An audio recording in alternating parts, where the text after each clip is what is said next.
Ladies and gentlemen, may I kindly request all dignitaries to be seated as the main proceedings will commence shortly.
Ladies and gentlemen, now we are waiting for the arrival of the chief guest, the Prime Minister of the Democratic Socialist Republic of Sri Lanka, Honorable Dr. Harini Amarasuriya. At the arrival of the chief guest, all participants are respectfully requested to rise from their seats.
Ladies and gentlemen, may I kindly request all dignitaries to be seated as the main proceedings will commence shortly.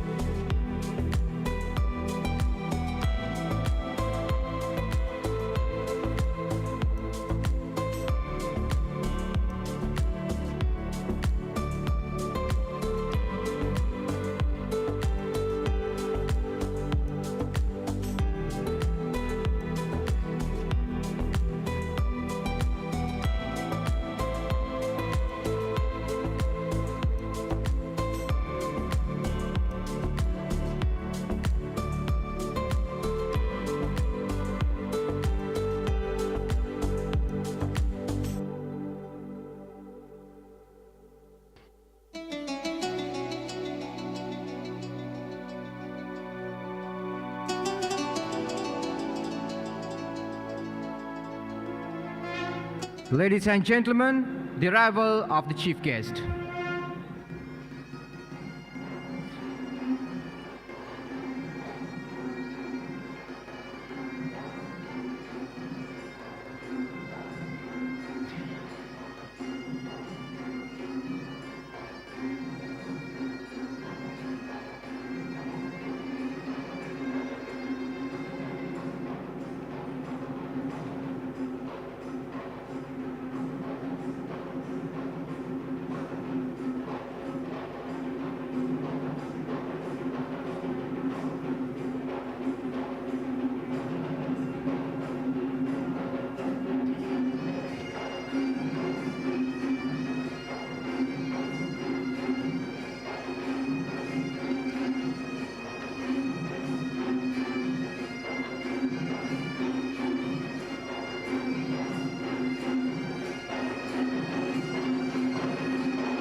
Ladies and gentlemen, the national anthem of Sri Lanka.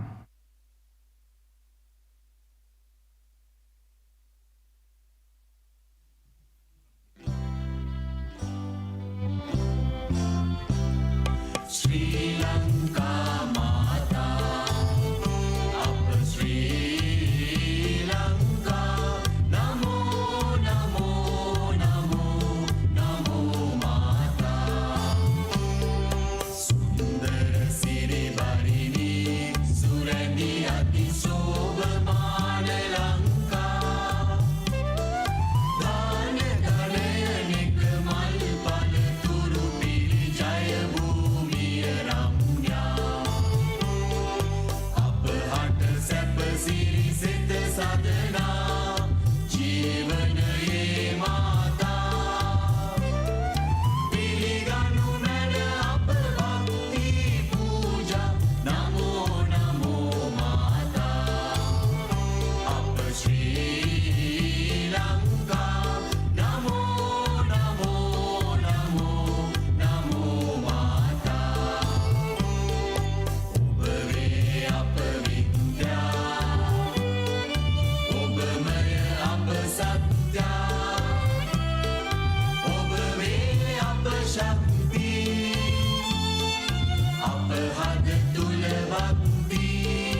ඔබ වේ නව ජීවන දෙමිනේ නිතින අප පුබුදු කරන් මාතා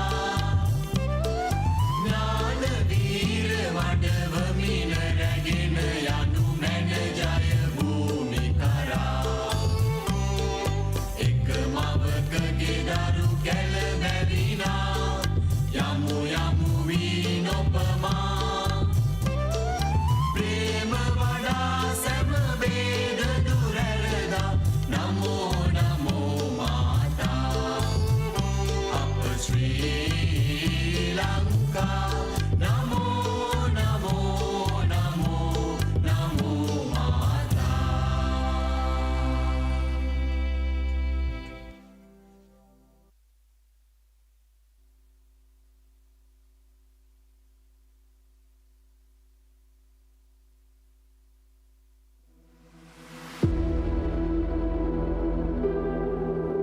Indian Ocean region, unique geographical position, and dynamic maritime identity.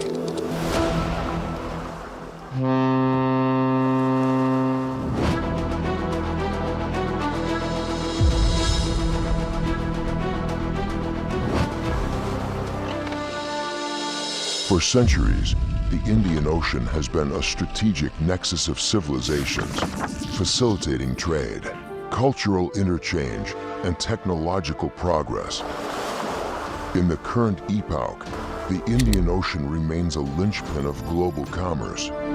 This ocean has emerged as a vital conduit for global connectivity and also becomes a yardstick for measuring stability of the most significant global challenges in the 21st century. Sri Lanka, an island shaped by the ocean, strategically positioned in the heart of the Indian Ocean, a historic hub of seaborne trade, and pivotal hub of connecting East and West. Sri Lanka bears a vital duty to secure sea lines of communication, from coastal waters to the high seas, to safeguard lives through search and rescue, and to counter emerging maritime threats.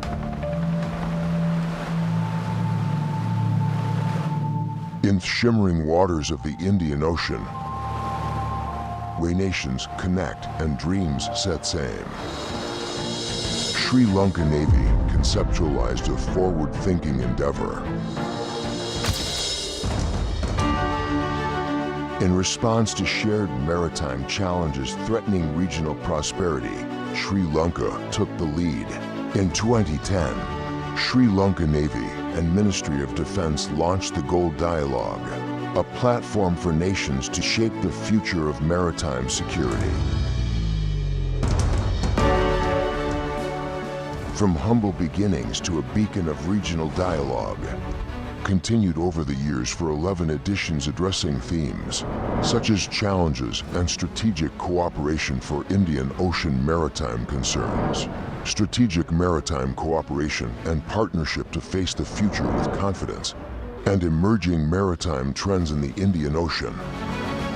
It further explored cooperation and collaboration for maritime prosperity, secure seas through greater maritime cooperation, challenges and way forward, and fostering strategic maritime partnerships.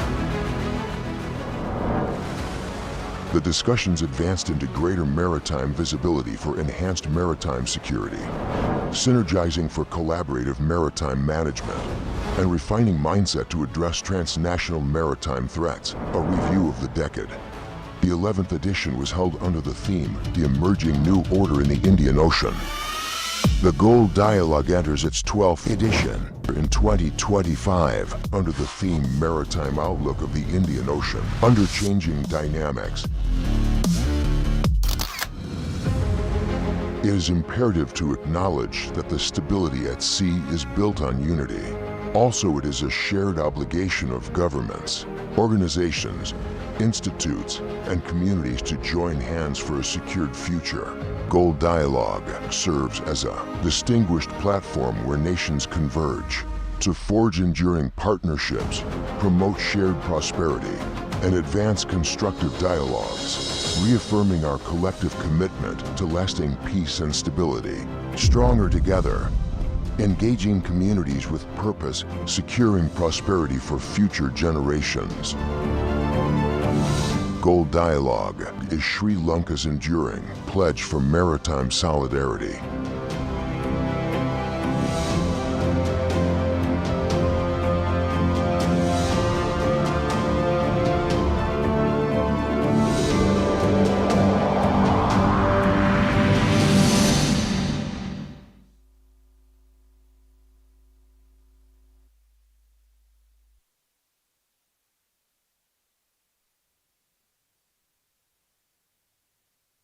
Excellencies, distinguished guests, ladies and gentlemen, Ayubowan, Assalamu alaikum, Vanakkam, and a very pleasant morning.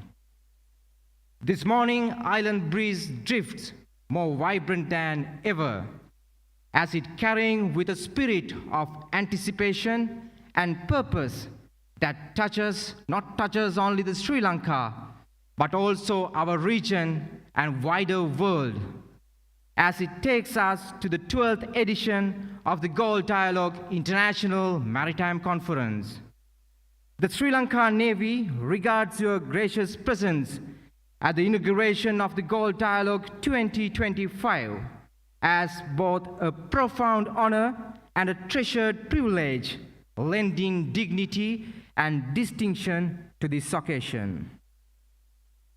A single flicker of light can illuminate darkness, bring prosperity to present, and hope for the future. Ladies and gentlemen, may I respectfully invite the following dignitaries to light the traditional oil lamp and ceremonially inaugurate the proceedings of this conference.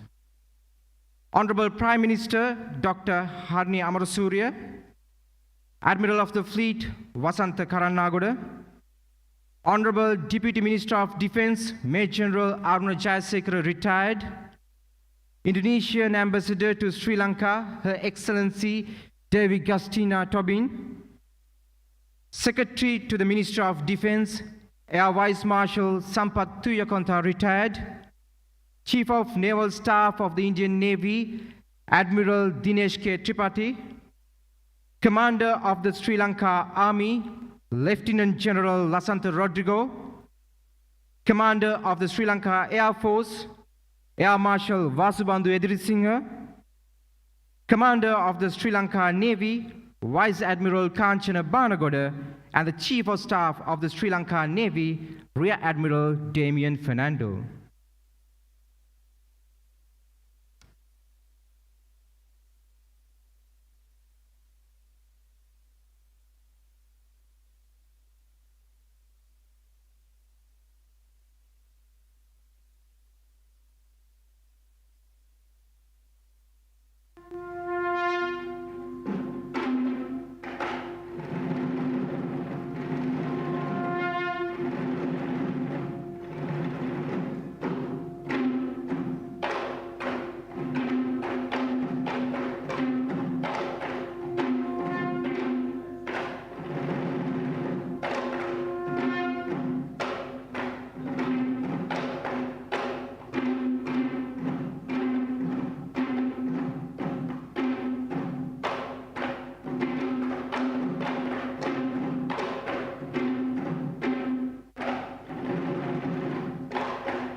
Ladies and gentlemen, now I would like to invite the Sri Lanka Navy Cultural Troupe to perform the welcome dance, which is highly influenced by the traditional footprints of the Sri Lankan dancing.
Excellencies, distinguished guests, ladies and gentlemen, with great honor and respect, I invite the Commander of the Sri Lanka Navy, Vice Admiral Kanchana Banagoda, to deliver the welcome remarks and set the tone for this conference.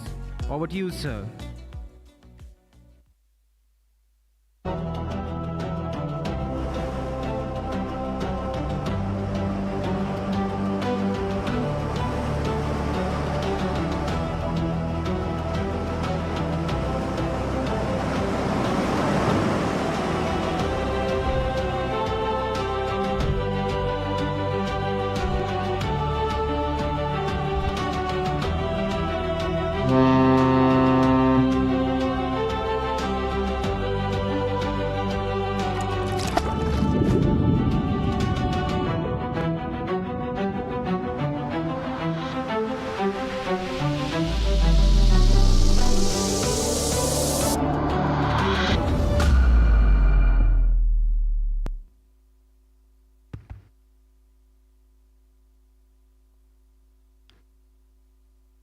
The Prime Minister of the Democratic Socialist Republic of Sri Lanka, Honorable Dr. Harini Amarasuriya, the Admiral of the Fleet, Deputy Minister of Defence, Excellencies,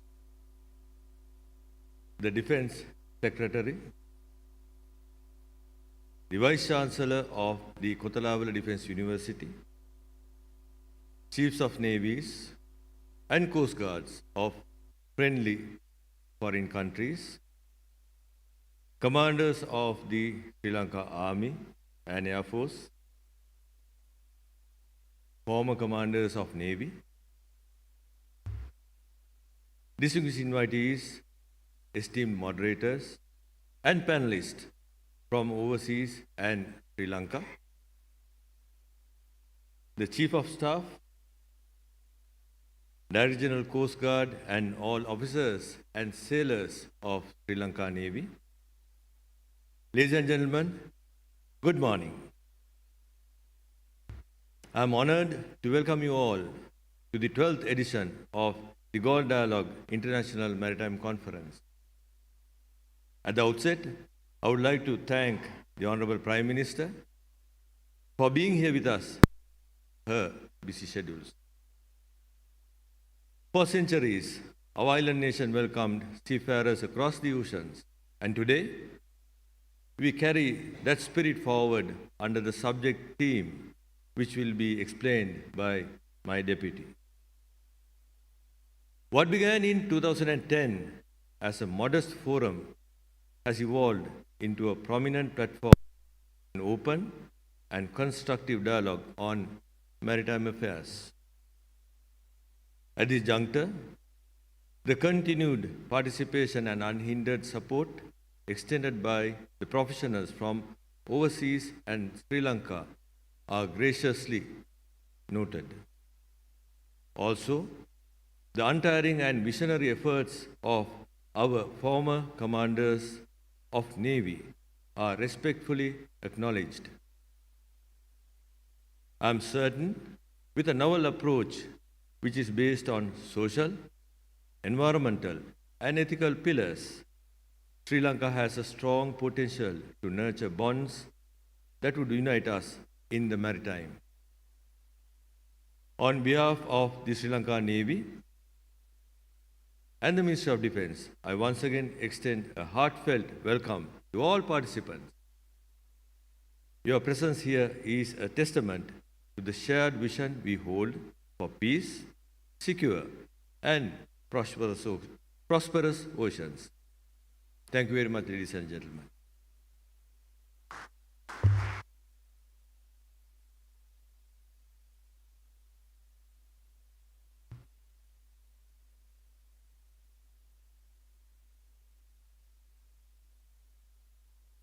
Excellencies, distinguished guests, ladies and gentlemen, we have now reached the moment for the introduction of the conference theme, Maritime Outlook of the Indian Ocean under Changing Dynamics. It is therefore my honor of respectfully inviting the Chief of Staff of the Sri Lanka Navy, Rear Admiral Damien Fernando. Over to you, sir.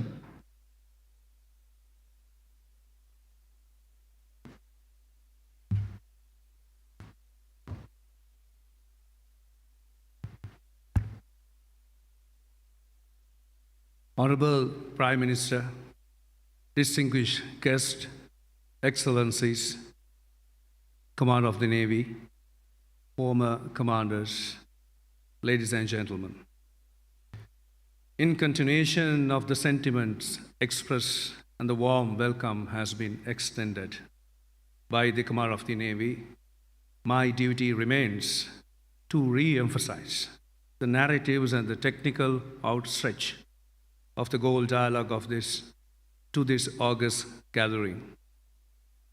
In the spirit of collaboration and shared responsibility, that I am privileged to introduce this year's theme, Maritime Outlook of the Indian Ocean under Changing Dynamics, which seeks to focus our collective attention on the pressing challenges and the opportunities of the maritime domain.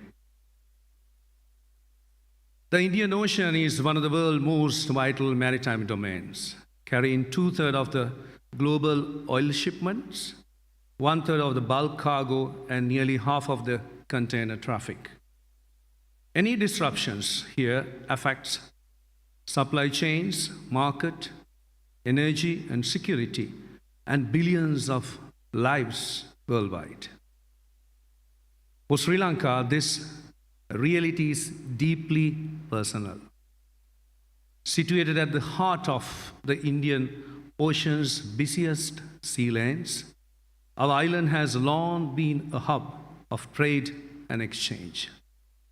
Today, this location gives us a unique responsibility to act as a bridge between East and West to keep these waters open, safe, and sustainable. Yet, no nation can safeguard the Indian Ocean alone. Challenges such as climate change, maritime pollutions, illegal fishing, piracy, human trafficking, strategic competitions demands cooperation, not confrontation. Partnership, but not isolation. In this spirit of collaborations that the Galle Dialogue brings together nations, experts, and industry leaders to advance security, stability, and prosperity across the region. So this year's conference will revolve around 5 pillars. The first one is marine environment, protecting ecosystem threatened by climate change and pollution, ensuring that our oceans remains life-sustaining. The second, maritime governance, strengthening rule-based order, information sharing, cooperative law enforcement to ensure security at sea. The third would be maritime economy, harnessing the blue economy responsibly, balancing growth with fair access and environmental stewardship. The fourth one would be maritime sustainability, adapting long-term strategies, green shipping, renewable energy, and resilience for the vulnerable coastal communities. The last would be the clean Indian Ocean.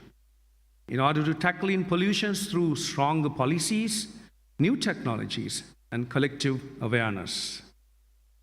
Perhaps they are not isolated goals. They are interconnected priorities that together will determine whether the Indian Ocean remains a source of prosperity or become a source of conflict and decline. One of the biggest tasks before us is to bring all stakeholders to one neutral platform to discuss these pressing issues in our region. This remains both a challenge and a responsibility. We are proud to note that this year's Galle Dialogue has been especially successful in this regard. The wide-ranging participation from across the maritime community is a true testament to our shared commitment. To further enrich these discussions, we have extended duration for Q&A session to allow the deeper engagement and encouragement to surface diverse perspective and more fruitful outcomes. Ladies and gentlemen, the Galle Dialogue has always stood for inclusivity, cooperation, and shared responsibility. In an age of shifting dynamics, our greatest strength lies in working together. Sri Lanka, positioned at a very crossroad of the Indian Ocean, is proud to facilitate this dialogue and to serve as a bridge for understanding and collaboration. So, let us seize this moment to reaffirm our commitment not only to our own nation, but to the global commons we all depend upon. Together, let us ensure that the Indian Ocean remains free, secure, clean, and sustainable. An ocean that unites rather than divides, and a legacy of stability and the prosperity for the generations to come. Thank you.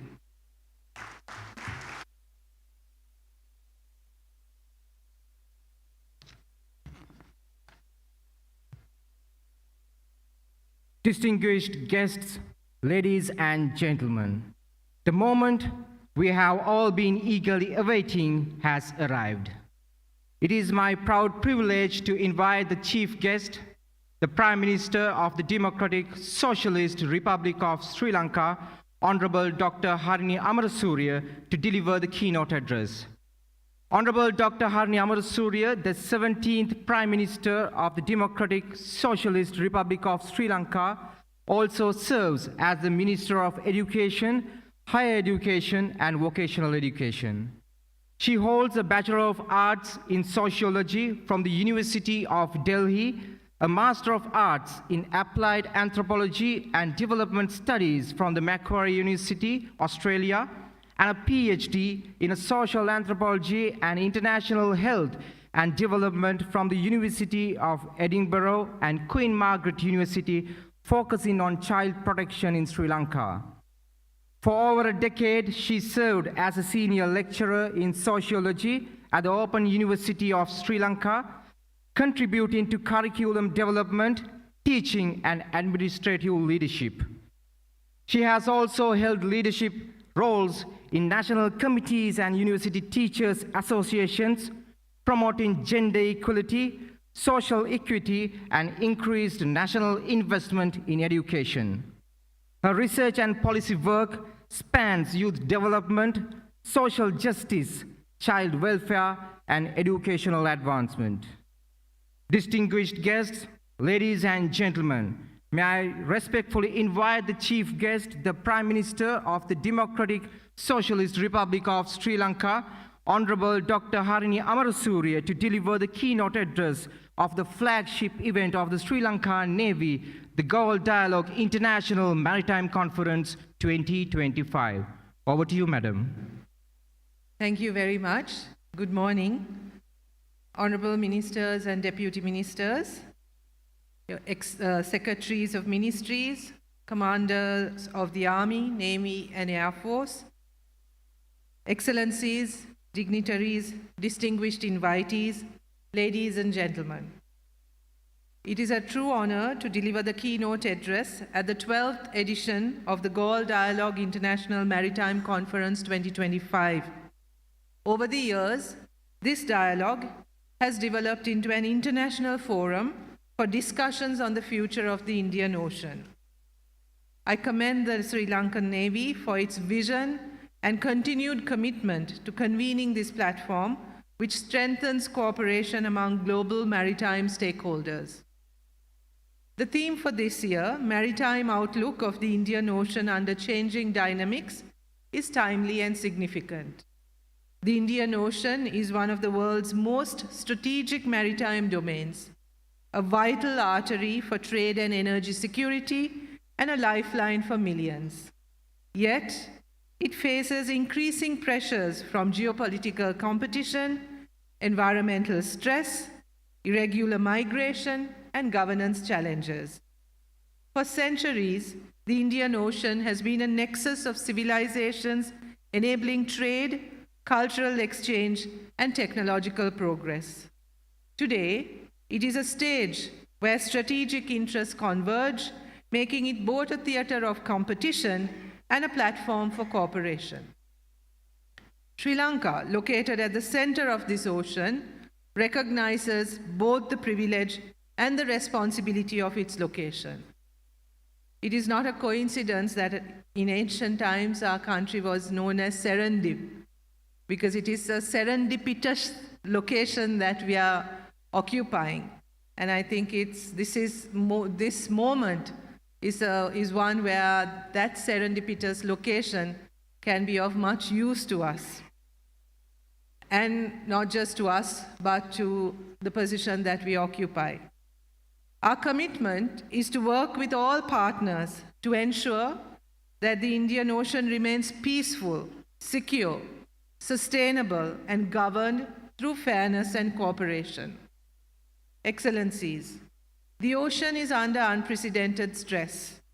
Climate change, sea level rise, overfishing, and pollution threaten biodiversity, human security, and economic stability. Protecting the marine environment is essential for our national survival, which is why we call for stronger conservation frameworks, the expansion of marine protected areas, and deeper scientific collaboration among nations. Effective maritime governance is equally critical. Beyond traditional threats, Sri Lanka also faces non-traditional challenges, including narcotics trafficking, which underscore the vital role of our Navy and Coast Guard.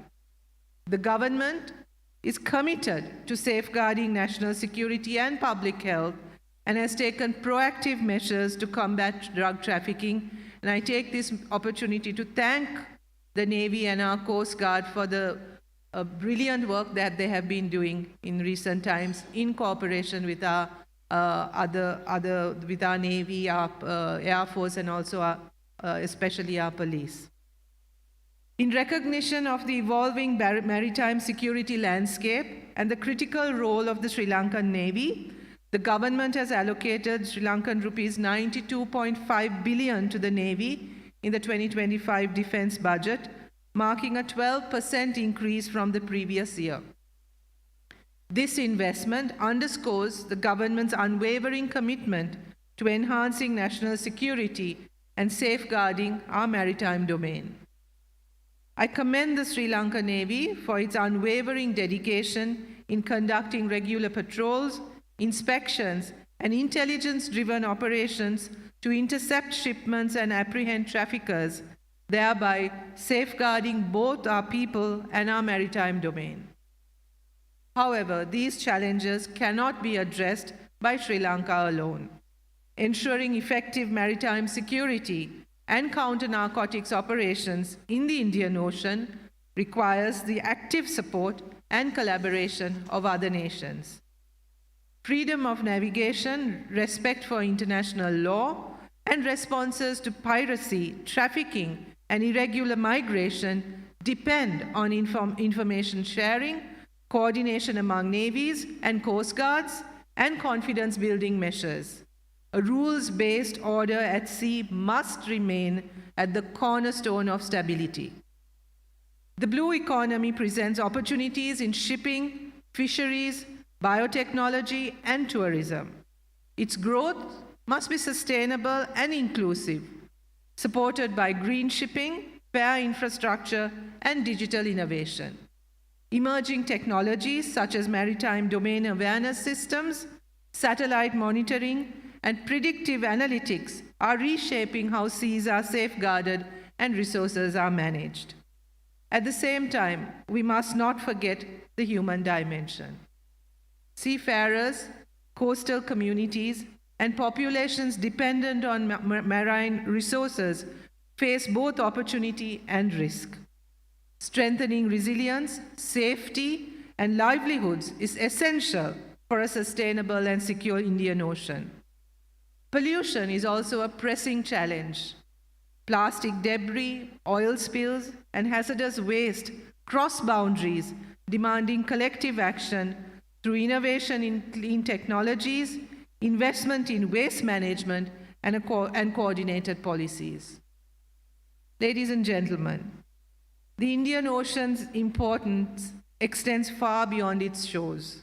It is central to global trade and energy flows, making cooperation among regional powers and global navies indispensable. Through collaboration, navies can secure sea lanes, deter aggression, combat illegal activities, and respond to humanitarian crises. Sri Lanka urges all actors to contribute to a shared maritime security architecture rooted in inclusivity, transparency, and respect for international law. Only through cooperation can the Indian Ocean remain a domain of peace, prosperity, and opportunity. The challenges are formidable, but the message is clear. No nation can address them alone. They demand multilateralism, partnerships, and engagement across navies, governments, industry, and civil society. The Galle Dialogue embodies this spirit, and I hope the discussions here lead to practical outcomes and enduring partnerships. Let this dialogue be a beacon of cooperation, a catalyst for innovation, and a pledge for solidarity. Together, we can ensure that our seas remain secure, trade remains free, and our future remains sustainable and prosperous. In closing, let us remember that the oceans connect us more than they divide us. I think as Sri Lankans, we understand this so well because we are who we are. The diversity and the plurality that you see in our society is very much a result of our location and the position we occupy in the Indian Ocean, and the fact that we have been nourished and that we have been blessed with so many visitors to our nation and so much exchange, and the fact that we have been a site for meeting of minds, meeting of people. This really marks who we are, and I think we are very conscious of the role that the ocean plays and what that means, not just for maritime resources, but also for communities and for people. Every wave that touches our shores is part of the same tide, and every vessel that sails across carries not only goods, but the shared interests of nations. I wish the 12th Galle Dialogue every success, and I hope that you have a wonderful time in your brief stay in our beautiful country. Thank you very much. Thank you very much, madam, and I kindly request you to remain on the stage for a moment. May I now respectfully invite the Commander of the Sri Lanka Navy, accompanied by the Chief of Staff of the Sri Lanka Navy, to present a special memento to the Honorable Prime Minister for gracing this occasion with her invaluable presence as the chief guest.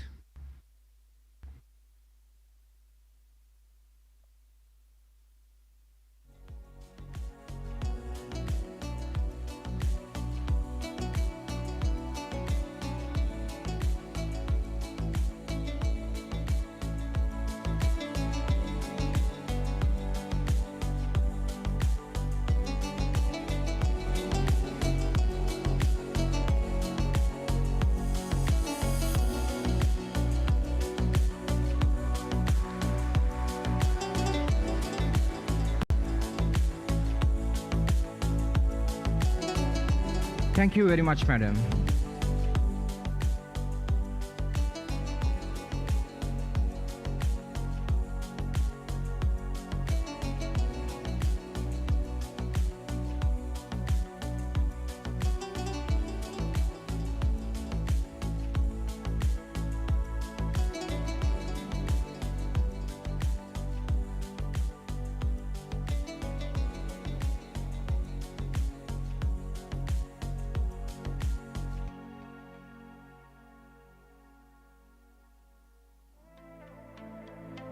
Ladies and gentlemen, this concludes the inaugural session of the Galle Dialogue International Maritime Conference 2025.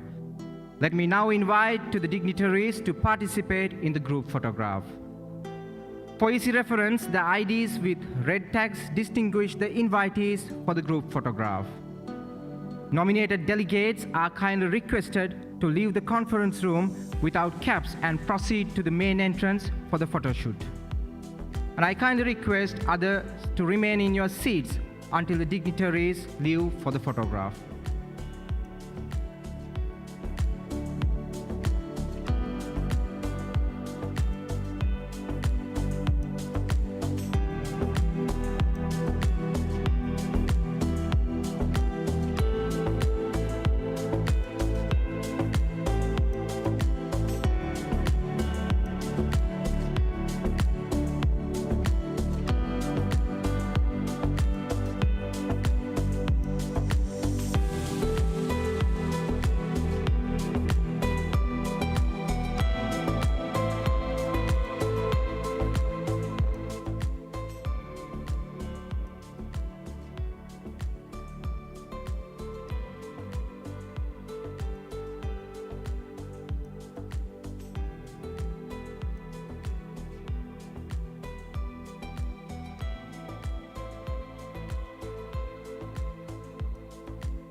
Ladies and gentlemen, may I kindly request the representatives from the foreign nations to proceed through the exit door on my left for refreshments and the local dignitaries to proceed through the right door. We shall meet again at 10:45 hours to commence the plenary session of the conference. Please be seated by 10:40 hours. Thank you.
11.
Distinguished guests, ladies and gentlemen, may I kindly request you to be seated as the plenary session shall begin in 5 minutes. Thank you very much.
Distinguished guests, ladies and gentlemen, you are kindly requested to be seated as the plenary session shall begin momentarily. Thank you very much.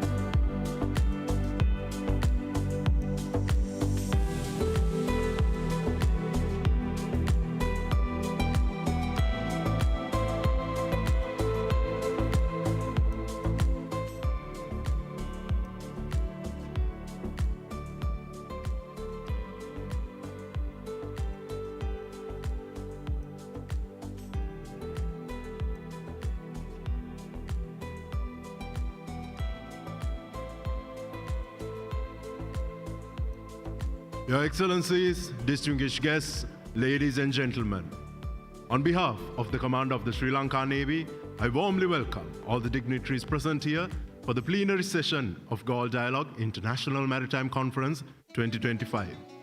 The focal point of this session shall be maritime outlook of the Indian Ocean under changing dynamics. The plenary session will be moderated by Admiral Professor Jayanath Columbage, retired, and consists of 4 speakers. Admiral Professor Jayanath Columbage concluded an illustrious career of 36 years in the Navy and retired as the 18th Commander of the Sri Lanka Navy, and has been decorated for gallantry and commended for exceptional service and unblemished service to the motherland. He is a graduate of Defence Services Staff College in India and Royal College of Defence Studies, United Kingdom. He holds a PhD from General Sir John Kotalawala Defence University, Sri Lanka, and holds a MSc on Defence and Strategic Studies from Madras University, India, as well as a Master of Arts on International Studies from King's College, London. A Fellow of the Nautical Institute, United Kingdom, Admiral Professor Columbage has been a visiting lecturer at several prestigious universities locally, as well as a guest professor in several key universities and research institutes in China, Bangladesh, India, Japan, and Pakistan. He has also been an editor and a reviewer of a number of internationally renowned academic journals. In addition, he has served as the Director General of the Institute of National Security Studies Sri Lanka, as well as the Ambassador of Sri Lanka to Indonesia and ASEAN until the end of 2024. Ladies and gentlemen, may I now respectfully invite the former Commander of the Sri Lanka Navy and Ambassador, Admiral Professor Jayanath Columbage, to take the seat as the moderator, and also request the distinguished speakers, Admiral Dinesh K. Tripathi, Chief of Naval Staff of Indian Navy, Admiral Vladimir Vorobyev, Deputy Commander-in-Chief of Russian Navy, Rear Admiral Huey Slane, Joint Force Commander for French Forces in the Indian Ocean, and Professor Huang Yong Song, Deputy Director of the Institute of South Asian Studies, Coordinator of China Center for South Asian Studies at Sichuan University, to take their seats beside the moderator, please. Ladies and gentlemen, please give them a round of applause.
Good morning, ladies and gentlemen, excellencies, senior flag rank officers, officers and sailors of Sri Lanka Navy and other friendly navies, academics, distinguished delegates, colleagues, and friends. It's both an honor and a privilege to open this session on maritime outlook of the Indian Ocean under changing dynamics. If you look at the topic, Indian Ocean is constant, but maritime outlook is changing, and so are the dynamics. The Indian Ocean has long been at the center of global commerce and strategic interaction. The Indian Ocean has always been a theater of connectivity, commerce, and culture. Today, it accounts for the movement of majority of global energy flows and a substantial share of containerized and bulk cargo trade, underscoring its enduring importance to the world economy. It is also a theater of competition and complexity. The region faces mounting challenges, great power rivalry, choke point vulnerabilities, maritime crime, and impact of global warming. Great power naval presence is deepening, resulting to a denser more competitive security environment. At the same time, we are witnessing opportunities through IORA, IONS, BIMSTEC, ASEAN, and also our own Galle Dialogue to enhance maritime connectivity, maritime domain awareness, and emerging blue economic concepts. Yet, this oceanic space is no longer defined solely by trade and connectivity. It is also shaped by shifting power dynamics, shifting economic standings, contested geopolitics, technological transformation, and urgent demand for environmental sustainability. We are witnessing a period in which traditional and non-traditional security concerns interact. The spectrum of risk is both wide and evolving. Trade lanes are staying fragile. Choke point risks are keeping ships on longer cape routes and pushing up cost, transit time, and insurance. This volatility is likely to continue this year and maybe even for the next year. Ladies and gentlemen, we have heard that the 21st century is a century of ocean, and the Indian Ocean will play a crucial role. We have also heard that this is going to be the Asian century. But let me remind you, 1/4 of this century is already gone, 25 years. What have we really achieved? Few countries got rich, few countries got militarily powerful. Most of the Indian Ocean littorals are in the bracket of developing country. So the biggest question is, how can we effectively use the Indian Ocean for economic prosperity of all these nations? Ladies and gentlemen, we have observed rhetoric or grandstanding do not provide stability or development. We need to manage differences and deliver practical results that improve people's lives. We need to get the geopolitics right for achieving tangible development. Leadership in the ocean is not about dismantling the order at sea, but about building one that is inclusive, representative, resilient, and effective. Our discussion today, this morning, will focus on these challenges and opportunities within the wider framework. How might the Indian Ocean region balance competition and cooperation? How do we maintain an international rule-based maritime order to facilitate uninterrupted maritime commerce? How do we balance national interests with collective regional security? How do we secure vital sea lanes whilst promoting sustainable economic growth? How do we use naval diplomacy to achieve this?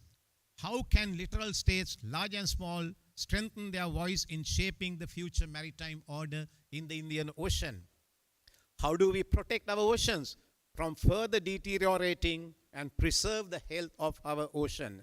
So these are some of the questions which begin answers this morning. And I'm very privileged to have such great experts, maritime security practitioners, scholars, who will provide a wide range of perspective on the Indian Ocean maritime outlook. We can all look for a very rich and substantive dialogue which will help illuminate the future outlook of this vital strategic ocean. So ladies and gentlemen, I will not try to introduce the speakers to you because it will take a long time, because they have very colorful, broad CVs, and as mentioned in the itinerary, I will go according to the same order. So may I now first invite the first speaker of the morning, Admiral Dinesh, to deliver his speech to this august audience. And I was told that we have to strictly adhere to the time, and it will be difficult for me to stop any senior officer, but I kindly request you to limit your talk to 8 minutes. Over to you, Dinesh. Thank you. Good morning, ladies and gentlemen. Thank you very much, Admiral Kolambage, for the introduction and also laying out the terms of reference for the discussion this morning. Maritime outlook of the Indian Ocean under changing dynamics. I want to thank the Commander Sri Lanka Navy and the government of Sri Lanka for inviting us to the 12th edition of the Galle Dialogue, and also nurturing this spirit of dialogue over the last 15 years very successfully. It was, I think, William Isaacs who said that dialogue is the art of thinking together. And in that sense, it provides diverse participants, all of us who are come here from various parts of the world, to move from competing positions to shared understanding. And that is one of the reasons why we all have assembled here. Galle Dialogue, as most of us are aware, has lived up to its theme and in the spirit in which it was initiated in 2010.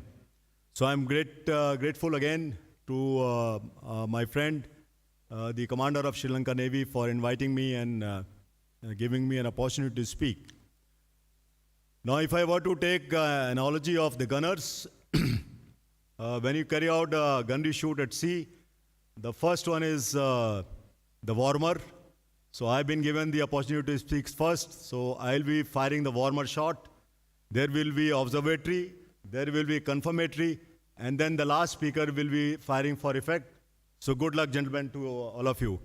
The advantage of speaking first or having a warmer shot is that you can go a little bit here and there, because the observatory and confirmatory firing will apply the corrections and get the discussion back on track. So if I do go here and there, I'm a warmer. Now, in keeping with the theme of today's discussion, there are two aspects which are obviously glaring. One is what is the strategic significance and the changing dynamics of the region, that is the Indian Ocean region. And the second is what I am going to enunciate. So what, if that is what is happening, that is what is our understanding, what is the region doing, and more specifically, what is the Indian government and Indian Navy is doing. So that is what I'm going to speak in next 8 minutes. Time starts now. Ladies and gentlemen, you are aware, due to the geography, the Indian Ocean region is a place where the commerce, prosperity, and security converge. And not only for the region, as was, I think, articulated, I think, by the Chief of Staff, the importance of Indian region, and also by the moderator here, but also for the entire world because of the nature of the geography which is here. So the convergence, when we think of convergence, it is about the abundant resources, thriving economies, trade routes, diverse littoral states, and obviously these create opportunities for all of us in this region and beyond. But this unique geography with multiple choke points, which was mentioned, has also a large population. Maybe 35 to 40% of world population lives in and around the Indian Ocean region. It is inherently, brings in inherently complex and sensitivity, leading to many disruptions, as has been seen in the past. So there is an opportunity, but there are also a challenge. So what I'm going to do is that what are the three key dynamics which I view, which are reshaping the Indian Ocean region. Firstly, obviously, is the technology which is galloping at the speed of thought. So what somebody can think, be assured that somebody is hauling at it and he or she is doing it. So that is the pace at which the technology is, galloping. And that is rewriting the calculus of risk everywhere, and especially in the Indian Ocean region. New asymmetries driven by technology, where low-cost, commercially available weapons and unmanned systems in the hands of non-state actors are threatening vital sea lanes. And we all are aware what we are talking.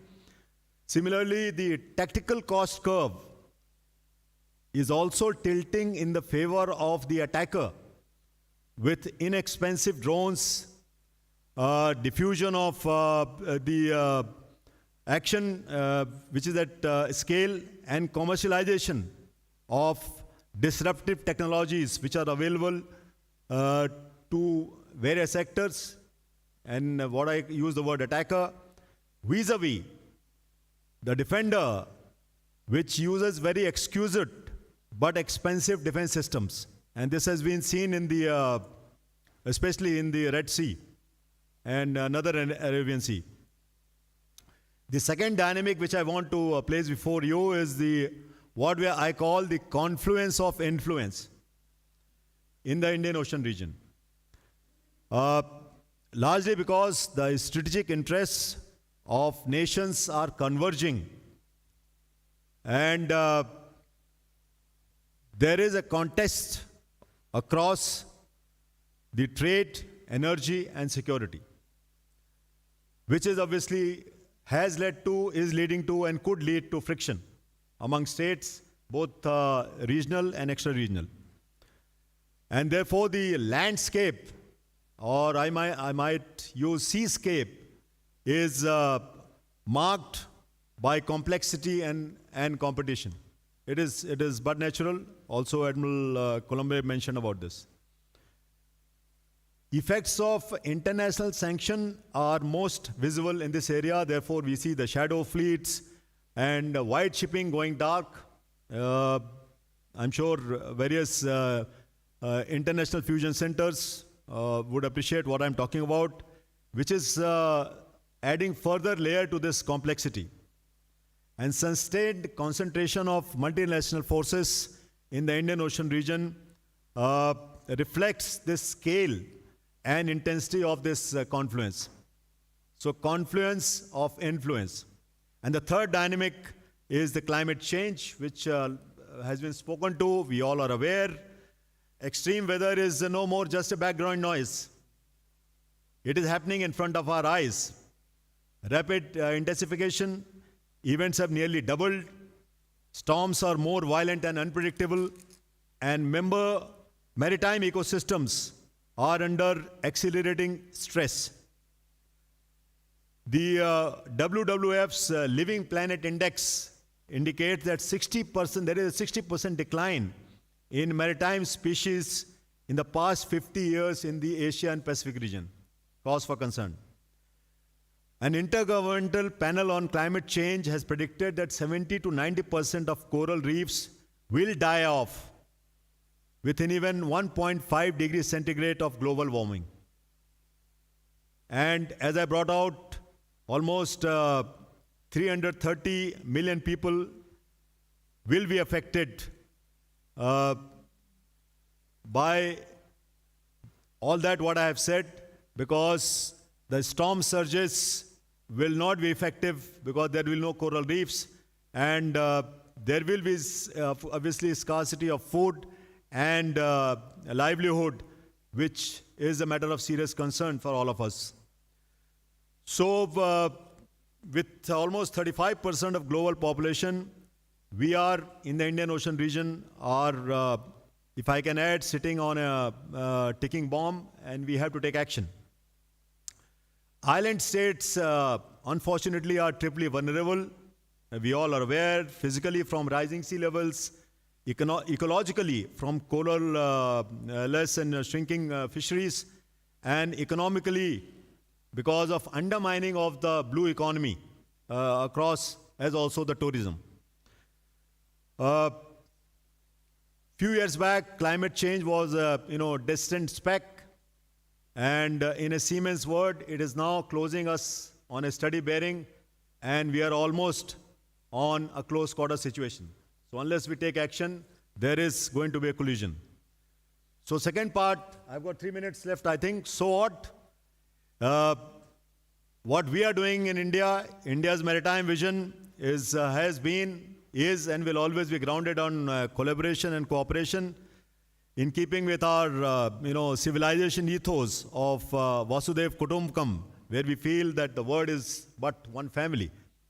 There are many initiatives which have been taken by the Government of India. If you remember 2015, our Honorable Prime Minister enunciated the vision of Sagars, which means seas in Hindi, security and growth for all in the region. And 10 years later, he has enhanced this to Mahasagar, which means oceans in Hindi. And those are the guiding principles under which all the maritime agencies and entire government actually is working. Two recent examples we will give what Indian Navy and Indian government has done. We had this Indian Ocean ship Sagar, which had crew from 10 IOR countries and transited the Indian Ocean, visited a number of ports. Over 35 days they stayed together, and both officers and sailors, and that was a great success, and we intend repeating it in a couple of months' time from now. Similarly, we had this another initiative called ACAM, which is Africa-India Key Maritime Engagement, hosted by Tanzania and Dar es Salaam, where 9 African nations and India exercise together, work together, discuss together problems which are common to each other. And that, again, it was a great success. Our IFC, IOR at Gurugram in National Capital Region, Delhi, has got ILOs for 15 countries, which include Sri Lanka, and we want to take this to up to 50. So we're looking forward to more ILOs joining, which is a force multiplier. So my proposal is, 3 pathways which I want to bring to your notice. One is we need to harness technology for truly inclusive maritime domain awareness. That is the first thing which we have to ensure, which requires interoperable communication and info sharing networks. We have created something called Nishar Mitra. Mitra is friend, of course, and Nishar is an acronym for the software which we have created. It has been used by some of the friendly countries, and I request all other friendly countries to also use it and see for yourself. Secondly, we need to build resilient frameworks and recognize that seabed cables and energy pipelines as critical shared global infrastructure. There can be no debate or doubt on that. Also, we have to have a collective defense against cyber threats, piracy, trafficking, etc., and resilient against the climate-driven disasters. And I would propose use of what coalition for disaster resilient infrastructure. It's an Indian government initiative. That is one route which we can go through. We also need to deepen connectivity through inclusive and sustainable pathways, green shipping corridors, 1 minute left for me, people-to-people linkages, and shared awareness and capabilities. So I think I'll stop here because I have run out of time. But what I want to tell you is that changing dynamics of Indian Ocean region requires cooperation, collaboration, and working together. And we are not going to get away from it unless we go that path. Thank you very much. If I have exceeded the time, it is not my fault. You gave me the warning enough not to stop you, and I didn't. Thank you, Admiral Dinesh. It was a brilliant salvo. He fired the first. And of course, we would be very interested in hearing your 3 proposals in detail. Maybe during the Q&A time, you may have a time, because it's critically important, coming from the Indian CNS, what are these 3 proposals are. So we need to evaluate them carefully and see how best we can move to the future. He spoke enough about the complexity of the ocean, Indian Ocean, and the sensitivity. And then he brought out some new concepts like confluence of influence. Right? And then he mentioned the environment, the sitting bomb, the unforeseen enemy that we do not pay much attention, but it is moving towards us in a steady bearing. So ladies and gentlemen, let's move on.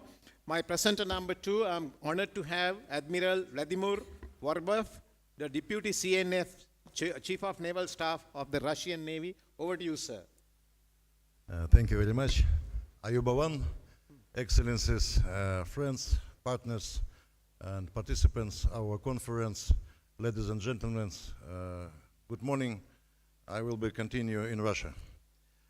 Уважаемые коллеги, приступая к рассмотрению вопроса обеспечения морской безопасности, необходимо отметить, что данная деятельность напрямую связана с понятием морской деятельности государства. Сама же морская деятельность направлена на изучение, освоение, использование, охрану и сохранение ресурсов и пространств Мирового океана в интересах устойчивого социально-экономического развития стран.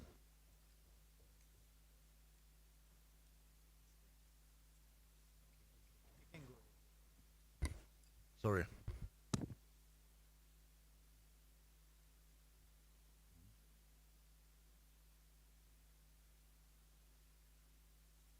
Distinguished colleagues, when considering the issue of maritime security, it is worth noting that this activity is directly related to the concept of maritime activities of the state. Maritime activities themselves are aimed at exploring, developing, using, protecting, and preserving the resources of the spaces of the world ocean in the interest of sustainable social and economic development of the country. Развитие морской деятельности и морского потенциала является одним из решающих условий устойчивого социально-экономического развития стран региона в 21 веке. Направление такого развития определяется характером национальных интересов государств в Мировом океане и необходимостью их гарантированного обеспечения и защиты. В этом ключе обеспечение морской безопасности, справедливо возложенное на военно-морские силы и береговую охрану государств, имеют первостепенное значение в сохранении экономических потенциалов мира в данном регионе и непосредственно влияет на развитие взаимоотношений между странами в различных сферах деятельности. The development of maritime activities and marine potential is one of the decisive conditions for sustainable social and economic development of countries in the region of the 21st century. The directions of such development are determined by nature and natural interests of the states in the oceans and the need to ensure and to protect them. In this regard, ensuring maritime security, rightly entrusted to the naval forces and coast guards of the states, it is of paramount importance to maintain economic potential and peace in the region, and it directly affects the development of relations between the countries in various areas of activity. В условиях постоянного роста числа морских происшествий и экологических катастроф, вызванных недостатками в обеспечении безопасности, необходимо более глубокое понимание существующих норм и правил, а также их эффективности. Currently, the number of threats and challenges the countries are unable to fully resolve for one reason or another, as well to fulfill their national interests, is increasing. В настоящее время количество угроз, которые страны не в состоянии решить до конца по той или иной причине и, соответственно, реализовать свои национальные интересы, увеличивается. К таким угрозам мы можем отнести стремление ряда стран к достижению подавляющего превосходства своих военно-морских сил в регионе, в том числе нерегиональных акторов, попытки ряда государств изменить действующие правовые режимы морских пространств и проливов, используемых для международного судоходства в интересах достижения собственных геополитических целей, незаконные и безосновательные досмотры судов, так называемое государственное пиратство, глобальное влияние Мирового океана на атмосферные процессы и изменения климата на планете, угрозы, связанные с морским терроризмом, пиратством, незаконной транспортировкой по морю оружия, наркотических средств и торговлей людьми, киберугрозы, направленные на портовую инфраструктуру и логистические маршруты. Such threats include the desire of a number of the countries, including non-regional actors, to achieve overwhelming naval superiority in the region, attempts by a number of the states to change the current legal regimes of maritime spaces and straits used for international shipping in order to achieve their own geopolitical goals. The illegal and unfounded inspections of the ships, the so-called state piracy, the practice directly undermines the fundamental principles of the international maritime law, freedom of navigation. The global influence of the world ocean on atmospheric processes and the climate change on the planet, which is characterized by the increase in frequency and intensity of natural disasters that negatively affects marine activities. Также необходимо отметить возросшие возможности преступных организаций по проведению террористических акций, связанных с применением беспилотных летательных аппаратов, безэкипажных катеров, автономных необитаемых подводных аппаратов, а также с применением средств программного аппаратного воздействия на информационно-технические объекты морской инфраструктуры. Отсутствие единых подходов по данному вопросу не позволяет эффективно выполнять задачи по управлению морской деятельностью, осуществлять защиту и сохранение морской среды, борьбу с морским пиратством и терроризмом, а также обеспечить безопасность объектов, морской инфраструктуры и мореплавания.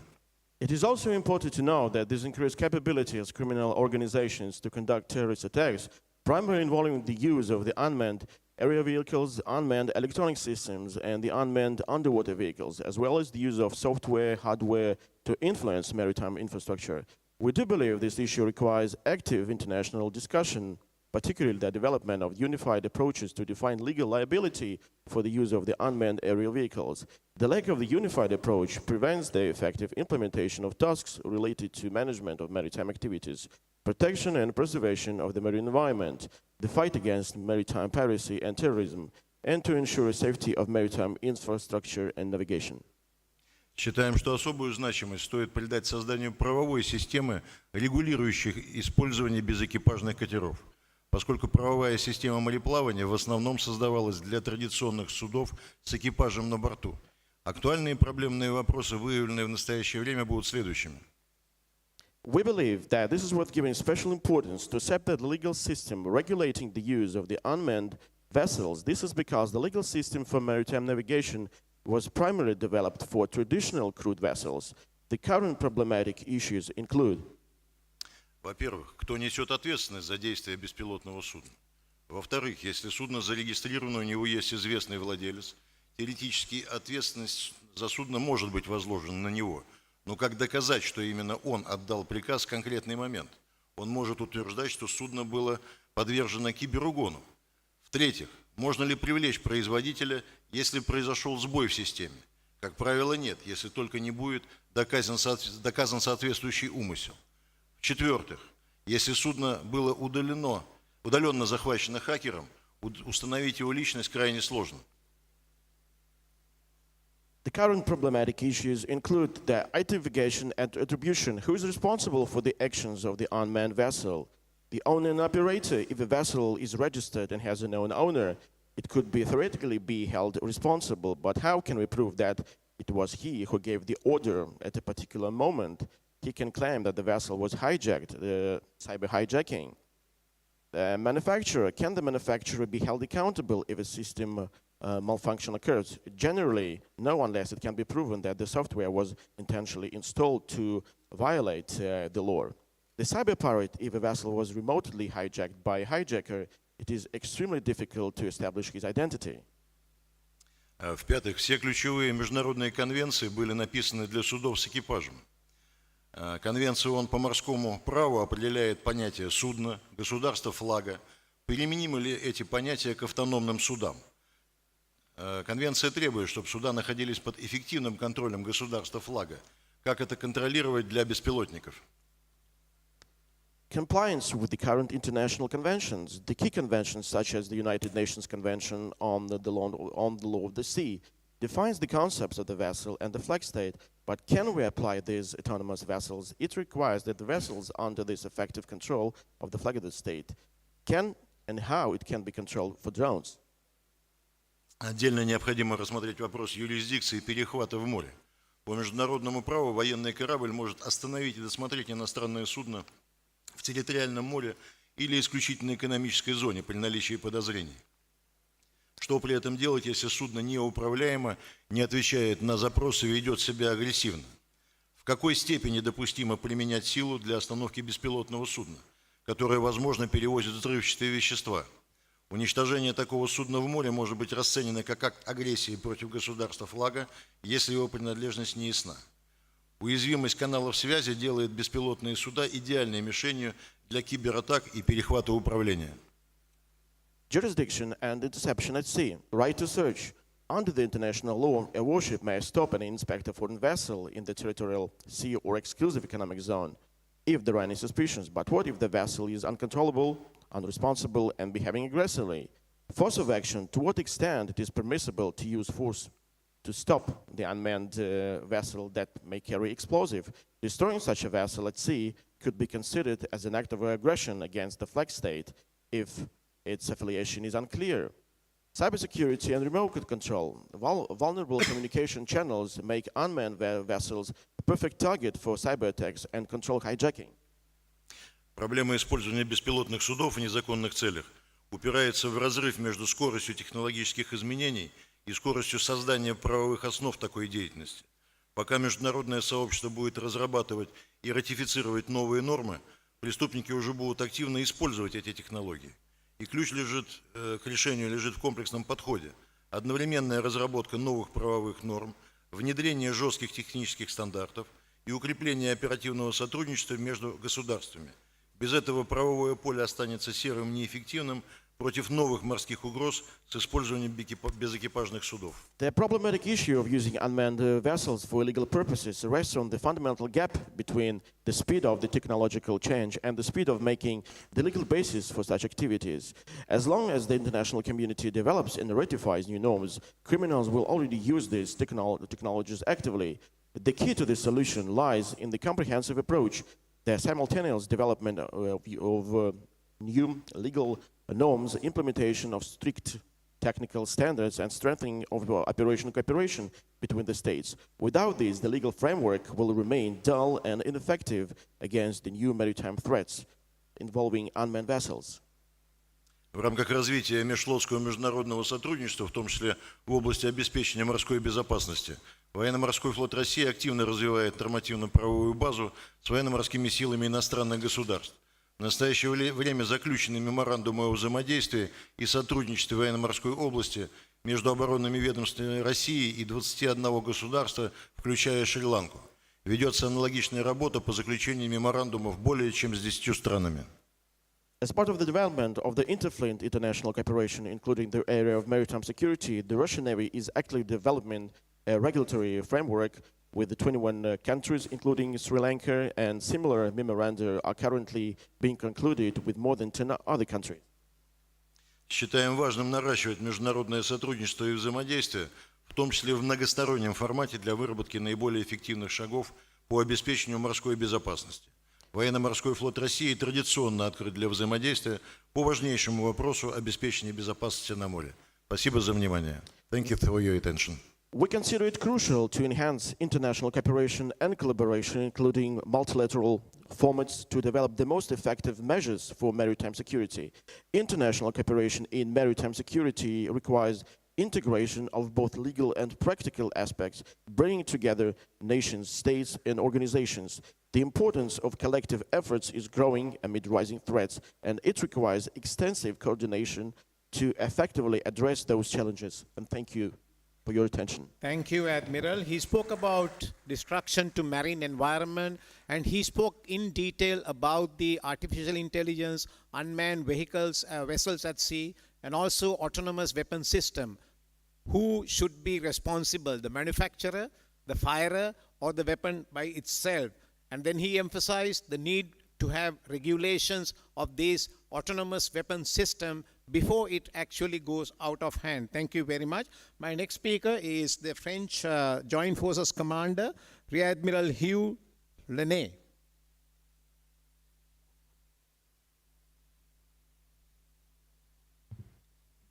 Thank you. Thank you very much. Your Excellency, distinguished host, ladies and gentlemen, I'm very honored to be standing in front of you as representative of Admiral Nicolas Vaujour, the Chief of Staff of the French Navy. Allow me first to thank the Chief of the Sri Lankan Navy for hosting us with such generosity. In the actual context, this forum of peaceful exchanges is indispensable. It brings together representatives of countries, despite political divisions and opposing views, for a common purpose, the greater good of the Indian Ocean. During this short speech, I will try to respect my 8 minutes. I'm proposing to develop France's vision for the Indian Ocean, which for us is more than just a maritime space. Its future concerns us all. And of course, France, which is a resident nation of the Indian Ocean with more than 1.6 million of population of French citizens living in our overseas territories and in the region.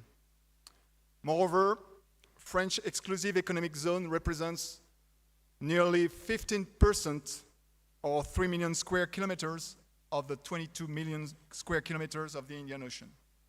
That's why we are deeply committed to protecting the Indian Ocean environment, ensuring the safety of their population, and preserving the freedom of navigation on which our common prosperity depends.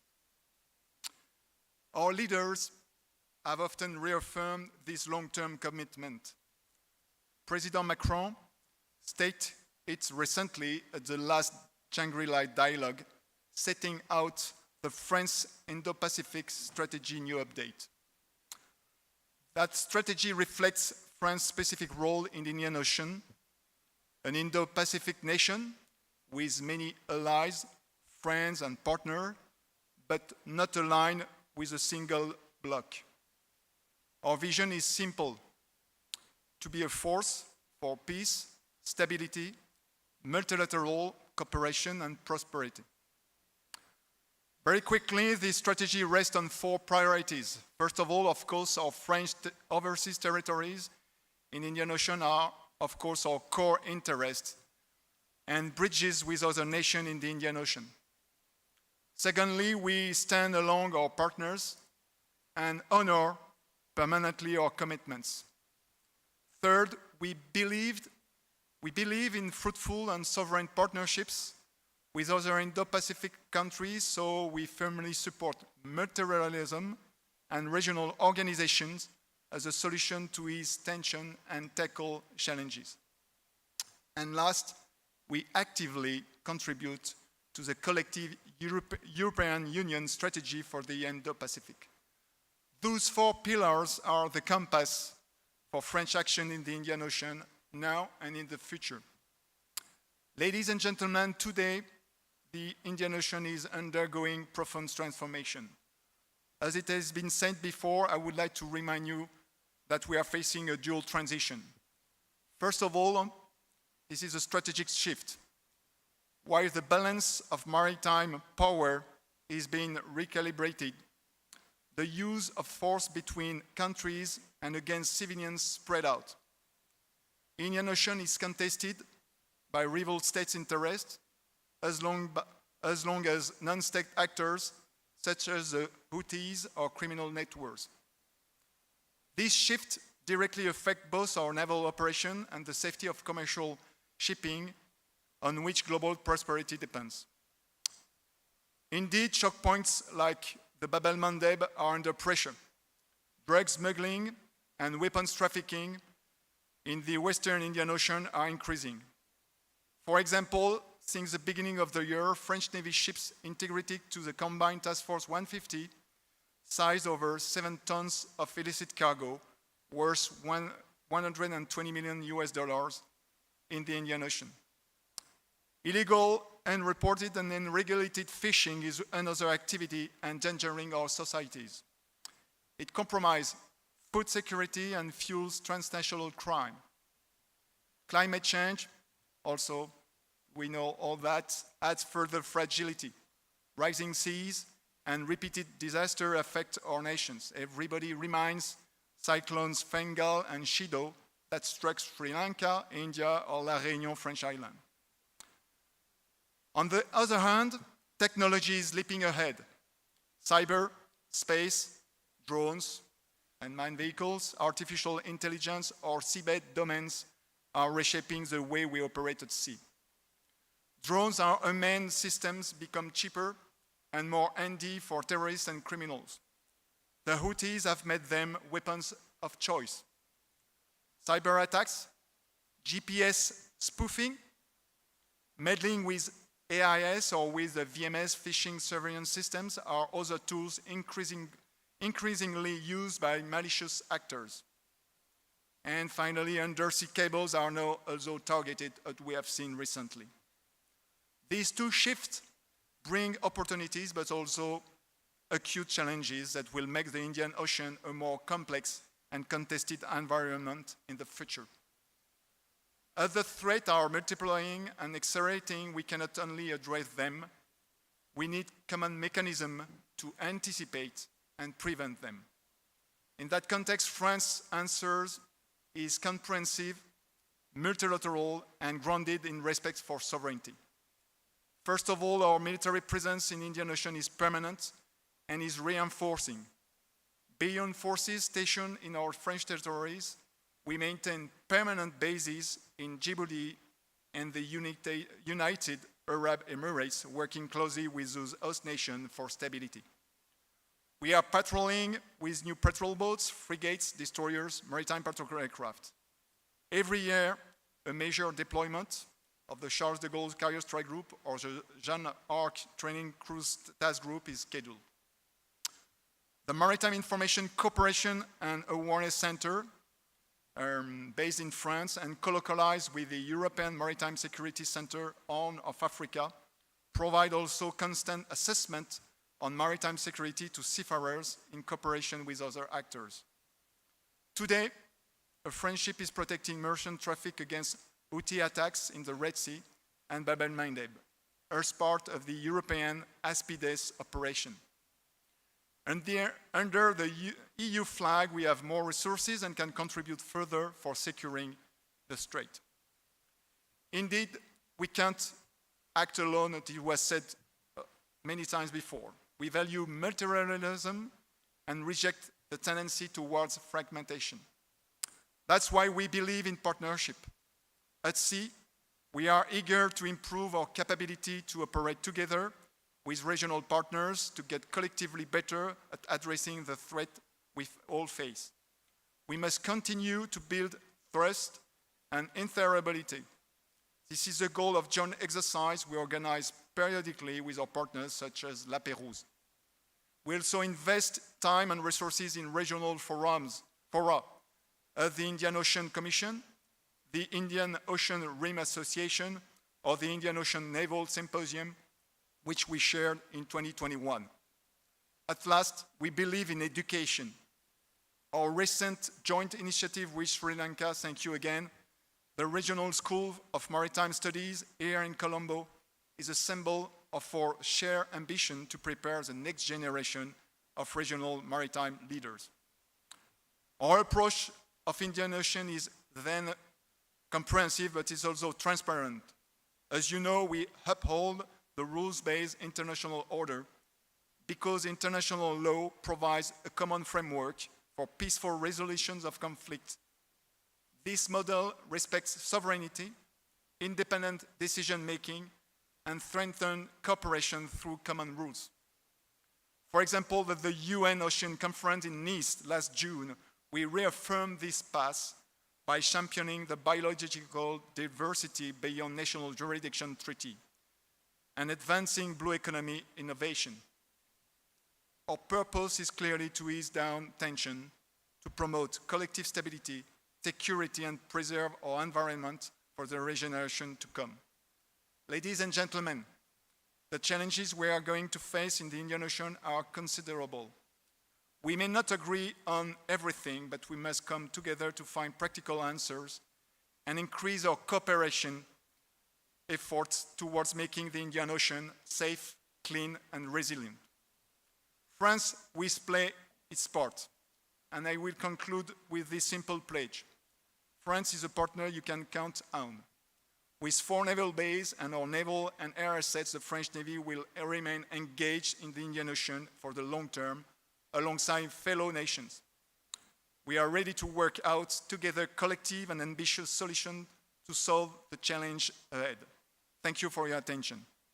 Thank you, Admiral. I think Admiral Lene spoke about the French vision for the Indian Ocean, the 4-pillar French strategy, and he spoke about the strategic shift and the GPS spoofing and many threats that we are facing in the Indian Ocean today. So let me now move on with the 4th speaker, Dr. Huan Yun Song, my dear friend from Sichuan University, to present your talk now.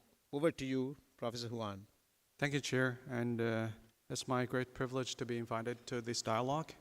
I really want to thank the organizer, Sri Lankan Navy, for giving their voice to Chinese representative. I think it's very important. So in this year, 2025, as the world grapples with the geopolitical shifts, economic interdependence, and the environmental challenges, I think the Indian Ocean, which covers 70 million square kilometers and bordering over 30 littoral nations with 2.5 billion people, remains the lifeblood of global commerce. It carries around 75% of world's seaborne oil trade, with 20 million barrels daily through the Strait of Hormuz, linking Asia's factories, Africa's resources, and Europe's markets as a very vital global public good. From China's perspective, our engagement in the Indian Ocean is rooted in mutual respect, mutual benefits, and win-win cooperation, not dominance. As the world's largest trading nation, China heavily depends on these sea lanes for over half of our oil imports and much of the exports.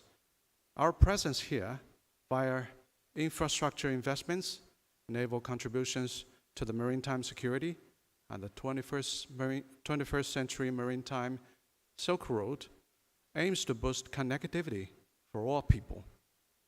Regrettably, some frame China's role as a threat, imposing a zero-sum lens on a space that actually needs a lot of collective action to tackle piracy, climate vulnerability, supply chain disruptions, and etc. Today, I argue the future of the Indian Ocean lies in transcending narrow rivalries. We must prioritize collective security over bloc politics, build inclusive frameworks, and advance depoliticized cooperation. China's Belt and Road Initiative, guided by extensive consultation,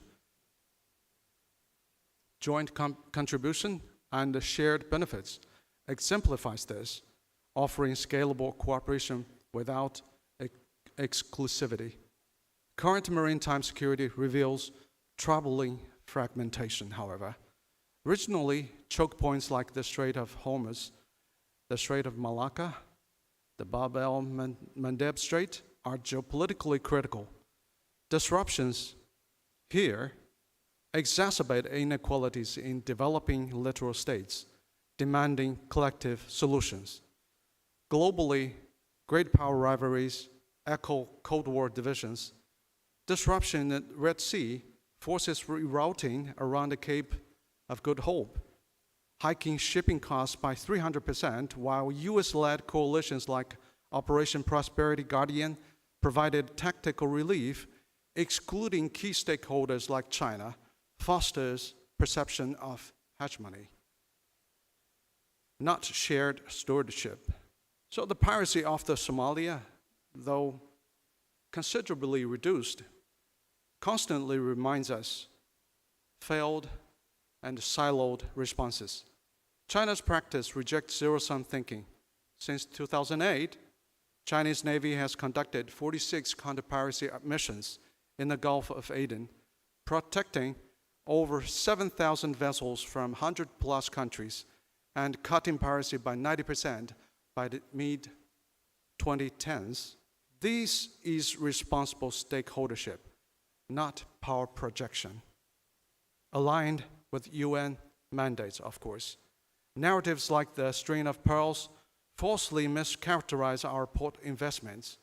So, let's take, for instance, the $1.6 billion investment in Gwadar, nearly $2 billion investment in Hambantota, and the multi-billion dollar upgrades in Djibouti. They are all commercial, connectivity-focused projects, boosting local economies, not militarizing the region. Sociologically speaking, unequal access to the maritime resources widens gaps between the affluent hubs and the peripheral islands, fueling unrest. Politically, bloc politics risks escalating tensions in fragile areas like the Maldives, where 80% of its land could be threatened by sea level rise by 2100.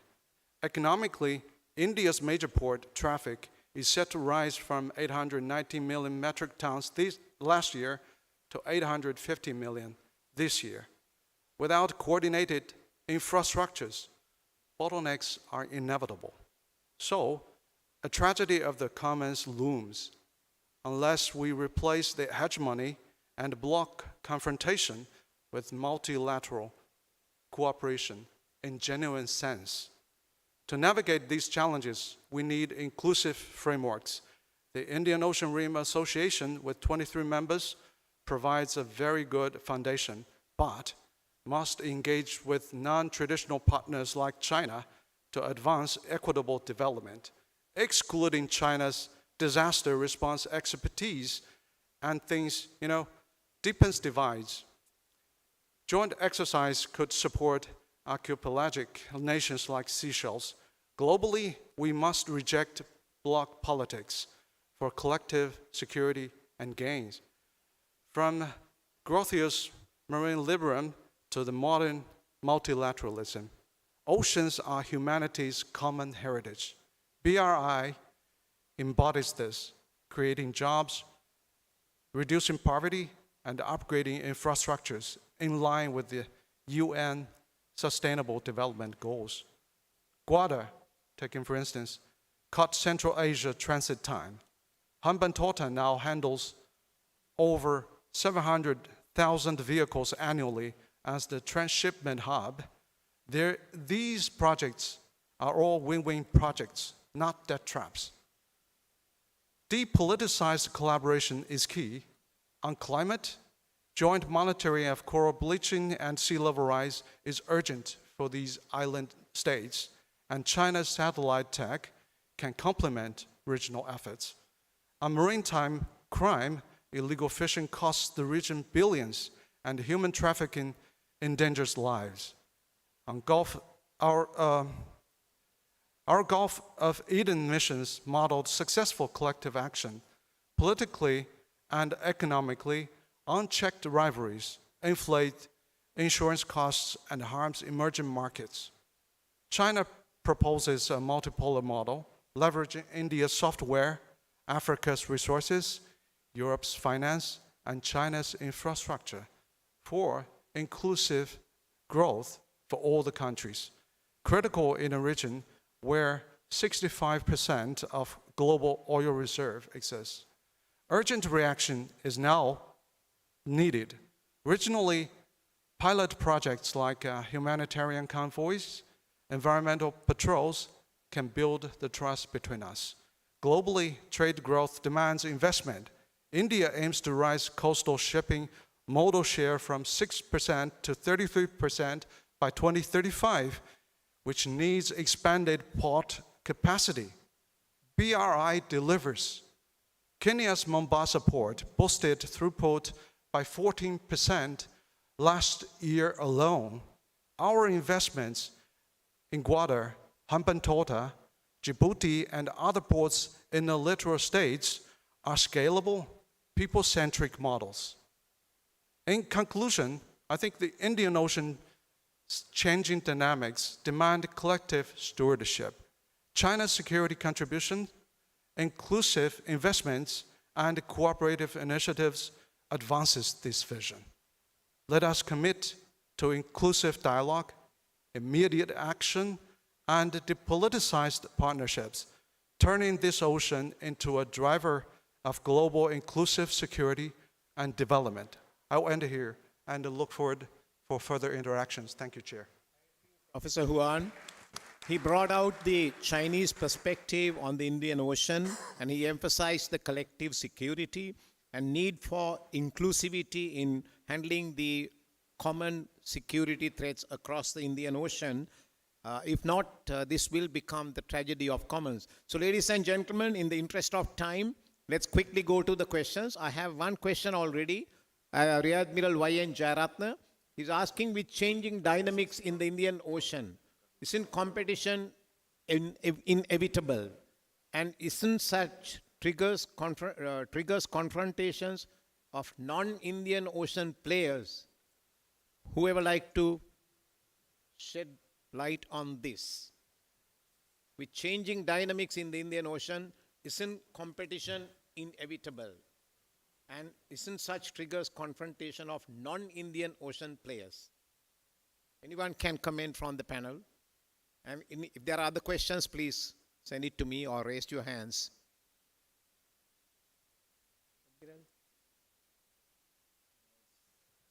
So back to the warmer shot. I think I mentioned in my opening salvo about the confluence of influence and a kind of hint which the question which is I think also trying to say. But the problem here is that the large amount of energy, large amount of trade, large amount of national interests from many countries transit through the Indian Ocean region. It is home to a large number of choke points. There are vulnerabilities from all kinds of challenges, and therefore there is bound to be, unless we are careful, bound to be contestation of space and influence. So I do agree with the Admiral that with the presence of extra-regional forces in the Indian Ocean region, it could lead to some kind of an imbalance, and we have to be cognizant, all of us, all those who are in the Indian Ocean region, we have to be cognizant of that, and we believe that we must find regional solutions to regional problems. And there is adequate capacity within the region to find those solutions. So that is one way of going ahead, but nothing is written in stone, and therefore, if there is a need to take help or advice from any other user of the seas, so to say, that may become inevitable at some point of time. But it should not lead to any kind of conflict or confrontation. Thank you, Admiral. I think you like to say something. So we have a non-Indian Ocean player sharing his views. Я считаю, что страны, не являющиеся региональными акторами,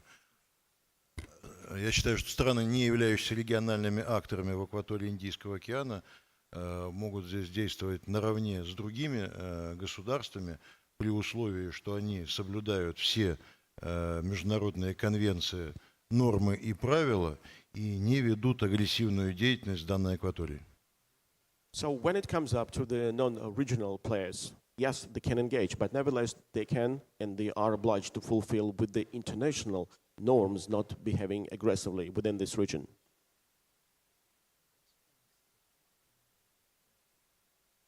Thank you, Admiral. Would anyone the French Admiral and Professor Huan would like to add something quickly?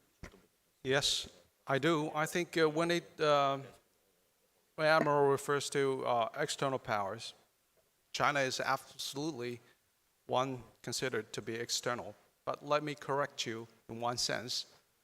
Starting from 1400 or so, China has been part of the Indian Ocean region. Admiral Zheng He's convoys for 7 times traversed this vast piece of land, ocean, and bringing a lot of talents, commodities, technologies, and our goodwills. Right. When it comes to China's, maritime power, I would say our development of blue water navy, including aircraft carriers, if that's what you're meaning, and long-range projection capabilities, is first and foremost for defense, to safeguard our 18,000-kilometer long coastline, vast maritime interests, and safety of our citizens and the cargo worldwide. Unlike powers that have used naval strength for colonial expansion or global hegemony, China's maritime strategy is always rooted in the principle of non-aggression and alliance with international law. The world has been seeing China using its naval forces capabilities to fight piracy off Somalia, deliver humanitarian aid, and assist international disaster relief. These actions and that several global public goods. Fears of China's naval development often stem from the outdated power projection narratives, but China has repeatedly stated it has no intention of seeking maritime dominance in this region. A secure China is a contributor to the global maritime security, not a threat. If there is any competition in this region, in this very particular region, vis-a-vis China, I think China is not the one to be blamed. We are here to, provide public good, safeguard our interests, and we're not seeking any form of competition or any form of confrontation with anyone. Thank you, Professor Huan. I like you to also comment because otherwise it will not be fair. Just a quick remark about the. I don't know if the competition is inevitable for sure because of the large amount of resources in the ocean. We will have competition anyway. We have to be clear on that. I think the aim is to the first thing is the dialogue, to keep the dialogue between us, to keep on the international rules, and the third thing would be, of course, to operate within coalition. I think the cooperation through the coalition already existing, we've seen with the piracy 10 years ago that we tried and we managed to tackle this type of threat. I think this is a good example to follow for the future challenges. Thank you, Admiral. Actually, there was another question from Air Vice Marshal Costa. How the China's global security initiative shape or affect the Indian Ocean regional security outlook? I believe Professor Huan has already given that answer, right? The global security initiative, how does it contribute to, we got to understand this complex dynamics region needs something to maintain the sanctity of this region and to allow the countries to develop using the Indian Ocean. So ladies and gentlemen, I think I don't see any other question, and also the time is up. So therefore, I would like to thank my great panelists for sharing grateful insights and grateful debate, grateful focus points to this first session. And I wish this conversation will continue during the break and the lunch and today's dinner as well. So may I kindly request that all of you to give a big round of applause to this great panel which did the morning startup. So thank you once again, everyone. Over to the MC. Thank you very much, Admiral Professor Jayannath Columbage, for moderating this dynamic session, and the four speakers for presenting their insightful papers. Ladies and gentlemen, may I now take this opportunity to invite the Commander of the Sri Lanka Navy, Vice Admiral Kanjana Banagoda, accompanied by the Commander Eastern Naval Area of Sri Lanka Navy, Rear Admiral Ravindra Tisera, to hand over certificates and mementos to the moderator and the speakers, please.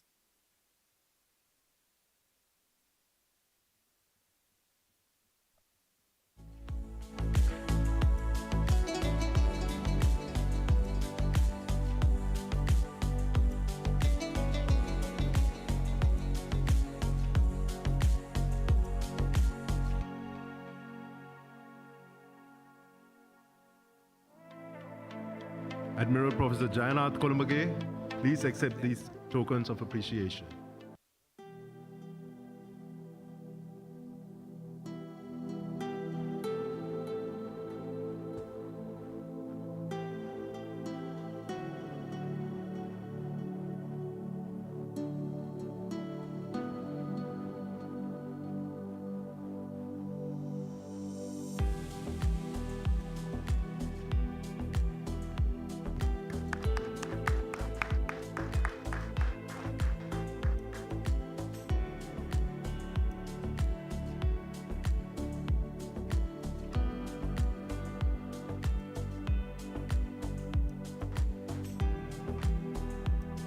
Admiral Dinesh K. Tripathi,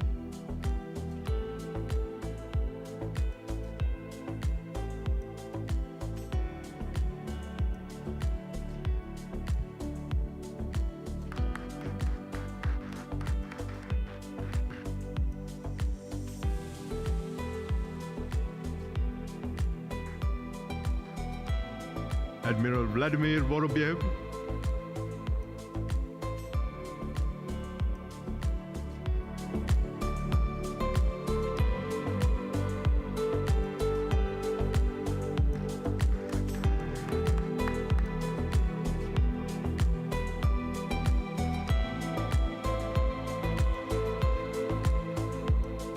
Rear Admiral Huey Lane,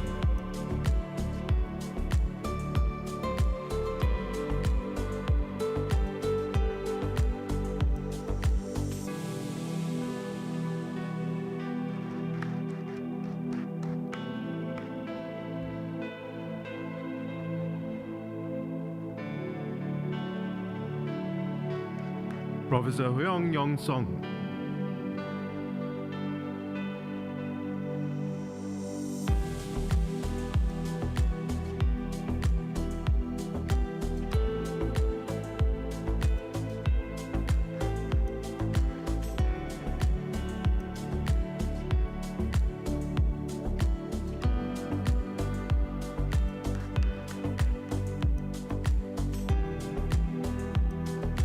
thank you very much, sir.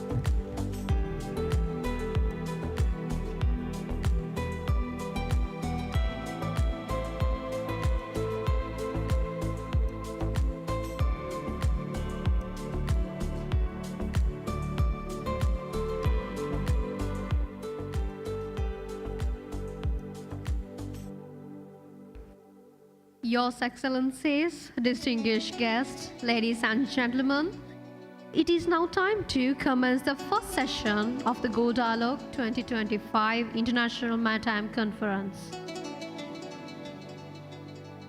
The theme of this session is Marine Environment under Changing Dynamics.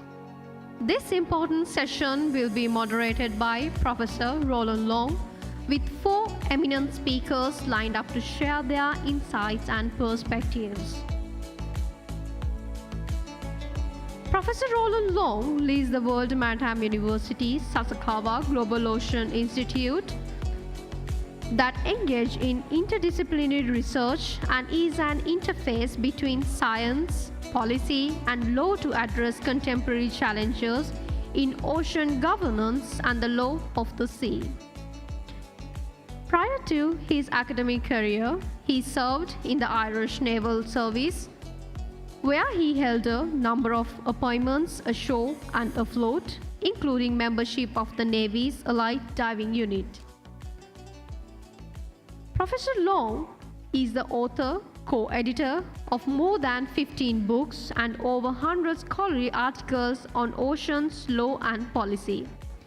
He read for his PhD at the School of Law, Trinity College, Dublin, and has been a senior visiting scholar in residence at the University of California, Berkeley, and a visiting scholar at the Center for Ocean Law and Policy at the University of Virginia. Additionally, Professor Long teaches on the Law of the Sea program at the Harvard Law School, Road Academy Ocean Law and Policy, as well as supervises the United Nations, the Nippon Foundation of Japan Fellowship Program, visiting WMU. Ladies and gentlemen, may I now invite Professor Roland Long to take the seat as the moderator of this session, and may I also respectfully request our distinguished speakers, Rear Admiral Brett Saunter, Commander Joint Agency Task Force Operations Sovereign Borders, Rear Admiral Faisal Amin, Commander Coast Areas of the Pakistan Navy, Commander Amila Prasanga and Wing Commander Gayan Bowatta to kindly take their seats beside the moderator.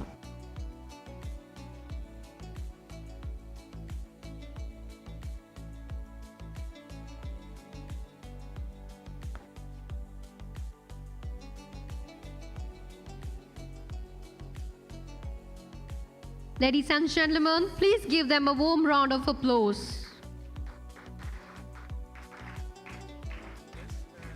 Thank you, and over to you, sir.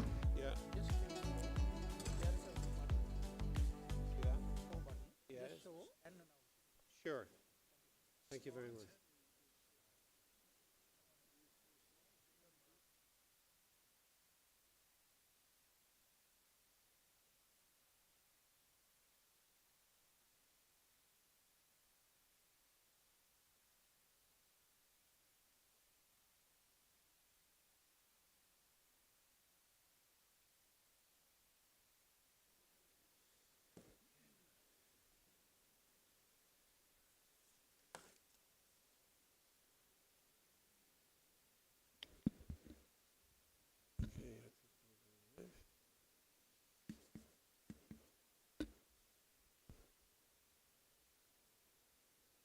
I think we're good to go.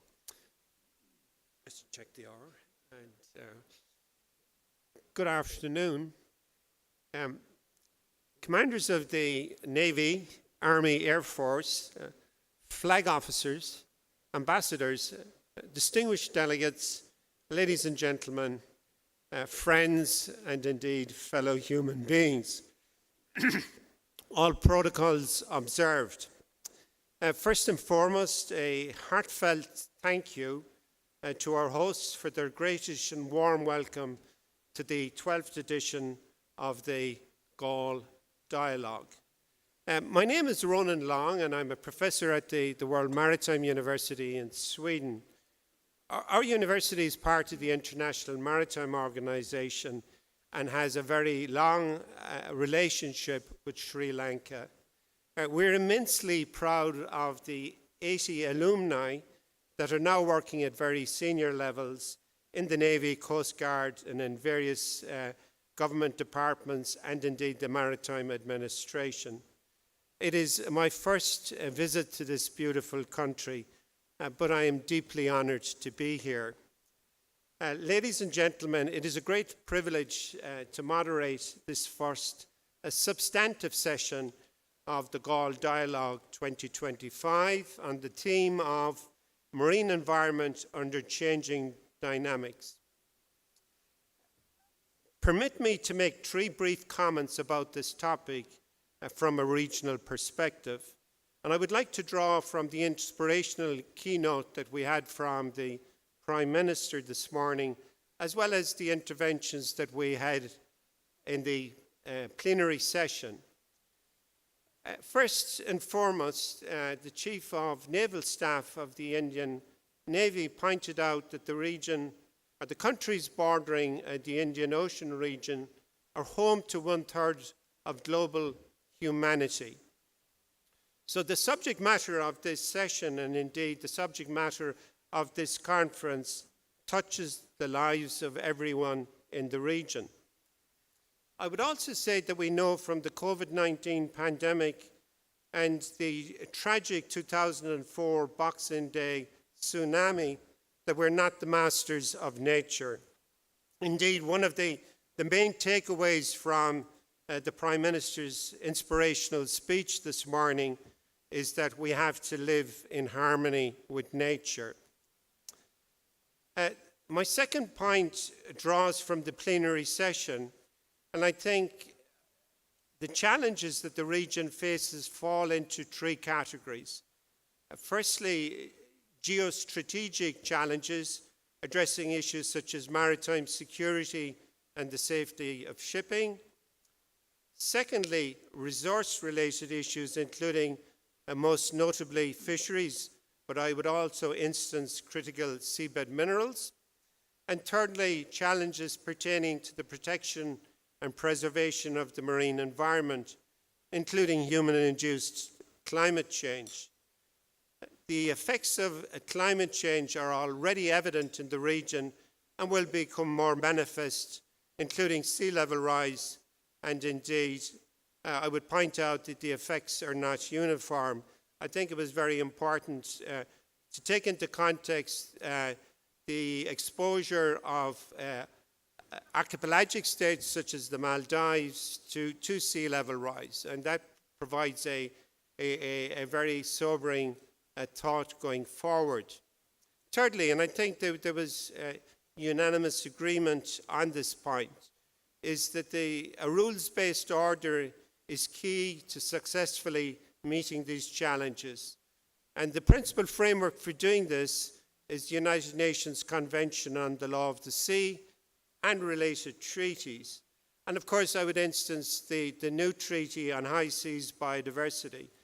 This achieved 60 ratifications last week, and I would like to congratulate and commend Sri Lanka for your role in bringing this treaty into effect over the last number of decades. And I would make special mention to my dear friend, Ambassador Hassananti, and her colleagues at the Ministry of Foreign Affairs for providing leadership at the United Nations on this issue. And this is a very important week at the United Nations with the commencement of the General Assembly. Now, turning next to the subject matter of this session, marine environment under changing dynamics. And I think we're all in agreement that there are certainly changing dynamics. Our first contribution will be delivered by Rear Admiral Brett Saunter from the Royal Australian Navy. He has a prestigious academic qualifications and has held demanding operational appointments. Among these, I note that he is a graduate of the United States Naval War College in Newport, Rhode Island, and the Harvard Kennedy School at Harvard University. I teach at both institutes, so I feel incumbent to mention both. One of the operational appointments that certainly caught my eye was that he commanded the Joint Task Force tasked with providing humanitarian assistance and disaster relief to Fiji following Tropical Cyclone Winston. The title of his paper is Adopting Forward-Thinking Policies, Formulation of Actionable Strategies to Address Pressing Marine Environmental Challenges through Regional and Extra-Regional Partnerships. Rear Admiral, you are very welcome, and you have the floor, sir. Thank you. Thanks, Professor Long. And can I start off by thanking the Sri Lankan Navy for hosting this great conference. This is nearly the second year of my command here in what's called Maritime Border Command in Australia. And it's my fifth time here to Sri Lanka, which I think just shows the great relationship that Australia has with this great nation. It's what we commonly call a gold standard. I have some slides, so you don't have to talk to my voice or listen to my voice all the time. But a picture tells 1,000 words, as they say. And I just have a few things that I just want to work through. Initially talking about my own command and how that brings together the civil maritime cooperation required. And then I just want to leave you with a couple of things that I think would be worth a discussion about how we get better in improving the role between civil and military cooperation, which is so necessary in the confronting environment that we have. If I can get the slides to work.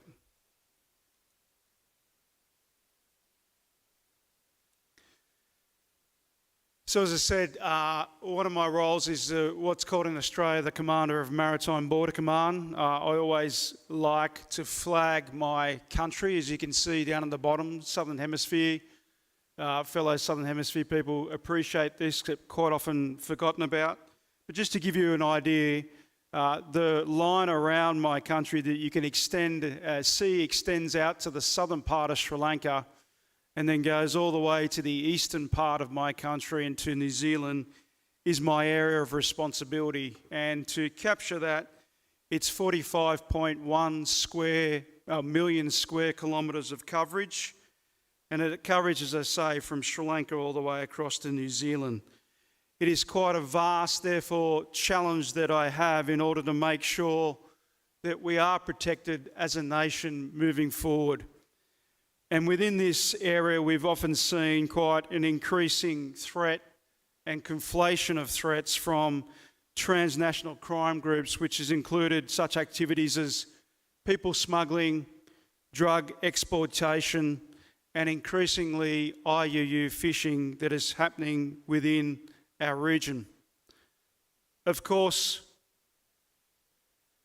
as a small nation in terms of population with quite a large area of responsibility, the only way that we can protect that is through civil maritime cooperation. And it's germane in everything that we do in Australia in terms of our marine environment. In my command, it's a combination of military uniformed personnel and capability, both Navy, Army and Air Force, with civilian appreciation given by what's called the Australian Border Force, which I am also a member of. And therefore, whilst Australia does not have a Coast Guard, under the National Defence Strategy and the Australian Government's Civil Maritime Strategy, the Australian Border Force and the Australian Defence Force are charged sharing to protect Australia from 8 specific civil maritime threats to assure our sovereignty.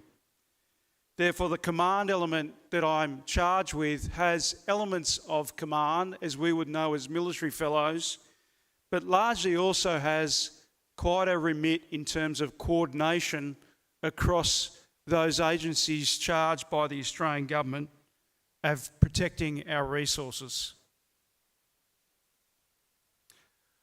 When I looked at the breakdown of how we look at a breakdown in terms of the relationship between security and safety within Australia, it's best described, I find it, by this Venn diagram of 3 concentric circles.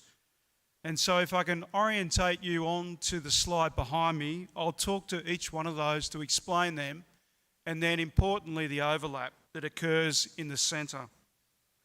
So on the top of the diagram you can see civil maritime security, that exercises sovereign rights and obligations and applies through legal authority, and where the geographic focus is determined by jurisdiction. Certainly in Australia, this is my remit as the Commander of Maritime Border Command to preserve. Equally, however, is military maritime security, that protects the sovereignty of interest from foreign aggression, but also enables the application of force by a nation to protect its national interest and rights. And then lastly, the final axis is maritime safety. In that domain, the focus is obviously on preserving safety of life of people and the environment against accidents and incidents that threaten the marine ecosystem. This applies to internationally agreed search and rescue regions that we have, and in Australia's case accounts for 11% of the globe. Within each of these areas, we can only cooperate in order to successfully provide the level of security and safety that's required. This cooperation requires both civil and military authorities to work together. Of particular interest is the overlap. In these areas, agencies have shared responsibilities, and so strong and effective cooperation is critical as we move forward. These are the 8 civil maritime threats as Australia sees them that apply both within our country and within our region, and those threats that I am directly responsible to the Government of Australia. You can read through these, and I won't dwell on them, but if you remember back to the last session, they largely do reflect what a lot of other nations see as the threats in the civil maritime space that we all and each enjoy.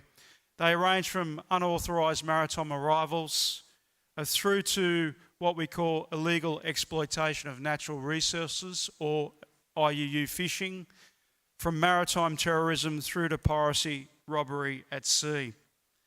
And in Maritime Border Command, whilst I'm charged with looking after all of these, I cannot be responsible for them all because I do not have the force, neither the ability to actually protect all of these. So we do that through a linkage of government agencies that you can see now in front of you. And I'll explain to you what all of these do and how they work.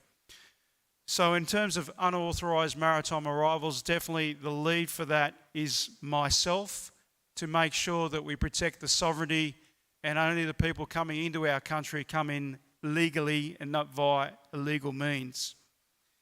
In terms of illegal exploitation of natural resources, that is led by the Australian Fisheries Management Agency. They are directly responsible. However, as the Commander of Maritime Border Command, I need to provide them with the necessary forces to protect that aspect moving forward. In terms of the marine parks that we have across Australia, definitely they are in charge by marine park authorities, where again they are responsible, but I provide forces to make sure that we are protecting against those people that seek to harm those marine parks. Compromise and biosecurity, again, is led by another agency in Australia, but we provide the resources in terms of ensuring that we assure those moving forward. In terms of maritime terrorism in Australia, I am the Maritime Terrorism Coordinator, and that is very much an Australian Defence Force role moving forward. Marine pollution, again done by marine park authorities, but again I need to provide resources to them in a coordinated manner. Piracy, robbery and violence at sea in the Australian station is my remit, and prohibited imports and exports are done in combination with the Australian Federal Police and the Agency of Water and Environment within Australia.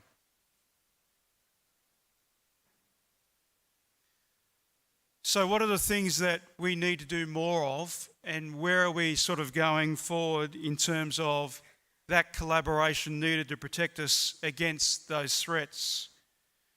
My first thing that I would say to you is maritime domain awareness. A rightful focus for all of us over the last 4 or 5 years, improving the advancement and the awareness of what is operating in and around our oceans. It has seen opportunity and collaboration across industry and across partners, where we're at a state now where we have a combination of both multilateral MDA and sovereign MDA. I think the next stage for all of us is how we hub and spoke those sovereign entities and those multilateral entities to make sure that the network of MDA is providing awareness to us all. Why do I think that's important that we hub and spoke? Because whilst we talk about technology and what information we need to provide, at the heart of MDA is making sure that the information that we exchange gets to the right people and the right organisation at the right time. Now, to date, I've never seen a technology that's able to do that. The only way that it is best achieved is through liaison officers. And when you look at some of those multilateral MDA awareness centres, such as the Singapore Fusion Centre, for example, it is enhanced by having a whole bunch of liaison officers involved. So I think our next stage as nations in terms of MDA is how we connect and network those moving forward. The second area I think we need to focus on is what I call from information to intelligence exchange. For a long while we've been talking about information exchange.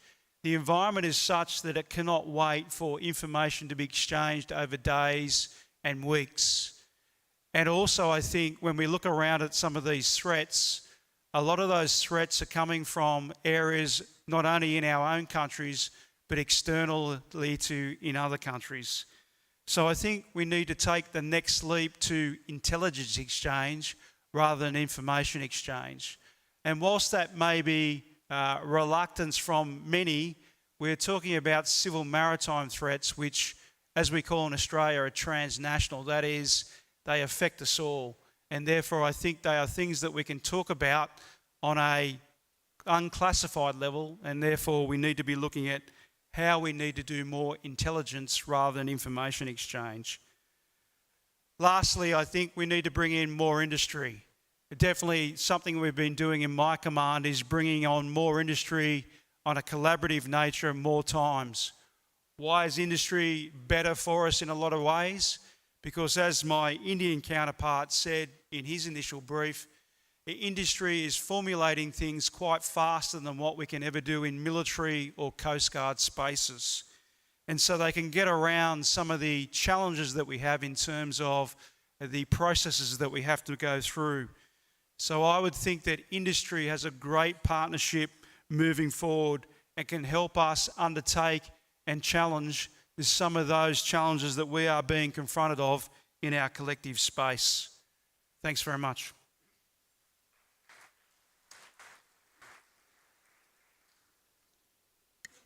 Rear Admiral, thank you very much. And tour de force, drawing from his operational command experience. And I think that one or two things that strikes me is, firstly, the sophisticated institutional setting for decision making between both Navy and indeed civilian agencies. And this relationship is quite a critical one. I'm also quite struck by the three proposals. Firstly, on MDA, secondly, on intelligence exchange, and of course, stakeholders, bringing industry on board. And I'm sure we will get lots of questions from the floor on those three proposals. I'd like next to turn to our second contributor, Rear Admiral Faisal Amin, Commander Coastal Areas, Pakistan Navy. The Rear Admiral is a graduate of the Command and Staff College, Kuwaita, the National Defence University at Islamabad, and the Royal College of Defence Studies in the United Kingdom. He has had a number of operational commands and distinguished appointments ashore and afloat. He will speak on the topic of adopting forward-thinking policies, formulation of actionable strategies to address pressing marine environmental challenges through regional and extra-regional partnerships. Rear Admiral, you are very welcome and you have the floor.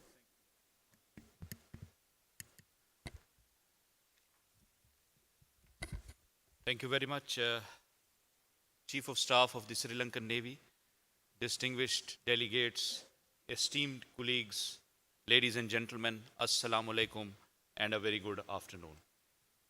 It is a personal pleasure for me to be here at the Galle Dialogue 2025, almost 30 years before this that I was there in Sri Lanka in 1995. At the onset, I must congratulate the Sri Lankan Navy for arranging this impressive interaction on the theme, which is very contemporary to the geopolitical environment which we all are facing. That is the maritime outlook of the Indian Ocean under the changing dynamics. Under this theme, in the next 10 to 15 minutes or so, I shall be talking about the actionable strategy to address the pressing environmental challenges in the Indian Ocean. Ladies and gentlemen, the Indian Ocean is today perhaps the most discussed region amongst the global maritime community and commonly termed as key to the seven seas. It draws international attention owing to numerous and disparate reasons. It is a reservoir of energy, resources. There are security challenges and is also the focal point of human, economic, as well as environmental issues. The states dotting the region and along its rim interact as neighbors, compete while also cooperating at the same time. The outside powers wield influence here for their economic and strategic interests, and the region is measured by well-known share of the global energy, wealth, and commerce that crosses its highways. A unique feature of the Indian Ocean is that only 20% of the total trade is conducted among the countries of the Indian Ocean themselves, whereas 80% of the trade is extra-regional. It is no surprise that we see a sizable presence of extra-regional navies in the Indian Ocean to protect their interests. Their footprint also underlines the significance of maritime security for sustenance of the global economy. The maritime challenges are increasingly complicated and unpredictable. Contemporary maritime threats mainly emanates from the interstate territorial disputes and the political turmoil, resulting in increased maritime challenges, including serious environmental concerns at sea impacting world community at large. Ladies and gentlemen, these environmental issues have transcended far beyond scientific concerns to become one of the most crucial strategic challenges today. Oceans covering over 70% of the planet, which endures billions with food and serve as a vital arteries for international trade and energy flows. Their importance is not just ecological, it is deeply economic, geopolitical, and indeed existential. A healthy ocean is indispensable for the planet's economy and survival, acting as a huge buffer against climate change and a provider of valuable resources. Marine ecosystems are under unprecedented stress from a confluence of threats: climate change, pervasive pollution, unsustainable exploitation, and rapid habitat degradation. This is no longer a distant environmental debate, but a pressing matter of national security, economic prosperity, and human survival, directly impacting food security, coastal defenses, public health, and stability of global trade. In a short time, the ocean is very ecological health and geopolitical stability crisscrosses and are now at forefront of an escalating crisis. To confront these challenges, we must embrace forward-thinking policies guided by science but shaped by strategic foresight. Importantly, since these threats respect no borders, our response must be founded on robust regional and extra-regional partnerships, linking national will with collective actions such as the United Nations Environment Programme, Regional Sea Programme, and Global Partnership for the Oceans. Distinguished delegates, climate change acts as a multiplier of maritime insecurity. Our ocean is absorbing a quarter of carbon emissions, leading to record temperatures and overwhelming heat waves that bleach the coral reefs and disrupt food chains. The acidification has increased by 30% since the Industrial Revolution, which is dissolving the foundations of the marine life. The degradation of critical habitats like the mangroves and the coral reefs, our natural storm barriers, and carbon sinks is accelerating biodiversity loss at a rate that may soon become irreversible. Meanwhile, the sea level rise, accelerating at an alarming rate, threatens to inundate coastal communities and affect critical infrastructure. According to reports, annual rate of seawater rise during past 2 decades is estimated to be 0.13 inches a year, twice the average of last 80 years. Similarly, our waters are choking on pollution. An estimated 5 to 15 million tons of plastic enters the ocean annually, which is equivalent to dumping 3 garbage trucks into ocean every minute. Additionally, oil pollution from shipping damages fisheries, destroys mangroves, and significantly affect coastal economies, especially in the Western Indian Ocean and the Arabian Sea. Furthermore, relentless overexploitation is pushing a third of global fisheries beyond their limits, while illegal, unreported, and unregulated fishing taps away billions of dollars and impinges on economic development of coastal states. This practice, ladies and gentlemen, accounts for over 20% of total global catch, with potential economic loss of billions per year. In this context, it is assessed that 30% of the fish stocks of Indian Ocean are already overfished. Pakistan, ladies and gentlemen, is a strategically located littoral state of the Indian Ocean, where environmental concerns are not abstract, but in fact stark realities. Our more than 1,000-kilometer coastline, deltaic ecosystems, and exclusive economic zone presents both opportunities and challenges. Recently developed deep seawater port at Gwadar offers economic avenues not only for Pakistan, but for the regional countries as well.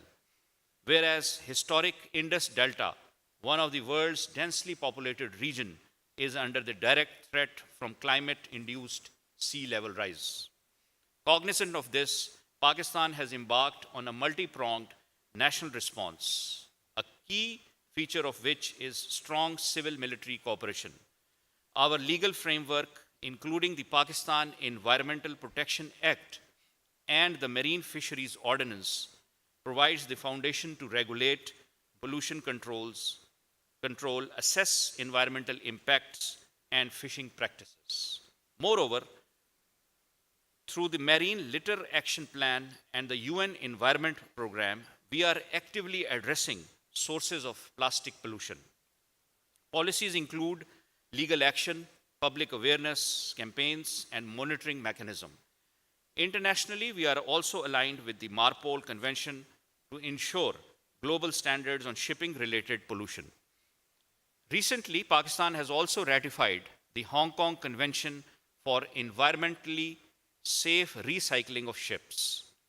Institutionally, ladies and gentlemen, Pakistan's Ministry of Maritime Affairs lead on critical initiatives like large-scale restoration of mangroves, seagrasses, and salt marshes as natural defense against erosion, sea level rise, and biodiversity loss.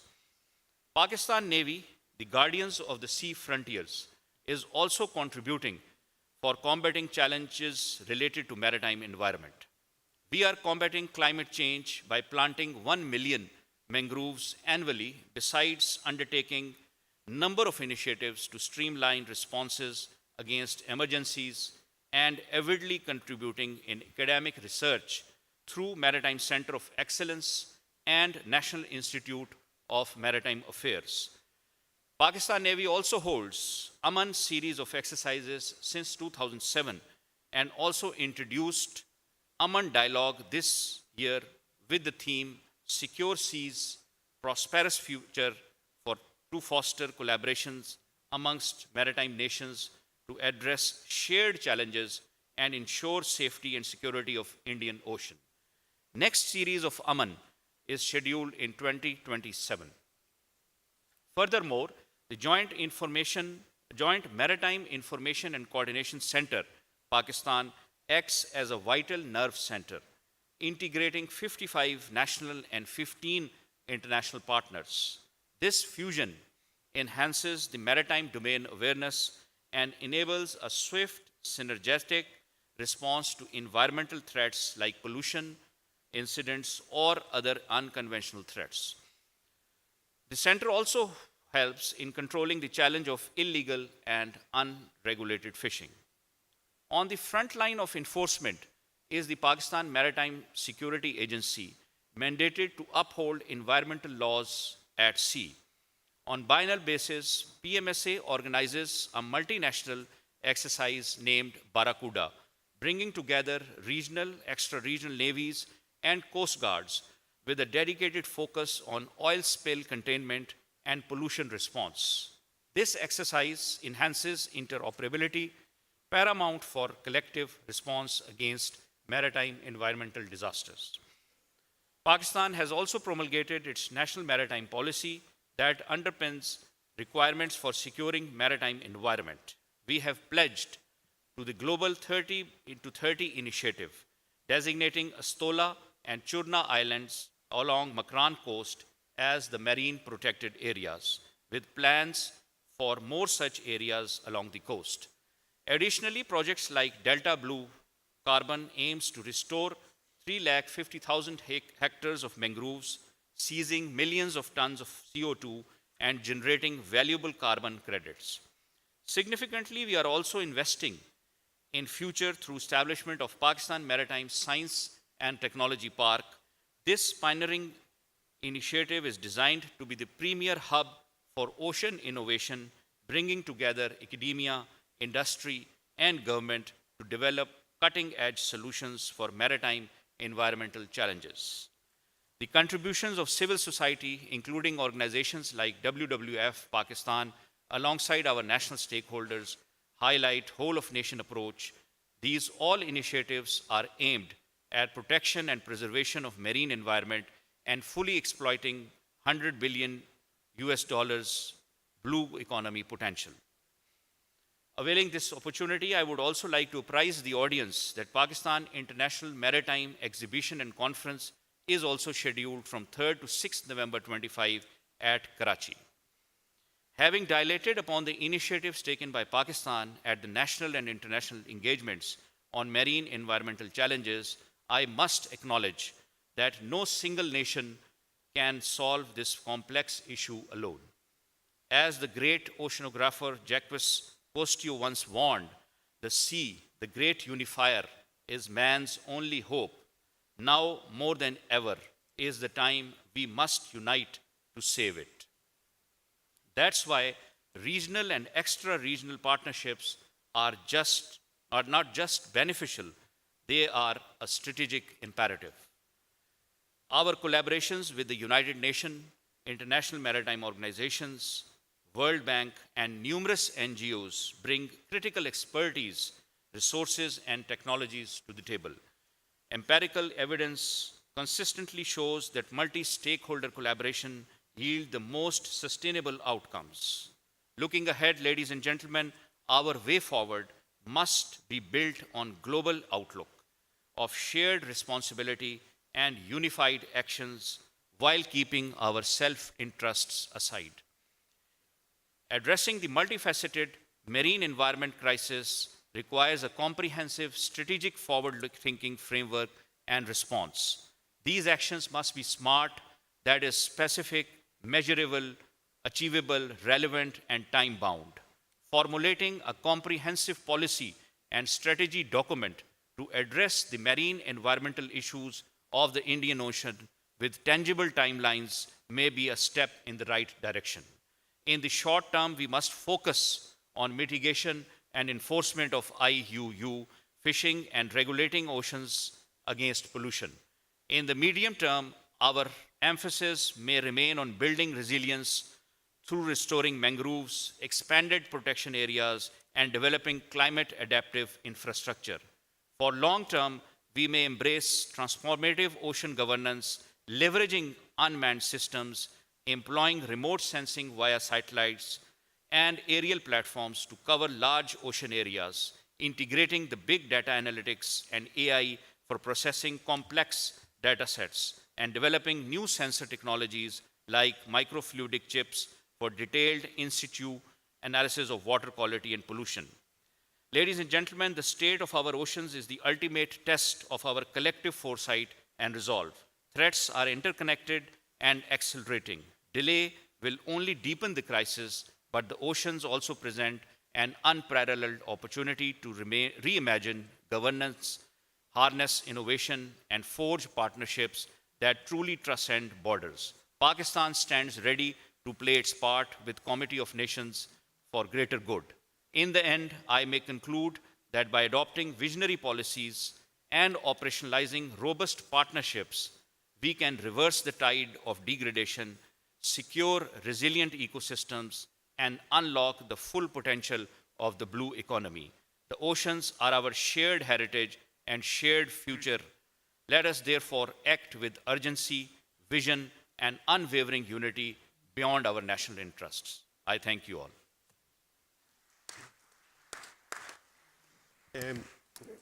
Thank you very much, Rear Admiral. Another tour de force. And I suppose some key aspects that are coming to light is the linkages between the regional and the global. Firstly, in the economic sense, but also in the context of humanity. And I think that is very, very significant. You also emphasize environmental loss, the triple planetary crisis, and you emphasize the issue of food security. And the issue of food security here is absolutely vital. And I think that has come across in a number of the interventions. You also provide a very inspirational vision for the future built on multilateral and regional cooperations. And you cite the role of UNEP, the potential to develop further regional seas conventions, as well as the important work that my own parent organization does, the International Maritime Organization. Thank you for that. And I think one of the threads that bound your lecture together is the issue of cooperation and partnership. And perhaps most charming in many ways is you presented a very clear vision for the future, a vision built on opportunity. And I think that's an important topic, because when we talk about the marine environment, the conversation very often descends into a very pessimistic future. But we should keep the potential of the ocean very much to the forefront. Without further ado, I'd like to turn to our final contribution. And we have two contributors who will speak on this particular topic. Firstly, Commander Amalia Prasanga, who is a senior officer in the Sri Lankan Navy with over 2 decades of operational command and scholarly expertise. He's a graduate of the United States Naval War College as well, and has, dare I say, 3 master's degrees. The co-author of the paper is Wing Commander Boat. He has a distinguished career marked by leadership and expertise in aviation. He holds a number of degrees. The title of the third paper in this session is Marine Environmental Protection in Sri Lanka, Strengthening Naval, Air Force and Coast Guard Joint Operations. I would add that I had the privilege to read this paper, and it is quite striking. I think it binds this particular session together very well. So to both speakers, you're very welcome, and you have the floor.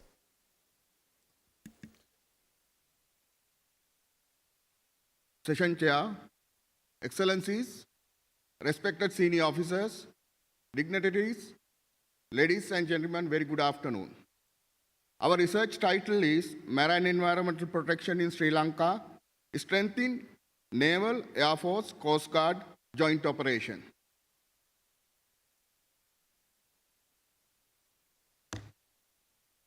Oceans sustain economies, ecosystem, and human security. Marine environmental threats fall within the climate security nexus. UN Security Council identified them as threat multipillars.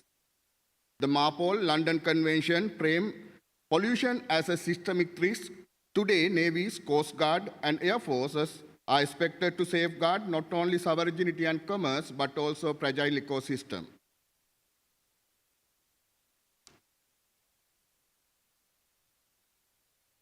The Indian Ocean, critical for global trade, faces oil spill, IUU fishing, coral bleaching, sea level rise, endangering food security and economic growth. Regional mechanisms like IORA, South Asian Cooperative Environmental Program, prioritize marine environmental protection. However, challenges remain, including limited coordination, varying national capacities, and complex jurisdictional issues.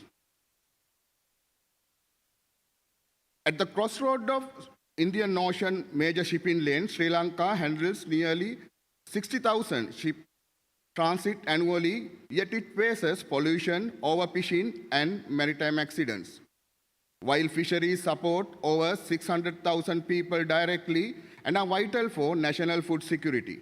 Therefore, Sri Lankan marine environmental protection is a core element of national defense and regional stability.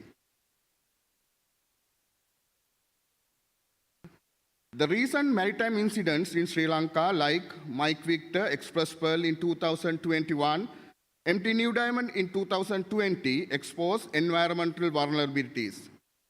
Responses by Navy, Air Force, Coast Guard were delayed due to overlapping mandates, unclear command lines, and limited interoperability, revealing deficiencies in military-civil coordination.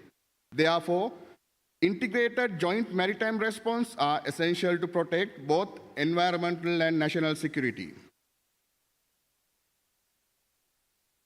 Current single service responses in Sri Lanka are insufficient for multidimensional level crisis management. The Navy lacks specialized environmental response assets, Air Force has limited sustained monitoring, and the Coast Guard is under-resourced for large-scale pollution response.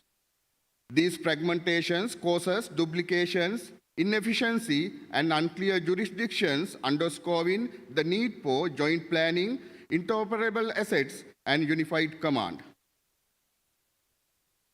This research examined the barriers to joint naval, air, and coast guard marine environmental protection in Sri Lanka. Existing laws in Sri Lanka recognize marine environmental protection, but shortage of effective interagency command and control system. The study also responds the MT New Diamond and Mike Victor Express Pearl disasters and proposed recommendations to develop joint service framework to enhance marine environment protection in Sri Lanka. The study examined integrated maritime security, bringing together naval, aerial, coast guard, and environmental agencies to safeguard marine ecosystem and human security. Theoretical foundations based on the collective maritime security, hybrid theory, and resilience and disaster risk reduction framework. The key variables like surveillances, enforcement, coordination, and legal framework were shaped by mediating variables, joint operation, tri-service capabilities, and technology, ultimately influence outcome like ecological resilience and effective disaster response. Study employs qualitative case study method focusing on MT New Diamond and Mike Victor Express Pearl disasters to examine interagency maritime security cooperations, and also primary data were collected through focus group in discussions. Global best practices in joint marine environmental protection. Oil spill remains major marine pollution threat despite MARPOL, often caused by human errors and operational failures. The Mike Victor Wakashio grounding in 2020 revealed gaps in oil spill modeling and delayed in assistance, highlighting need for integrated satellite-based synthetic aperture radars with naval and aerial reconnaissance. Rising hazardous cargo transport increases disaster risks. The Mike Victor Express Pearl incident emphasized coordinated response among Navy, Coast Guard, and Air Force, industry, and salvage operators. EU framework via European Maritime Safety Agency illustrate the benefit of integrating naval and civilian resources for chemical spill preparedness. Disasters often involve cascading hazard, oil, chemical, plastic, and fire, requiring multi-domain responses. Mike Victor Wakashio and Mike Victor Express Pearl disasters demonstrates inadequacy of sequential approach where fire suppression, spill containment, hazard waste disposal were managed separately rather than through integrated command. Australian National Plan exemplified integrated multi-hazard response mechanism, including dispersants, booms, salvage assets, and interagency drills. Aerial platforms are crucial for marine environmental monitoring, including oil spill mapping, pollution detection, and water quality assessment. India deploys MQ-9 Bravo Sea Guardian UAVs for spills and hazard cargo surveillances. AI-enabled systems like Copernicus Maritime Surveillances Program integrate drone, satellite, and machine learning for near real-time detections of spills and illegal discharge. The US Coast Guard lead Joint Navy-Air Force response via Incident Command System. Japanese employ Joint Task Force for centralized command during the environmental emergencies. While Singapore Maritime and Port Authority integrate naval, air, civilian resources in whole-of-government framework.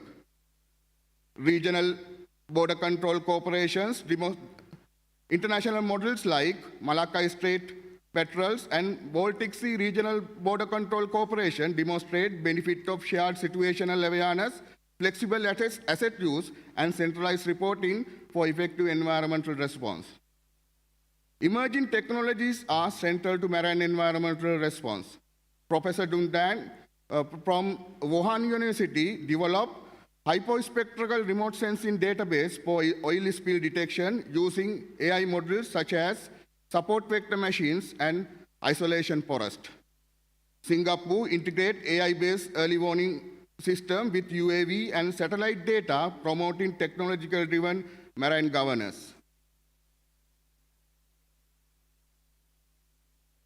This table compares marine environmental response framework with Sri Lanka, India, Singapore, and Australia. Doctrinal approach. Sri Lanka lacks unified joint service doctrine, relying on the fragmented single service approach. India implements whole of nation and whole of sea framework, emphasizing multilateral cooperation and data sharing. Singapore follow commercially driven green hub model, and Australia operate under national plan with robust bilateral and multilateral partnerships. Institutional leads. Sri Lanka response in divide among the Navy, Air Force, Coast Guard, and Environmental Protection Authority, causing overlapping authorities. India coordinate multiple stakeholders, including Navy, Coast Guard, police, state, and industrial actors. Singapore Maritime and Port Authority lead with strong interagency collaborations, while Australian Maritime Safety Authority operate under comprehensive national plan. Technology integration. Sri Lanka has growing assets but limited interoperability. India builds national maritime security grid and support blue tech startups. Singapore promotes digitalization and green tech technologies, while Australia uses advanced surveillances and international data sharing like Operation Redback. Response capabilities. Sri Lanka's responses are ad hoc and rely on external assistance for large-scale incidents. India focuses on systematic convergence through formal protocol and integrated training. Singapore prioritizes prevention and regulatory compliances, while Australia coordinates responses under national plan with strong defense and law enforcement partnership. Strength. Sri Lanka has growing naval, air, and coast guard assets and open for international cooperation. India has well-funded capabilities and strong regional cooperation.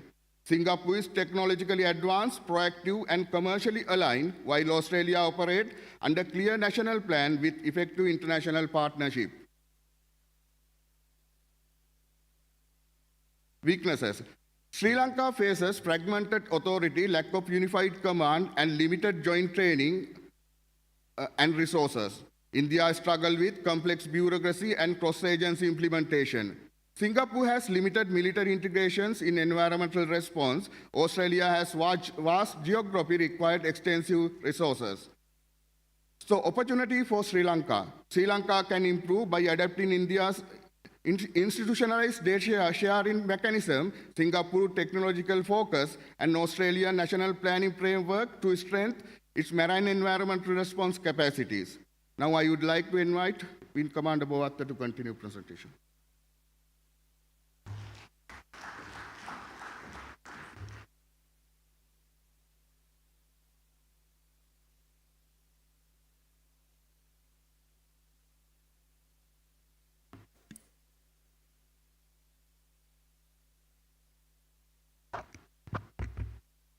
Good afternoon, ladies and gentlemen. Let's move on to the case studies.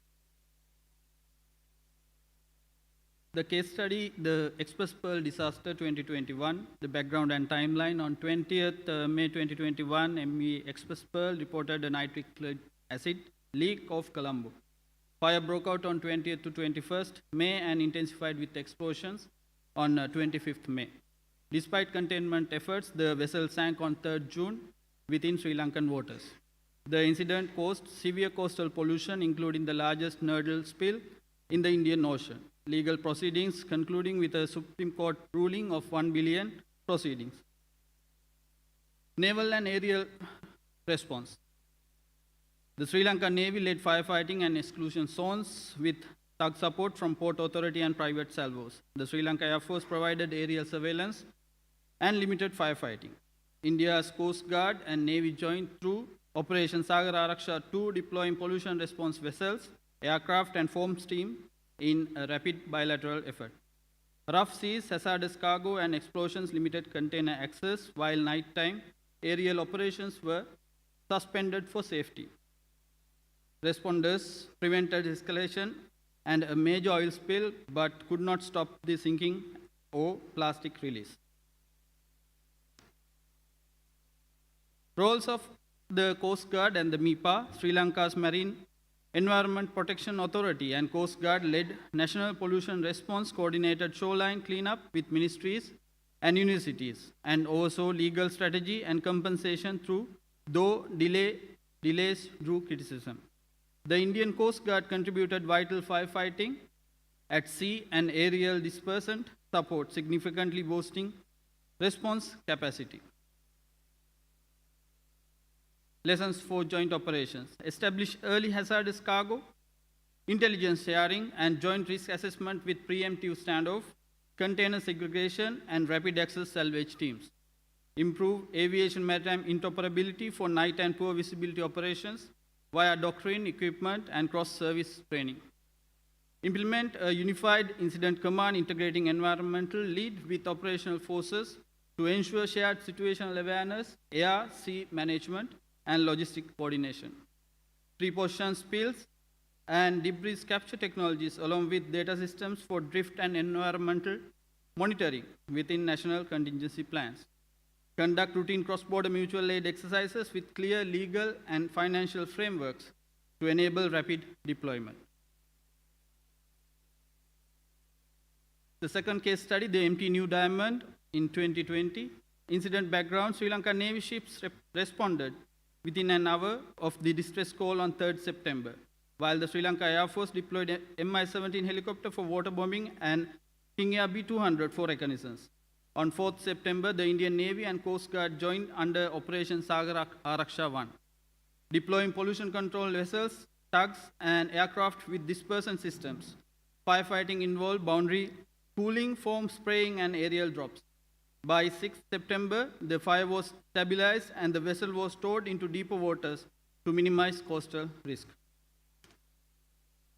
Specific roles of Sri Lanka Navy, Sri Lanka Air Force, and Indian Navy. The Sri Lanka Navy enforces exclusion zones and uses offshore patrol vessels. Sri Lanka Navy ship Sayura and Sri Lanka Navy ship Samudra for foam application. The Air Force conducted multiple sorties by Bell 212 helicopter, dropping dry chemical powder and water. The Indian Navy deploys INS Shayadri and Coast Guard pollution response vessels with boom, fire monitors, and aerial support.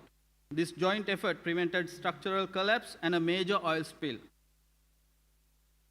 Operational challenges, firefighting was extremely hazardous due to the risk of boiling liquid, expanding vapor explosion, limiting tugboat access. Adverse weather with strong winds and currents complicated boom deployment. Resources gap emerged as Sri Lanka lacked specialized aerial systems and high-capacity foam equipment for a vessel of this size. Coordination between the Marine Environment Protection Authority and armed forces were delayed, while toxic smoke and limited rescue assets made crew evacuation difficult. Evaluation of joint naval air operations strengths include rapid joint service mobilization, effective Sri Lanka Navy and Sri Lanka Air Force coordination, and crucial bilateral support from India. Gaps included ad hoc communication, lack of standardized command, limited equipment, and delayed scientific input. India's pollution response assets highlighted Sri Lanka's reliance on external support. Lessons for joint operations, institutionalizing joint doctrine. A formal joint service marine pollution response doctrine is essential for unity of command and standardization of SOPs. Capability enhancement, acquisition of aerial firefighting pods, foam dispensing systems, and offshore pollution booms should be prioritized under dual-use procurement. Training and simulation, conduct joint service exercises simulating tanker fires and spill containments to strengthen interoperability and safety culture. Regional cooperation, strengthen bilateral and IORA framework can institutionalize rapid assistance, reducing response gaps. In conclusion, this study highlights Sri Lanka's need for integrated joint operations in marine environment protection. While command fragmentation and outdated laws persist, the country's strategic location and diplomatic position offer unique opportunities. Environmental challenges link civil regulations, military assets, and international cooperation, contributing to hybrid security governance. understanding. Policy recommendations, joint service framework. Joint service doctrine, develop a doctrine codifying incident classification, command hierarchies, communication standards, and evidence handling procedures. Permanent Maritime Environmental Incident Command, establish a dual key Defense Environment Command Center with continuous monitoring, pre-approved salvage contacts, and unified data systems. Joint Training and Simulation Center, establish a specialized institution for training in oil spill and hazardous substance response, supported by case study-based exercise. Technology integration, incorporate UAVs, satellite imagery, and AI-based anomaly detection into a national ecological maritime domain awareness system. Forward command centers position interagency hubs at major ports, pre-stocked with containment equipment and linked to MEIC. Legal reforms, amend the Marine Pollution Prevention Act to clarify operational mandates, enforce liability and compensation, and authorize emergency procurement. Public-private partnerships, formalize agreements with port authorities, insurance, fisher cooperatives to enhance search capacity and community-based monitoring. Regional and strategic recommendations, shared patrols and data exchange, institutionalize cross-border patrols and surveillance data sharing with India, Maldives, and Bangladesh. IORA and IMO engagement, utilize Hambantota Port, integrating with Mattala Airport as a hub for environmental security, training, and coordination under IORA. Pod and Indo-Pacific MDA integration, access advanced sensing technologies, training, and analyst exchange programs through Indo-Pacific partnerships. Blue diplomacy, use transparent incident data and joint exercise to balance major power interests and expand Sri Lanka's strategic space. Indian Ocean Environment Security Compact, advocate a regional framework with voluntary commitment on spill response timelines, compensation standards, and data interoperability. With that, we have come to the end of our presentation. Thank you very much for your patient listening.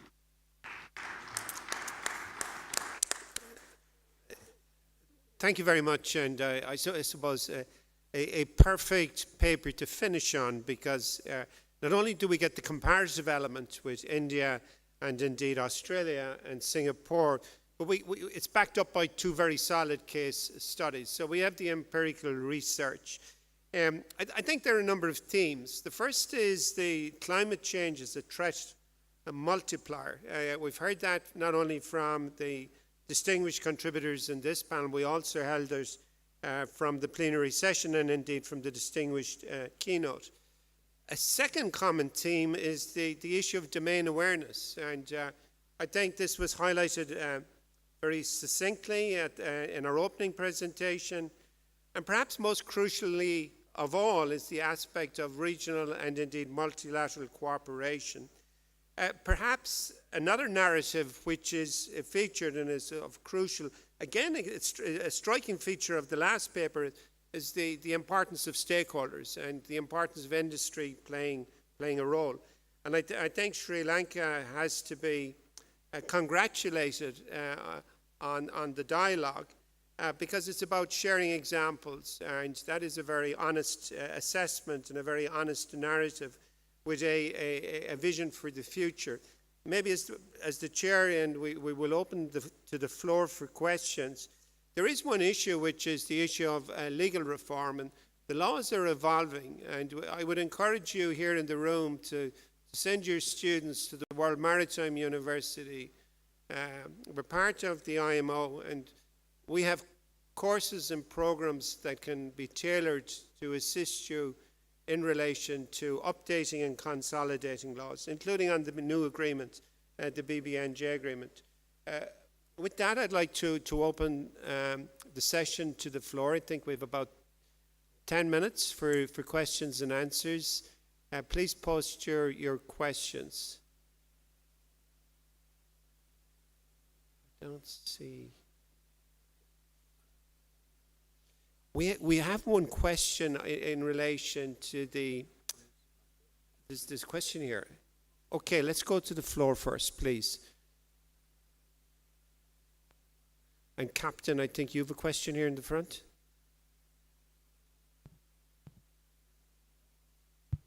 And if you can introduce yourself, please. Thank you.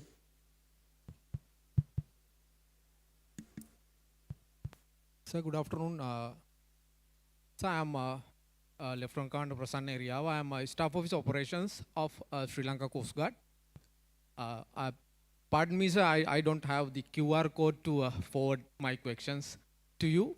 Sir, this is not a question, rather for kind of a proposal for the final presentation for the environment protection and the strengthening naval, air force and coast guard joint operation on marine environment protection in Sri Lanka.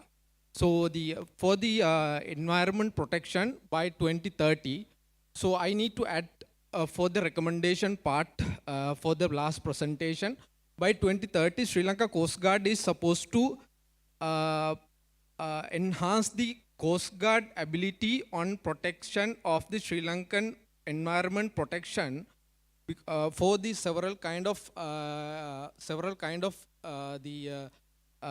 points by our assets in 2026, and we are supposed to enhance our oil spill management readiness because because of the Japanese government is going to be provide 2 billion yen in oil spill management equipment for the Sri Lanka Coast Guard. Three oil spill vessels is going to be provided to the Sri Lanka Coast Guard, and the Australian government is going to be provide 12 drones and the 5 ATVs to the Sri Lanka Coast Guard, and also the Indian government is going to be provide 19.4 million oil spill equipments.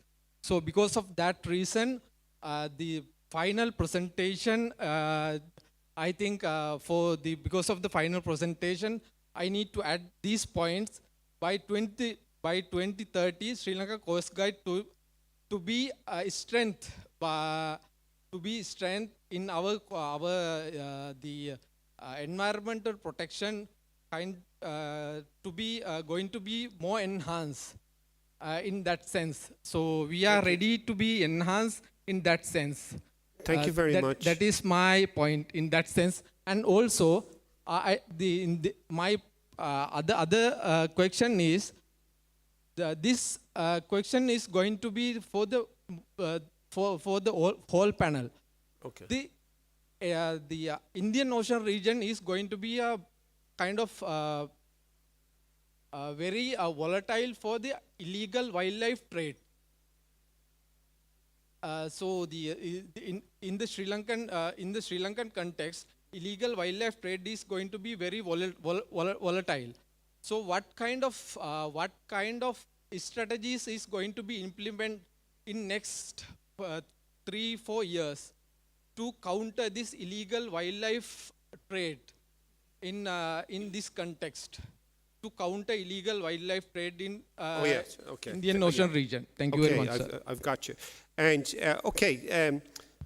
two key issues, the need to improve, the need for resources, and particular target 2030, as well as the support being received from Japan and Australia. So perhaps maybe there are members of the panel that would like to comment on that.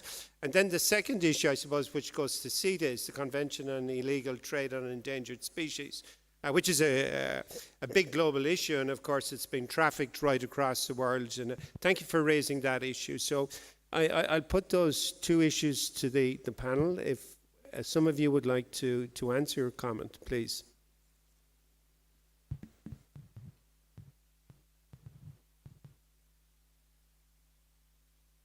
I think on the first question that you posed about the fact you've got a responsibility and therefore you're getting a lot of help, I mean, what you have to do is obviously sit down and work out how you're bringing that all together in terms of the strategy and what's the objectives. I think the objectives and the goals are clear. It's how you put it together. You mentioned my country help supporting you in terms of capability. I mean, we're also there to help for training and other requirements. So I think, again, the Sri Lankan Navy in this aspect, or the Coast Guard, I should say, needs to sit down and work out what are those core objectives, focuses to achieve that end goal, and then ask for, support, if required, to enable that moving forward.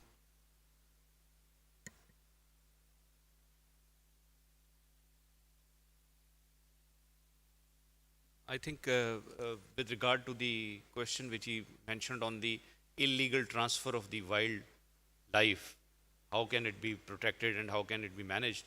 The answer lies in stringent laws, better monitoring, and a unified approach by the country so that this precious commodity or the precious species which you were referring to are not illegally transferred from one place to the another.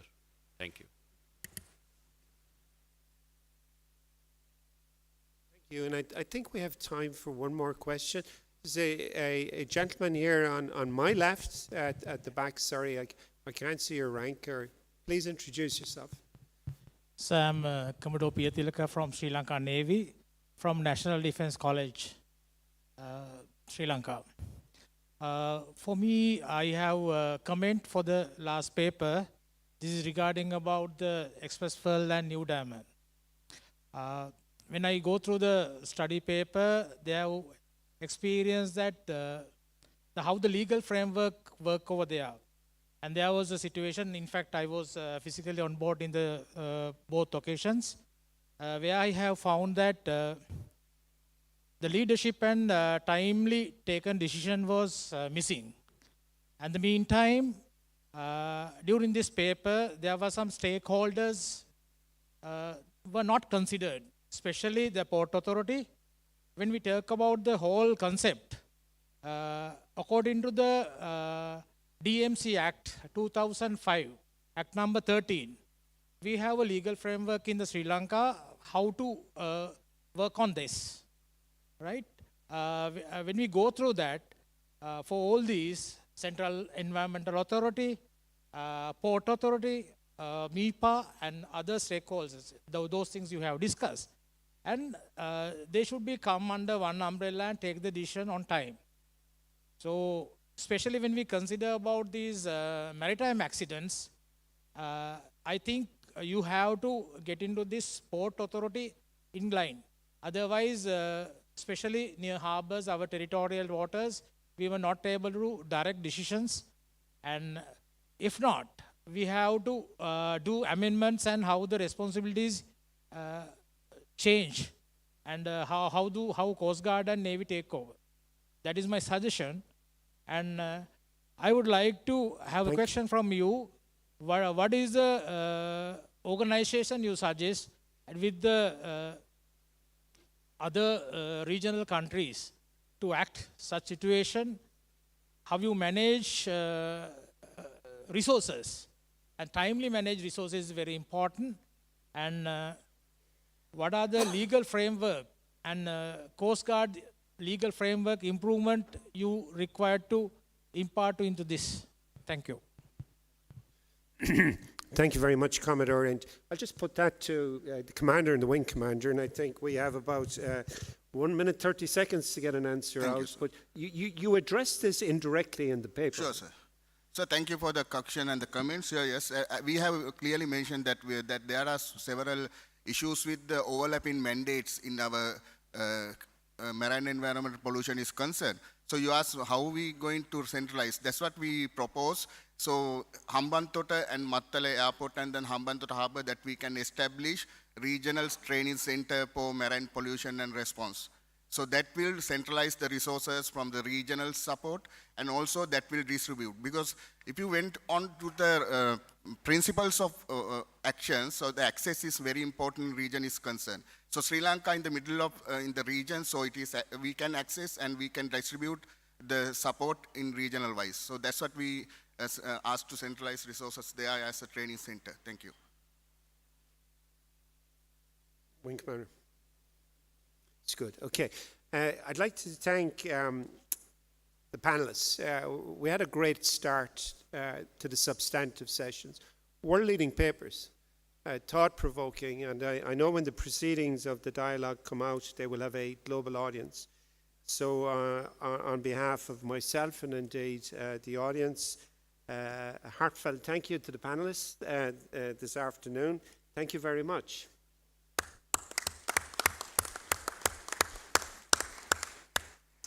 And thank you to the audience for your questions. And I think the next thing on schedule, right on time, is lunch. So thank you.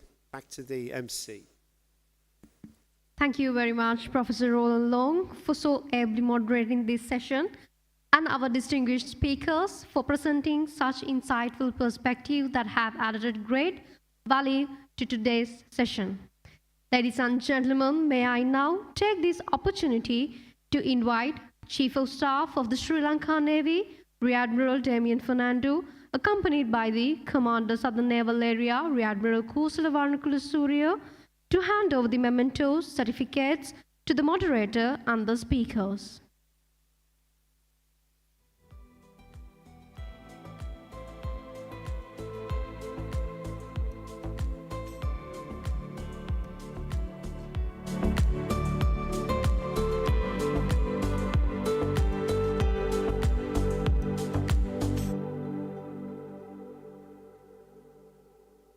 Professor Roland Long, please accept the memento.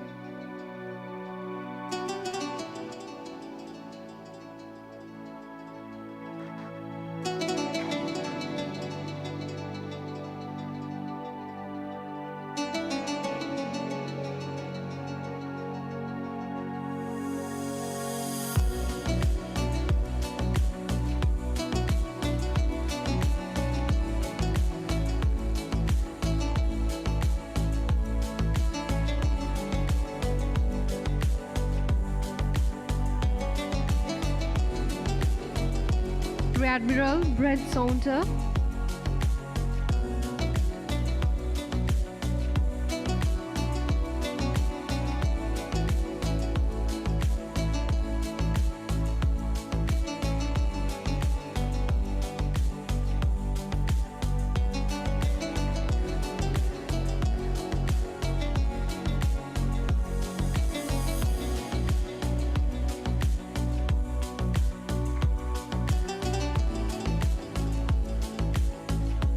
Rear Admiral Faisal Amin,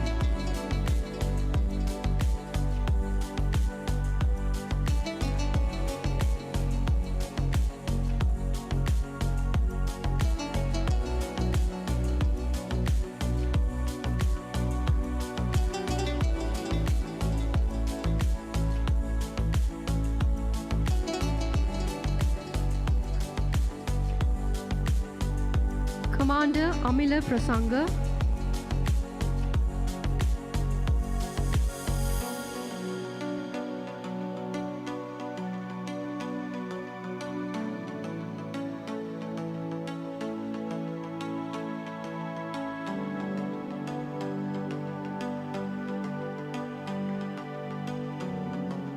Wing Commander Gayan Boatha,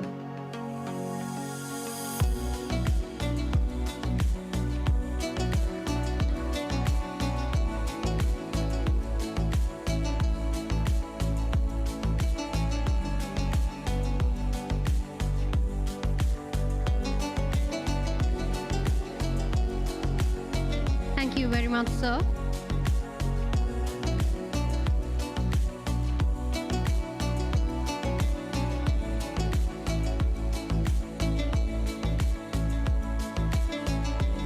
Ladies and gentlemen, now we shall break off for lunch, which is arranged at the dining area on my left side.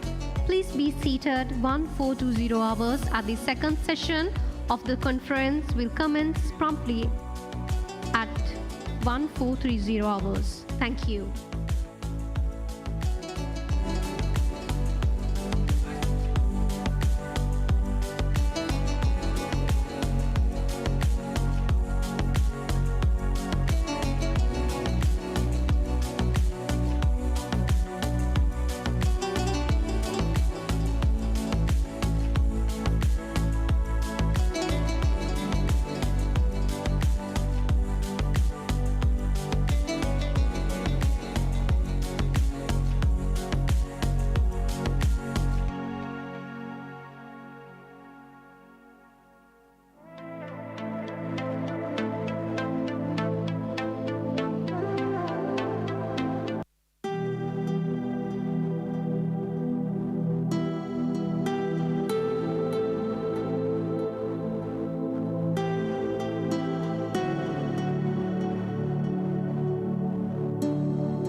Good afternoon, ladies and gentlemen. Can I please have your attention, please?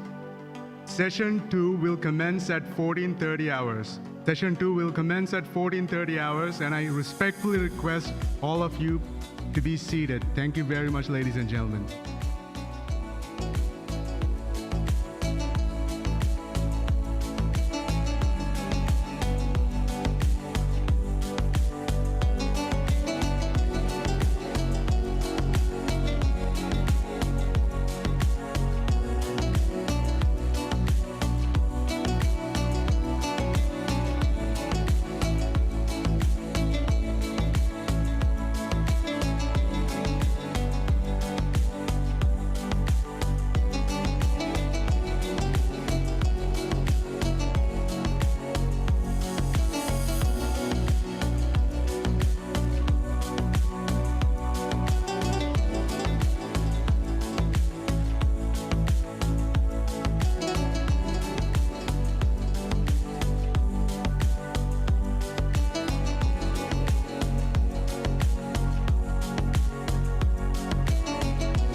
Every rotation, every revolution, every site.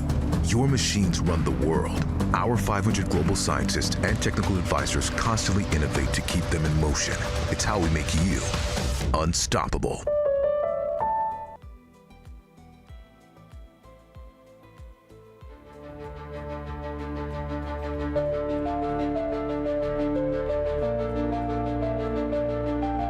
every rotation, every revolution, every sight. Your machines run the world. Our 500 global scientists and technical advisors constantly innovate to keep them in motion.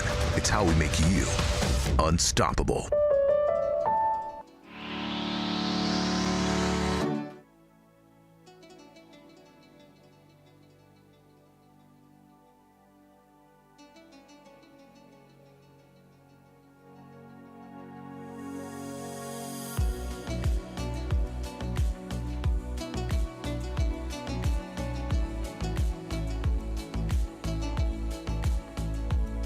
Ladies and gentlemen, the second session will begin momentarily. I respectfully request all to be seated. The second session will begin momentarily. I respectfully request all to be seated. Thank you very much.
Your Excellencies, distinguished guests, ladies and gentlemen, welcome back.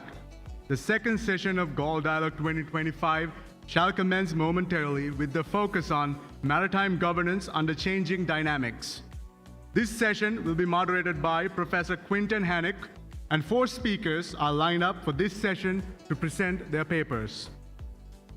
Professor Quinton Hannock leads the Fisheries Governance Research Program at the Australian National Centre for Ocean Resources and Security, University of Wollongong, where he is a Nippon Foundation Ocean Nexus Research Chair. He has established various international research partnerships focusing on ocean governance and equity, marine conservation, and sustainable and equitable management of transboundary fisheries. He is particularly interested in strategic research and capacity building projects that strengthen cooperation and consensus building. In addition to his roles at University of Wollongong, Professor Hannock was elected in 2024 to chair the Indian Ocean Tuna Commission's Allocation Committee.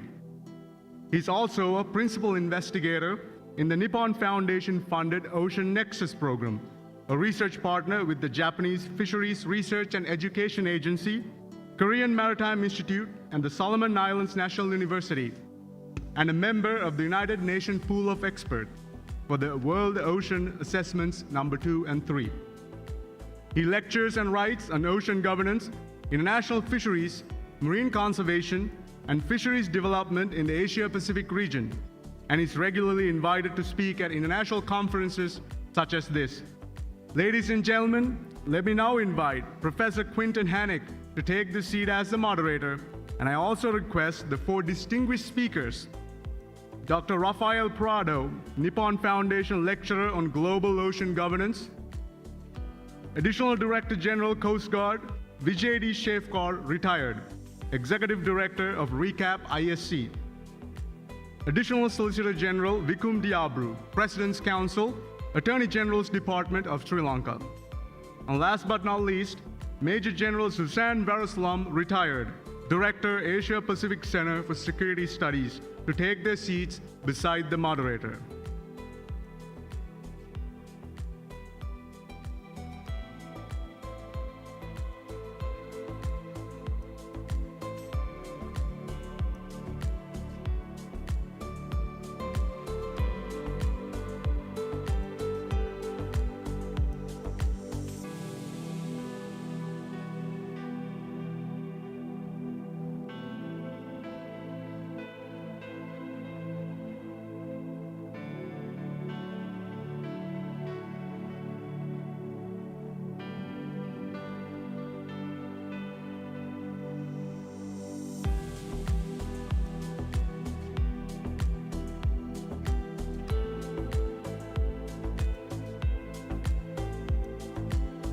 Over to you, sir. Good afternoon, everybody. Thank you very much. Good afternoon, Excellencies, distinguished guests and colleagues. I would like to thank Sri Lanka and the conference organisers for this wonderful dialogue. This is my first time here, and I'm really honoured to be participating in this really important dialogue. I believe very much in these types of events as contributing very much to cooperation, which is needed more than ever. I personally work across the Indo-Pacific region in various roles and partnerships, as demonstrated by my bio that I need to reduce. And I'm very much also honoured to chair the Indian Ocean Tuna Commission's Allocation Committee, where I work very, very closely with many of the governments in this room to try to negotiate a fair and equitable allocation for the region's tuna fisheries. I'm deeply interested in the region, and my work is always about understanding the priorities and concerns in this critical region. The centre that I work at, the Australian National Centre for Ocean Resources and Security, engages widely across the region, from Africa to Indonesia, from India down into the Southern Ocean. And we provide a range of training and research and advisory services right across the region. Our work implicitly recognises the unique complexity and diversity of this region and its importance to global maritime governance. I've also done a lot of work across the Pacific and also in North Asia as well. I've done quite a lot of work for different governments in the past, from Kiribati to Korea, from Japan to Niue, a variety of sizes of economies and governments and capacities. So I might have a couple of decades of experience in the Pacific, but I've only got perhaps 5 or 6 years in the Indian Ocean. And one of the most important insights that I can offer is that the Indian Ocean is unique. What I know from the Pacific doesn't necessarily always translate very well across to the Indian Ocean. I have a lot of respect for the Indian Ocean and its uniqueness. Our work at ANCHORS focuses on the law of the sea, maritime security, fisheries, and ocean governance more generally. I wanted to comment on that because all of that work and all of those activities, at the end of the day, really are about cooperation and coordination, dialogue and cooperation. So in this panel today, we're going to talk about maritime governance, but maritime governance is inherently about cooperation within a rules-based order. It was reassuring today to hear some of the speakers this morning talk very much about the importance of that rules-based order and highlight its significance to peace and security and sustainable development. As noted earlier, the framework for maritime governance and for this rules-based order is the law of the sea. The law of the sea was a massive success of global negotiation in the 1970s. It was the third conference that finally achieved the successful outcome. That convention, the law of the sea, has been signed and ratified by just about every single government on the planet. In fact, I think in this region, there's only one government that hasn't actually signed and ratified the law of the sea. It's the constitution for our maritime governance, and it's been around long enough that it's now widely respected in a form of customary law. It's also just an important precedent. It's a tremendous achievement for multilateralism and for cooperation. And I think that's one of the real highlights of the ocean and maritime governance, is that it inherently requires cooperation, it inherently requires multilateralism, and we have many examples in history of successful cases of multilateralism. The law of the sea and its various subsequent agreements apply a duty to cooperate, grant sovereign rights to coastal states, and maintain the high seas as a global commons beyond national jurisdiction. The transboundary nature of marine resources, particularly fisheries, inherently requires cooperation by both coastal states and flag states that arise from both within and beyond the region. And we did hear some discussion this morning about states from both inside and beyond the Indian Ocean region. We need cooperation with everybody with an interest and an activity in this region in order to achieve sustainable development goals and peace and security. The law of the sea requires that duty to cooperate. More recently, the new High Seas Treaty for Biodiversity beyond national jurisdiction further expands this duty to cooperate, and now also requires the development of integrated approaches to ocean governance that enable and strengthen coordination across multiple sectors. This will be a challenge.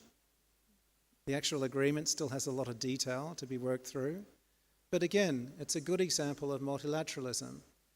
And the fact that it has got the necessary 60 ratifications within such a short time really is an amazing endorsement, again, for multilateralism in this ocean space. Cooperation and coordination are fundamental to maritime governance.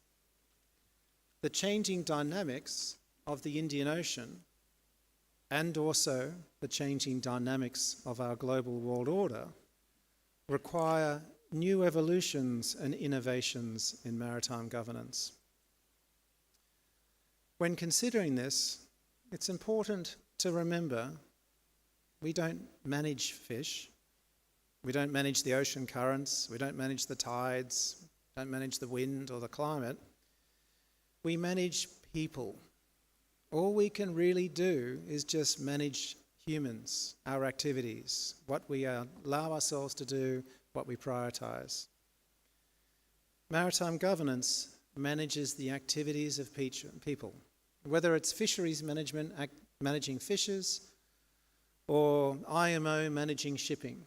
We're managing human activities. In this context, I'd really like to thank the Prime Minister of Sri Lanka for her inspiring speech this morning and its focus on shared prosperity. Maritime governance must enable shared prosperity and ensure sustainable development and conservation and management of our marine environment. Failure to do so undermines and deters participation, cooperation, and implementation. Our rules-based order relies on nation states to implement agreements within their national jurisdiction. So it's absolutely integral that we achieve the Prime Minister's vision of shared prosperity, otherwise we provide no incentive for nation states to go home and share in that prosperity. We cooperate because we all share an interest in the outcomes from that cooperation. That's what maritime governance enables. The legitimacy and effectiveness of maritime governance also requires transparency and accountability, both through the negotiation of our agreements and also through its implementation.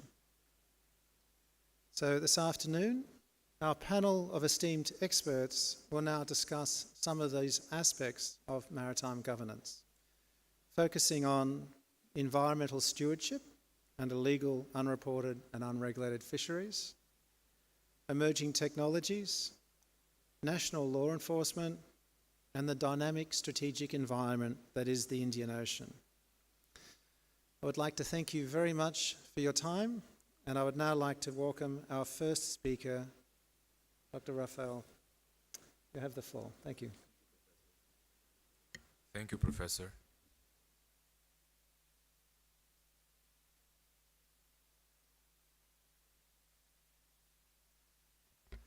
Hello.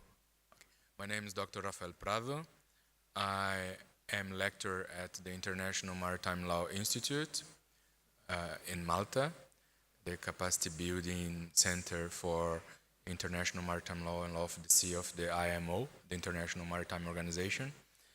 And I'm here in my capacity to dialogue in this Galle Dialogue with you about some issues that is in the vogue of today on maritime security and ocean governance.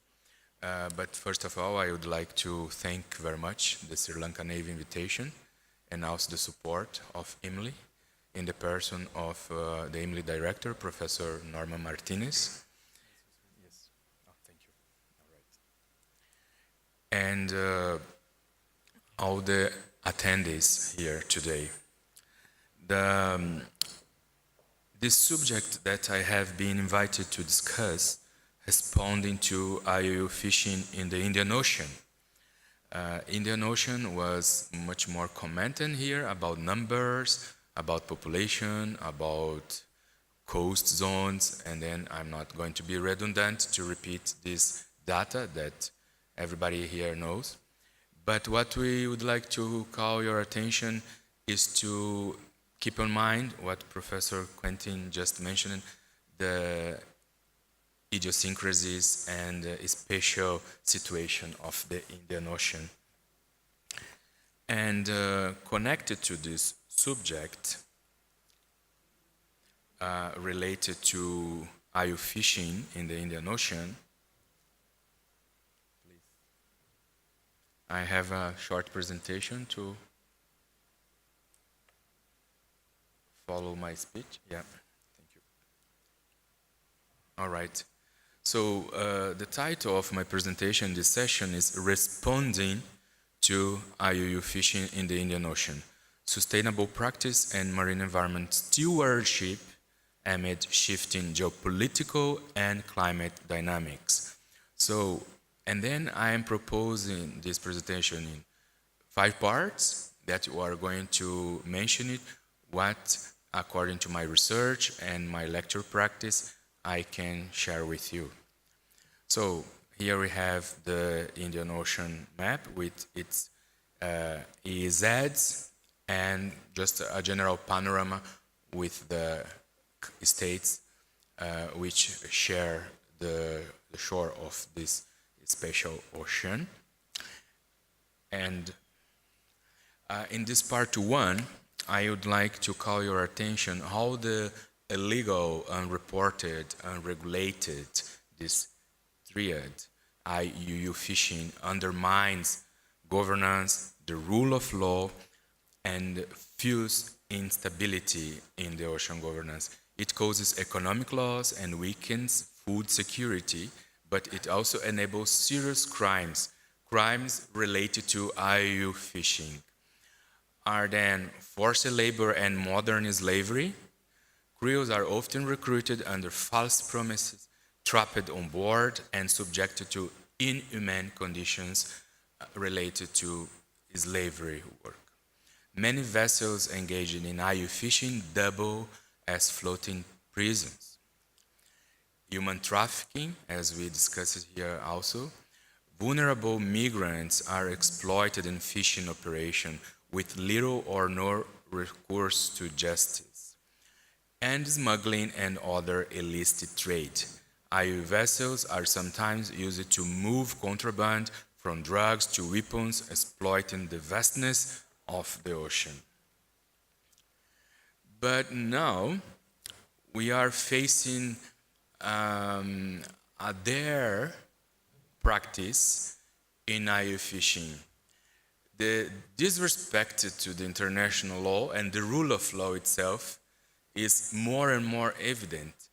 Even in the marine protected areas, we can see also that the IUU fishing vessels, they are daring to enter in these protected areas.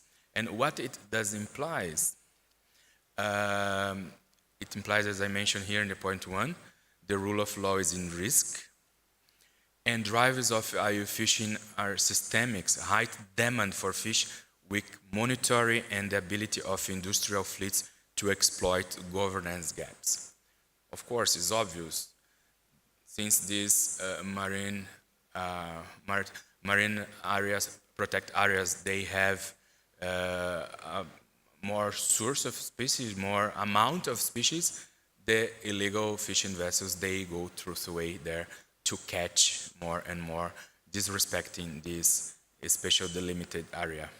So as I mentioned here by Lemanac, De Villiers, and others, revealed that industrial fishing vessels are still operating in coastal marine protected areas across the globe, even in zones with strict protection levels. This action, jeopardizing the rule of law, is connected with the big demand of fish as a source of protein for nutrition and food providing. So connecting with that, I'm connecting here in this part 2, the IUU fisheries with food security and ocean governance. How this triple can dialogue and bring some insights for us here today. So food security is one of the most immediate reasons why IUU fishing matters. For millions of people around the Indian Ocean, fish is not only a source of income, but the primary source of protein. And when fish stocks are plundered illegally, it's not an abstract environment loss, it's a direct blow to the nutrition and health communities. And as I mentioned, it undermines the food security, and you know so better than me that security connect with food, climate change, it's make the unbalance in the geopolitics in the region. So IUU fishing depleting resources, driving up costs, and create instability. And then how to confront this challenge? Let's see these 3 steps to some propositions to confront this threat: national readiness, clear fisheries laws, as Rear Admiral Brett Saunter mentioned in his presentation, that it's very enlightening and somehow connected to what I would like to say. And enforcement mandates give naval and coast guard officers the legal certainty to act decisively against offenders of this law. Again, as I mentioned at the beginning, the respect to the rule of law.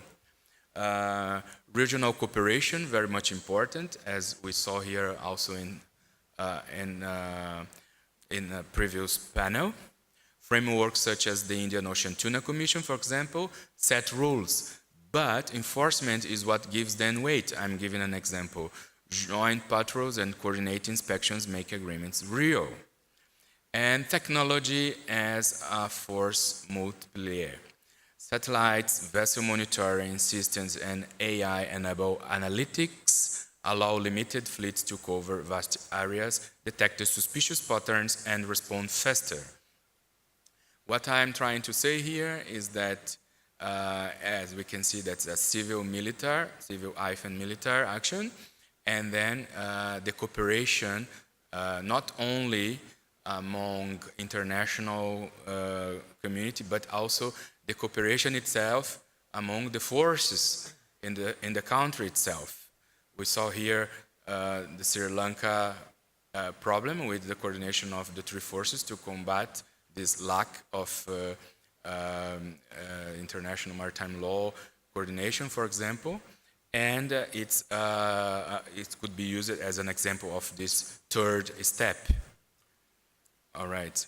So to finalize, we have the Marine Environment Stewardship as a mission support. So as the audience here eminently is military, to protect the marine environment is not only a military mission, it's also something beyond that I would like to call here using the idea of stewardship, right? So this idea of stewardship may sound like a soft concept, but for the military, it's an operational necessity, because when ecosystems collapse, instability follows. It's the prevention principle, as we say in international environment law, the precautionary principle is better to avoid than to remediate. And it increases poverty, unrest, irregular migration, even maritime crime. Naval and Coast Guard forces are already playing a role in stewardship, adopting greener technologies, integrating environment monitoring into patrols, and support disaster response and resilience for coastal communities. So in this part 4, I'm bringing this idea of stewardship as the core element of this presentation. And this is going shoulder to shoulder with two great forces amplified by the IUU threat, geopolitics and climate change. Why? It's a domino effect.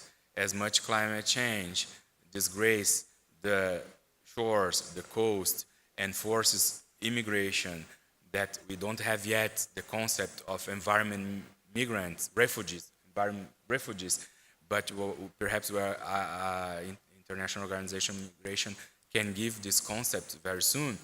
And the geopolitics, the competition for resources, intensified governance frameworks can serve as a neutral ground. Joint action against IUU fishing allows navies to build trust and demonstrate that marine cooperation is possible, even amid strategic rivalry. So, to conclude, IUU fishing is more than an environment issue. It's linked to slavery, we can say that, trafficking, and organized crime. It undermines governance, erodes sovereignty, and threatens stability.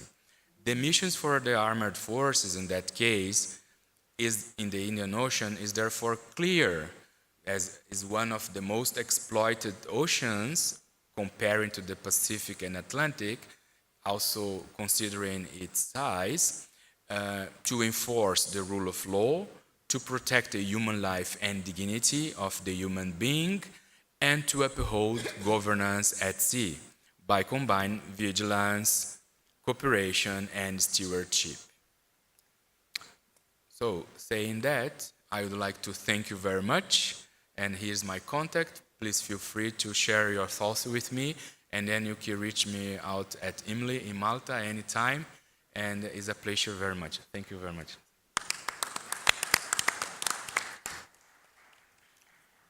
Thank you very much. I enjoyed that very much. For those who don't know, Malta holds a very important historical space in the law of the sea, with an ambassador from Malta, Arvid Pardo, playing a very important role in the negotiation of the law of the sea. So nice to have you here. I really enjoyed that presentation, particularly bringing it in with the environmental stewardship. I thought that was a really important point. A lot's been written about IUU fishing, including by me. And I thought, looking beyond the simple fisheries equation into those other broader areas, contributed some new insights into that. The comment also about environmental stewardship being something important to navies, for example, I thought was a really valid point. And I'm just going to insert a quick anecdote on that. A long time ago, I worked for the Australian government, and during that time, we had problems with illegal fishing vessels fishing illegally in the sub-Antarctic, in the Australian exclusive economic zone. It's a long way. It's 3 weeks steaming time to get from Australia down to Heard Island in the sub-Antarctic, and it was a very difficult issue for Australia to address. The Prime Minister of the time didn't really have an interest in environment, barely knew anything about fisheries. Marine conservation wasn't his thing, but he did care about sovereignty, and he authorised the Australian Navy to send frigates all the way down to the sub-Antarctic in conditions that they weren't necessarily excellent for, because it was undermining Australian sovereignty to have vessels fishing illegally inside its EEZ. And at the end of the day, that's what motivated the Prime Minister of the day to actually take strong action against IUU fishing. That environmental stewardship and the actual obligations and responsibilities. So I thought that was a very helpful presentation. I'd now like to invite our second speaker, Mr. Chafakar, to talk about emerging technologies. Thank you very much.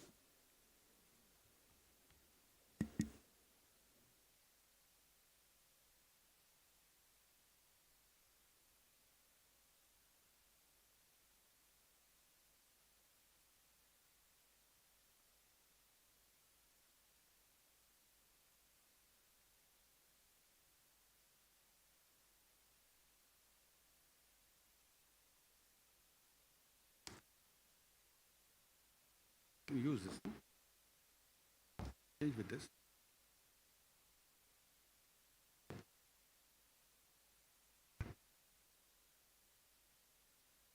Excellencies, distinguished guests, ladies and gentlemen, a very good afternoon to you.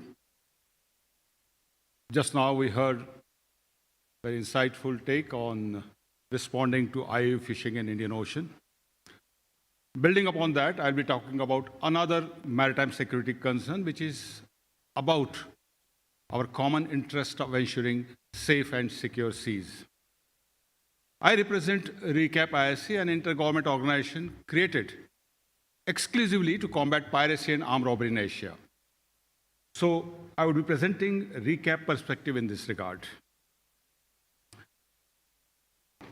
I'll be navigating you through the waypoints as shown on the slides, starting with the emergence of RECAP to how RECAP uses digital tools to enable proper risk assessment and voyage planning by the merchant vessels, so also the operational response by the law enforcement agencies, the situation analysis, and the way forward. Well, RECAP ISC was created in the backdrop of serious piracy cases in Asia. Between 1999 and 2004, Asia witnessed violent piracy incidents, highlighting the urgent need for regional cooperation.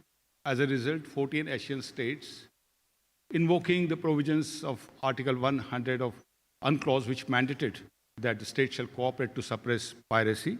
So they said to come together and they signed an agreement and created Information Sharing Center in 2006.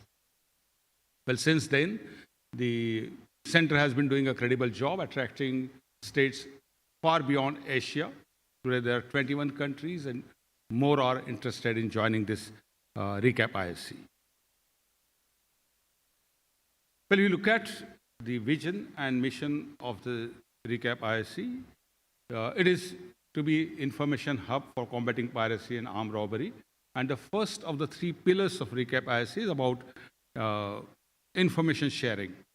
Now, information sharing by itself cannot really deal with the challenge of piracy and armed robbery.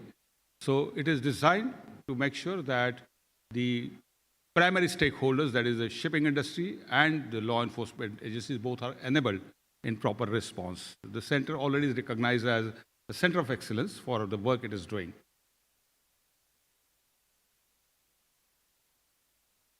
Well, given the theme of the present session, maritime governance under the changing dynamics, it is important to recognize that piracy and armed robbery remains a persistent and evolving threat. As we know, artificial intelligence and machine learning help convert raw data into actionable insights, enabling accurate forecasting of potential risk. However, the emerging technologies play a transformative role in maritime security are also available to the perpetrators of maritime crimes. There is evidence to suggest that the pirates in Malacca Strait targets vessels selectively using online ship tracking devices. Well, as far as RECAP is concerned, there is main pillar of regional cooperation being information sharing. The focus remains on big data fusion, integrating our internal data with external factors. While technology is a powerful enabler of information sharing, remains the cornerstone of regional cooperation for RECAP. And we are proud to be the first intergovernmental organization for regional cooperation in the domain of maritime security.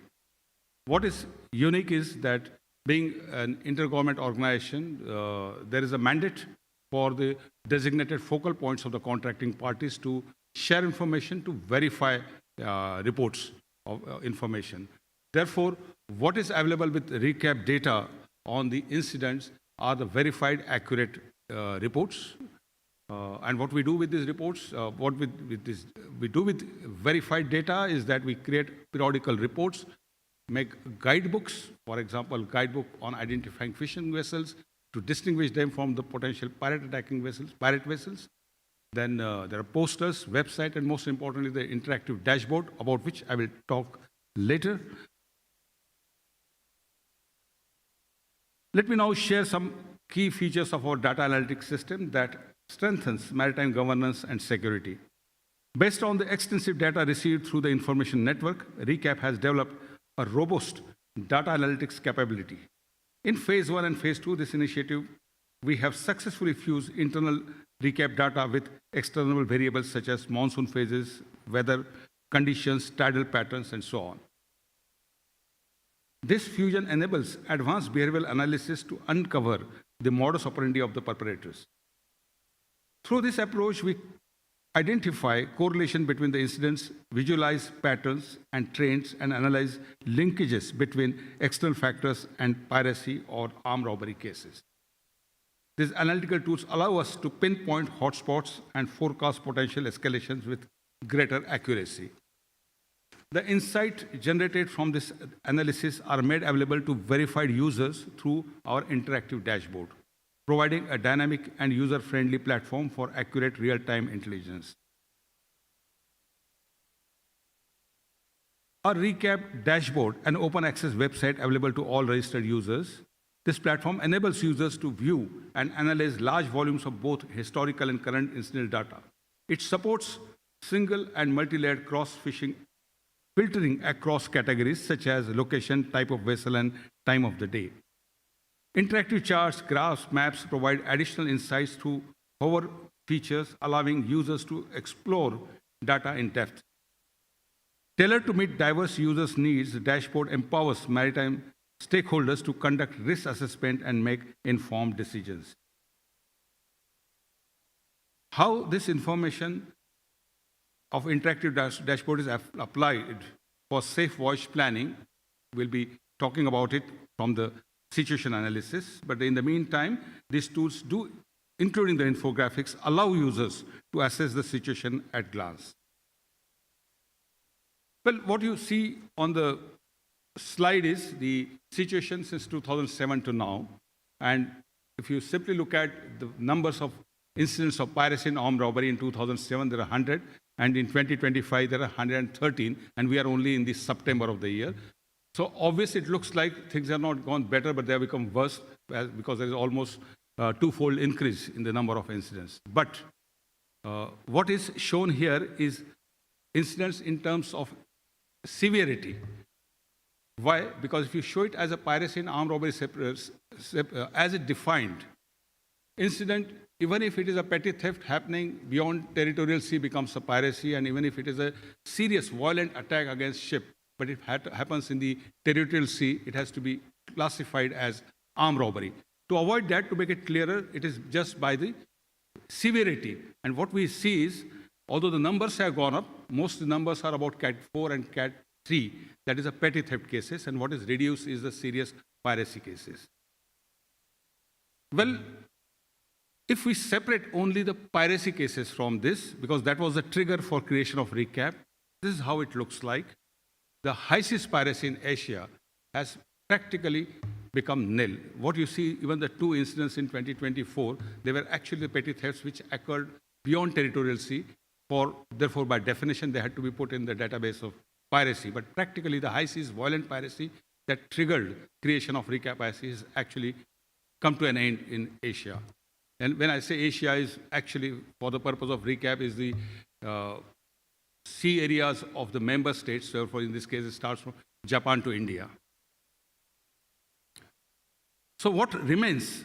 Because the numbers are high, high seas piracy looks really pretty under control, but what is high is those armed robbery, so-called armed robbery cases, as they categorize, and they are pretty high. So that is a concern, and normally they are in the Malacca state, but it does not mean they are in the whole of the Malacca Strait. Malacca Strait is 550 nautical miles, but actually if you see on the screen, you'll find that most of the incidents are concentrated in the Singapore Strait and to be more specific in the Phillip Channel. And now that we know that in Asia, high seas piracy is not there, and also in the Malacca Strait, it is only in the Phillip Channel. If you look more carefully, you'll find that in the Phillip Channel also, all these incidents are in the eastbound lane and not in the westbound lane, which means that if today merchant mariner wants to navigate in the east-west direction, not in the high seas, not even in the Malacca Strait, he's going to face any significant threat. But then going eastward, there are incidents. It does not mean the eastward voyage would always be troublesome, because more carefully look at the data, it says that most of the incidents have happened by night. That means if someone plans a voyage avoiding transiting through Phillip Channel by night, obviously he will have entire East-West Asia route will be safe for him. But then if the commercial decision mandates or make it necessary for him to transit by night only, then we have some data analysis, and remember it is based on verified accurate incidents report. What it tells is that type of ship, if you are a container carrier, you are least likely to be attacked. If you are a bulk carrier, probably the probability is high. And even in case of tankers, every fourth vessel attacked is an oil tanker. Then the kind of things stolen for the purpose of attack, in case of these attacks, which are numerous and concentrated at one place, the items stolen are of low value, and the modus operandi of the attackers, as revealed from the data analysis, is that they want to steal atoms without being detected. So the best management practice elsewhere in West Asia or Gulf of Guinea, or the best management practice procedures will tell you that if there is unauthorized boarding, withdraw to citadel, so that there is no situation of kidnapping. Whereas our guidelines for Malacca Strait say if there is fear of unauthorized boarding, you suspect, make yourself visible, because as the modus operandi is to steal without being detected, we found that in the half the cases wherever those attackers were detected, they abandoned the attack. Well, these are various preventive measures that ships can take, enabling the insights from this data board. But there are limits to what preventive measures ship operators or crew can take. In any case, we cannot expect the crew of a vessel to engage or resist the unauthorized boarding. So finally, it boils down to effective law enforcement action on ground. And we can see from the screen, at the bottom, at right bottom, we are shown that this data helps law enforcement agencies. They know exactly where to look for those people. They don't have to really patrol high seas or a whole of the Malacca Strait, where to look for. And after early July, the action against some of the miscreants, where they were arrested by the local littoral state law enforcement agencies. Since then, early July to we are now in September, mid of 2.5 months, there has been just one incident. From about 14, 15 incidents per month, it has come down to just one incident in last 2.5 months. So practically, we can say that not just high seas piracy, but passing through Malacca Strait, whether eastbound or westbound, as of date, looks safe. Just one insight that there is piracy and armed robbery. Armed robbery generally would mean against ship is what happens about the theft happening against ship at anchorage. And most of the cases, anywhere we see, when you say armed robbery, means something has happened, something is stolen from the ship while ship is at anchorage. But these incidents are happening against ships while they are underway. So even if in individual case, it looks like a petty theft, the value of atom, there are low value atoms are stolen, but they're happening against ships in a critical channel, where the ships are operating in the restricted waters. So that creates a risk of collision and accident. And as I said, every fourth vessel attacked is a tanker. Therefore, even if the intention of those miscreants is to steal low-value atoms, the consequences can be very serious unless they are dealt. And we're glad that they have been dealt by the littoral state, and things have gotten better now in the Malacca Strait and Phillip Channel. Finally, to conclude, looking ahead, acknowledging the significance of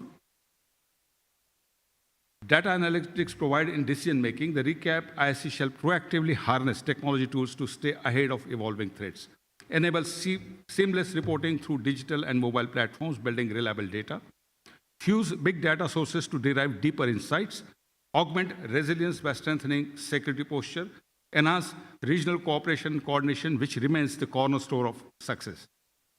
RECAP will continue working with the member states, industry, and partners to integrate technology and further cooperation, since it is only through trust, collaboration, and timely information sharing that we can suppress piracy and sea robbery.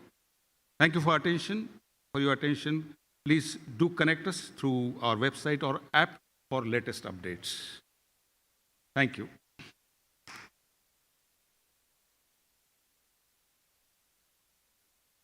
Thank you very much. I didn't know very much at all about that before, and now I know a lot more, so thank you. That was a really useful presentation, just talking about the emergence of RECAP and its significance. Again, one of the insights I find quite useful from that, I'm going to go a little bit sideways, is just the usefulness of information clearing mechanisms. And we know at the moment, again, with the new High Seas Treaty coming into force, that that's also similarly one of the real goals of the new treaty is, again, to strengthen that type of information clearinghouse. And I know from fisheries that there's always complications with data and confidentiality and permissions and approvals, but that's a real achievement. So thank you for educating us about that. And also just interesting to see the summary of the analysis of piracy and sea robbery as well. We've got a couple of questions which we'll come back to at the end. So I'd just like to move on to our third speaker, who's going to talk about the disparities in national laws and law enforcement mechanisms, creating inconsistencies in response mechanisms. Mr. Abru, thank you.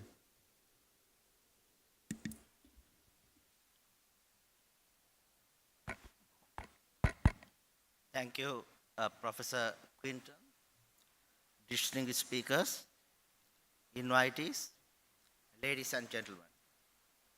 It's a distinct honor to have been invited to address this esteemed gathering and share some reflections on disparities in national laws and law enforcement mechanisms, creating inconsistencies in response mechanisms. This discussion takes place with the framework of the conference theme, Maritime Outlook of the Indian Ocean under Changing Dynamics. The Galle Dialogue coincides with World Maritime Day, which is celebrated tomorrow.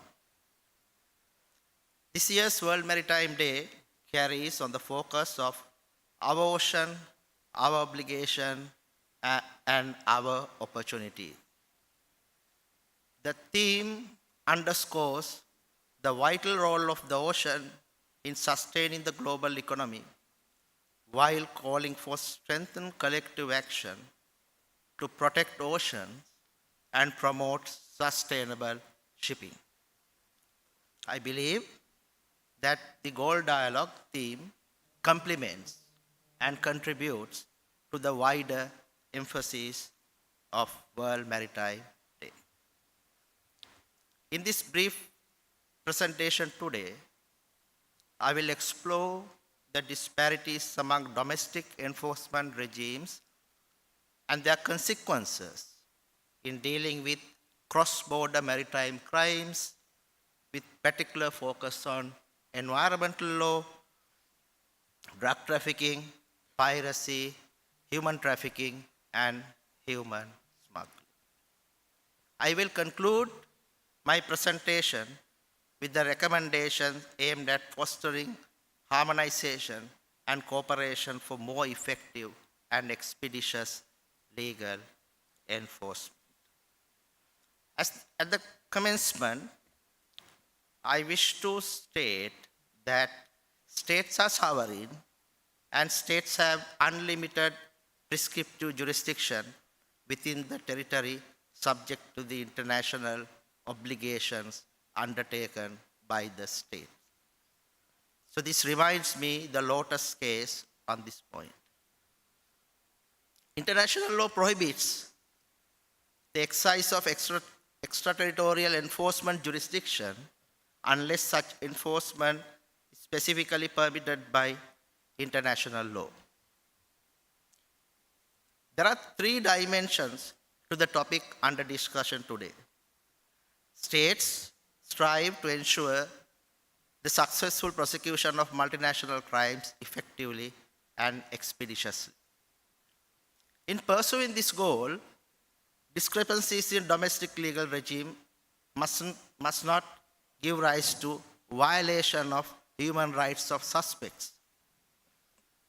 The prohibition of excessive use of force, right to be informed of charges, right to legal assistance, and right to a fair trial are some of these other important rights guaranteed under the international law concerning criminal investigations and prosecutions. It is important to protect victims of maritime crimes also, particularly in cases of human trafficking and smuggling.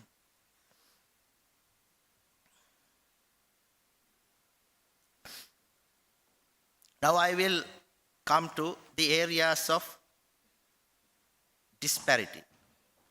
The disparity in enforcement mechanisms today largely arises from the fact that enforcement systems have emerged within their respective jurisdictions, taking into account various factors, including but not limited to historical and cultural backgrounds, as well as unique local customs.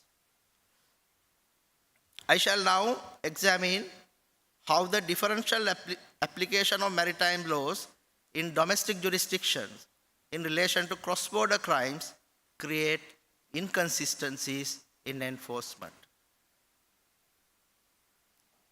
Now I will come to disparities in the legal framework. The differences in legal frameworks in countries could be seen as a major obstacle in responding to maritime crimes. I have identified 4 sub-areas for the discussion today. Number 1, A, divergence in the interpretation of maritime crimes. I will take piracy as an example for this. The act of piracy, as you all know, is a universal crime, and pirates are considered as hostis generalis, or enemies of all. However, piracy is not criminalized as an offense in certain jurisdictions. The countries like China, I think I'm right, I'm subject to corrections, addresses maritime crimes through other provisions in their criminal code, such as robbery, murder, kidnapping, assault, etc. On the other hand, we see another divergence. When it comes to, we know what is marine pollution. The MIPA Act number 35 of 2008 of Sri Lanka defines what is marine pollution. That includes everything, including oil and other substances.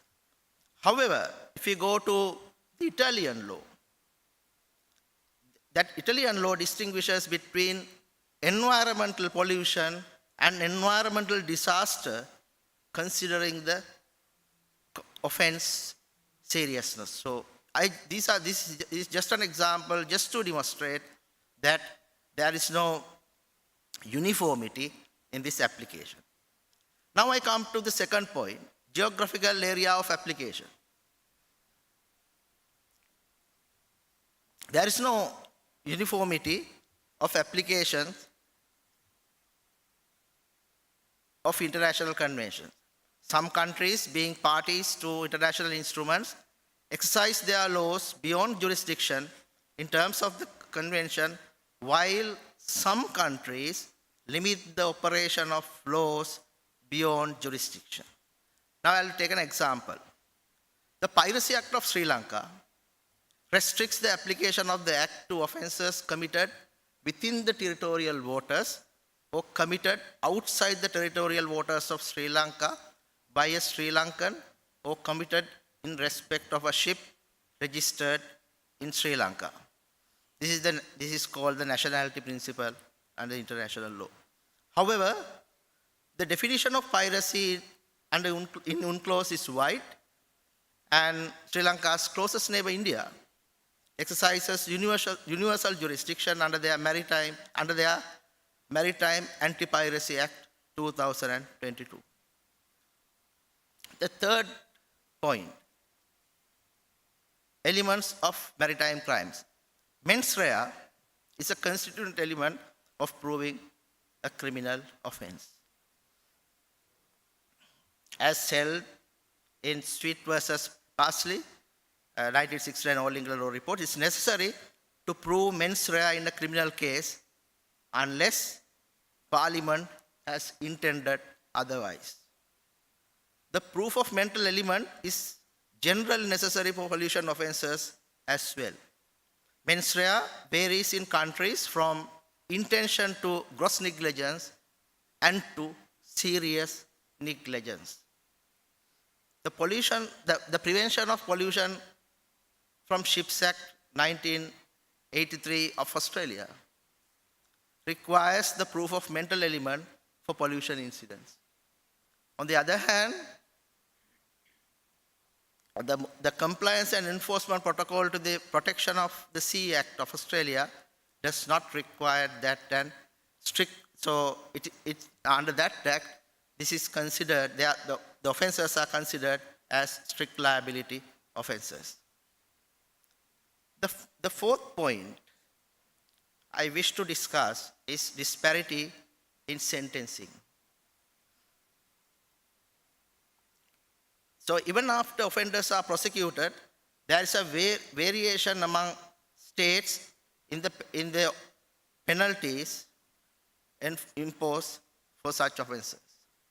For example, an oil pollution offence may attract fines and custodial sentences in India, Australia, and other countries, but only a negligible fine compared to the extent of the damage under the Sri Lankan law. In the same way, there is a marked disparity of punishment for piracy, ranging from 5 years in Kenya to the death penalty or longer sentences in the United States. Procedural variances.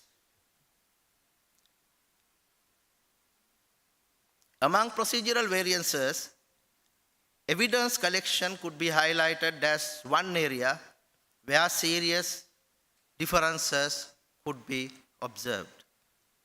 Laws of some countries recognize electronic or other forms of surveillance, undercover operations, etc., as tools for investigation. For example, drug trafficking is a crime involving persons in several jurisdictions. Given the complexities involved, it is necessary to conduct joint investigations with the involvement of foreign agencies and thereafter adduce the said items of evidence of joint investigations in courts to secure a conviction. There could be obstacles to lead such evidence in courts in some jurisdictions due to lack of legal provisions. The non-availability of such proactive methods challenges further investigations to trace the masterminds behind the operations. These differences in law have a severe impact on effectively curbing crimes at sea. Institutional mandates. In many countries, responsibility for maritime enforcement is shared between multiple agencies such as navies, coast guards, ports authorities, and environmental bodies. This is what we heard a little while ago here. While in some jurisdictions, laws empower one dedicated agency to respond to an incident. When enforcement powers are shared among multiple institutions, A coordinated effort is necessary to exercise powers. Such an approach often leads to inordinate delay in responding to maritime crimes. The capacity and resources of the state. When it comes to resources, disparities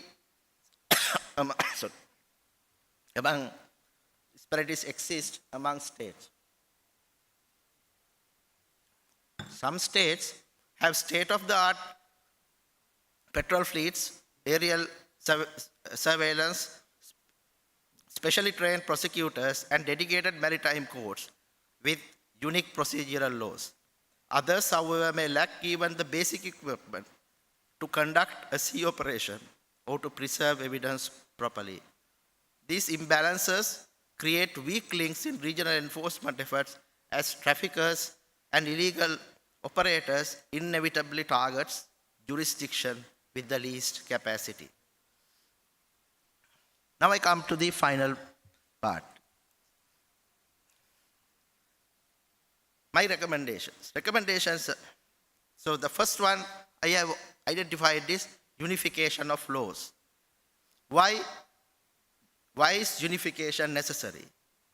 As an illustration, if a pirate was captured by France and transferred to Seychelles for trial, it doubles the sentence for the crime, as the average sentence is 7 years in France and 15 years in Seychelles.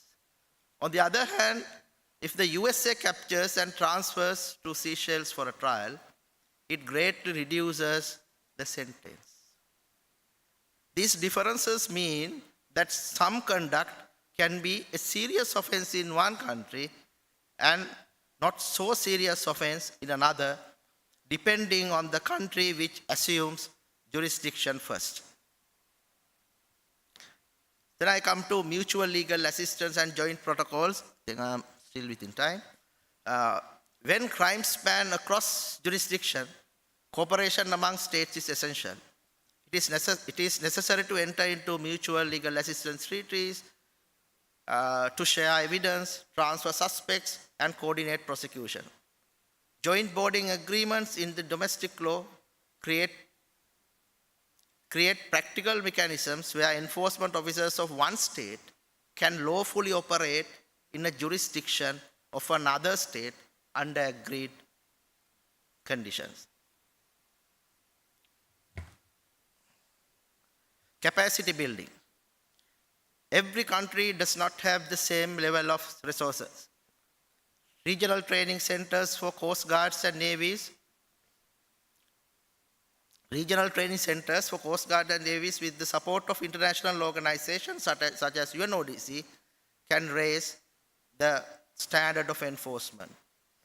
Building prosecutorial expertise and judicial awareness in maritime law is equally important so that offenders do not escape justice due to weak legal capacity. Now, so then the next point is information and intelligence sharing platforms. Due to time constraints, I will not speak about it. But in conclusion, the political demarcation of oceans has produced dangerous gaps that criminals exploit to advance their illicit activities. To counter maritime crimes effectively, the states must bridge these gaps by aligning their laws and in strengthening cooperation across jurisdiction. The rule of law at sea can be preserved only through such concerted efforts. I'm once again grateful to the Commander of the Navy for extending this invitation to speak at this important conference. I thank the distinguished guests and participants for your patient attention. Thank you.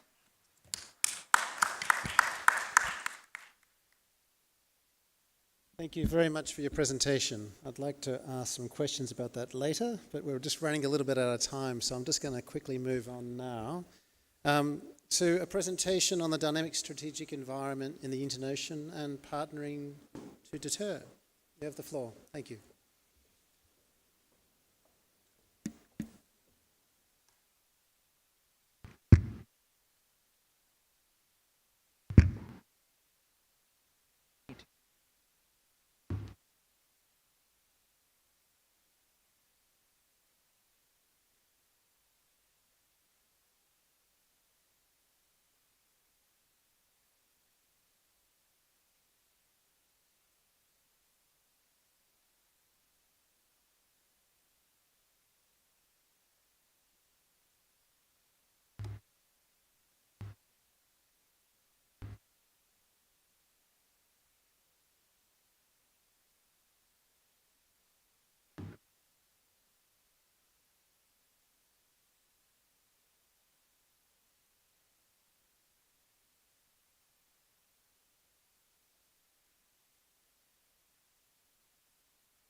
Well, while they're getting that ready, Excellencies, General and Flag Officers, distinguished guests, ladies and gentlemen, it's an honor and pleasure to be here with my distinguished panelists. I'm Susie Vareslum, the Director of the Asia Pacific Center for Security Studies, located in Honolulu, Hawaii, and I'm thrilled to be here with all of you, and I thank the Chief of the Navy and our Navy brothers here. Being a retired Army officer, it is quite a privilege to be here amongst all of the maritime experts in this audience.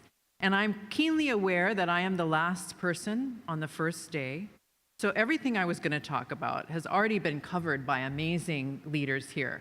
So I'm going to jump ahead a little bit and share a little bit where I come from and maybe focus more on the deterrence piece. And our last colleague on the panel talked about two key things: capacity building and information sharing, that our recap presentation that talked about that. But I want to share that, we are located in Honolulu, Hawaii, and some of you would know that because some of you are alumni of our center that are here. So thank you very much for being here. You'll see that flag with the 4 stars. That is the Hawaii, located in the middle of the Pacific Ocean. And then you see the Indian Ocean. Yes, the Pacific Ocean is twice as large. And yes, while our colleagues said they are unique from Australia, unique, different scenarios, I'd offer also there are some very much similarities, things that we can learn from one another with our distinct, unique experiences. Being born and raised in Hawaii, in an island state of the United States, surrounded by ocean, just like you here in Sri Lanka. And by the way, the flora and fauna and the beautiful beaches are very similar to Hawaii. But we do have unique challenges. When you look at the amount of commerce and trade that comes through Sri Lanka and the opportunities that exist here are certainly unique. But we also have trillions of dollars of trade that go across the Pacific and are connected by Southeast Asia. You just saw that amazing presentation on recap and the Southeast Asia choke points that connect us. So the oceans do connect us. We are intrinsically linked because of the ocean, and it's a beautiful thing. I do also want to mention that, there are, with the challenges that were discussed all throughout today, I think that there are also a lot of amazing opportunities. And I got a distinct opportunity to visit the Colombo port yesterday and to see the increasing economic development that's happening there with transshipment. And with those unique economic opportunities are going to be more challenges.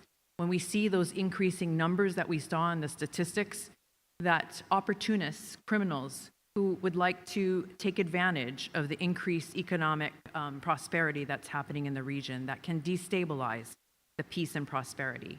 We heard about the IUU, and I was going to talk a little bit about that, but thank you so much for that in-depth look. But we know that certainly 23 to 50 billion, depending on the source, have said IUU has cost about 23 to 50 billion dollars in losses.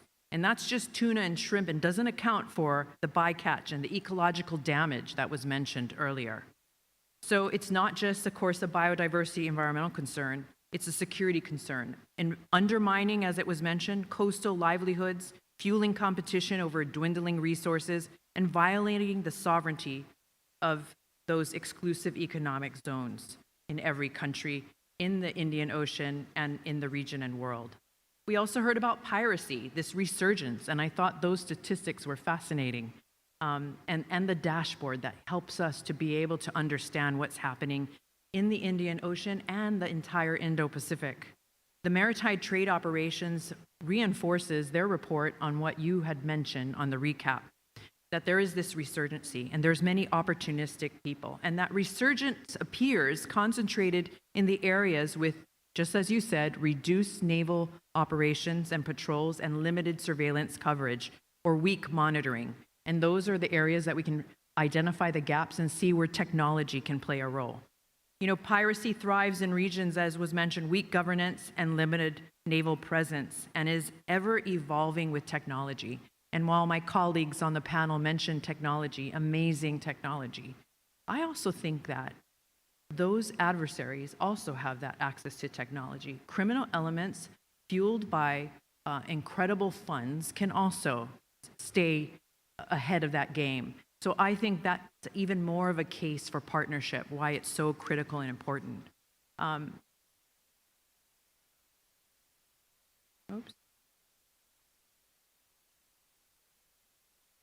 The other is smuggling.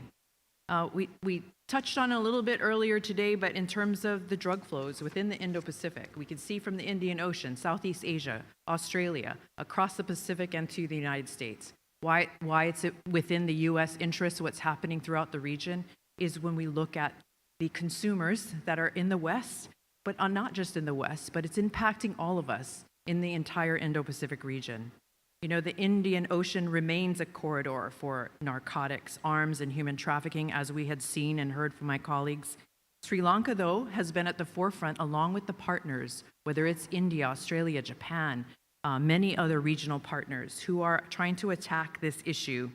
You know, those flows often converge with organized crime and terrorism financing. So it's not just the Indian Ocean, it's also the Pacific Ocean. There's diversified trafficking routes. Criminal networks are increasingly using maritime corridors that connect Malaysia, Indonesia, and the Philippines, and also spaces in which we are not engaging, like Myanmar, and their impact in terms of the increase of not just their trafficking, but scam centers that emanate out from places like Myanmar. Also, Pacific Island nations are increasingly seeing some of these transshipments and points used by organized crime syndicates. Now, while that's outside the Indian Ocean, I think that those are some of the similarities that we can learn from one another.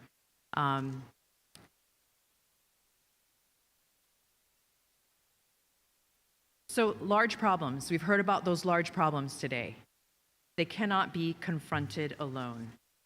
I have when I think about the quote that no Navy, no Coast Guard, no nation can patrol the seas of the Indian Ocean or the Indo-Pacific for themselves. And we just heard this again, information sharing. We saw a wonderful platform that's being used, a fusion center by RECAP. Collaboration we heard training, we heard partnerships. And this is something, as I was having a conversation during our lunch, has been talked about over and over. We've heard it all day today. So what? What do we do about it?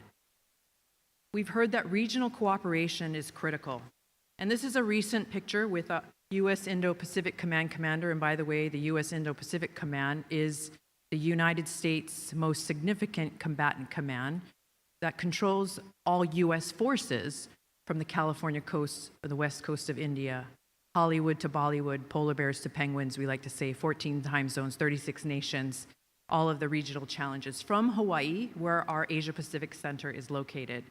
But recently, in March, Admiral Paparo was here. You can see Ambassador Julie Chung, who was here earlier today, as well as the commander of the Navy, here looking at ways that we can connect together. Again, no single Navy, Coast Guard, or agency can patrol the entire Indian Ocean. Together, we can create conditions where instability and malign activity are deterred, and deterrence is the key.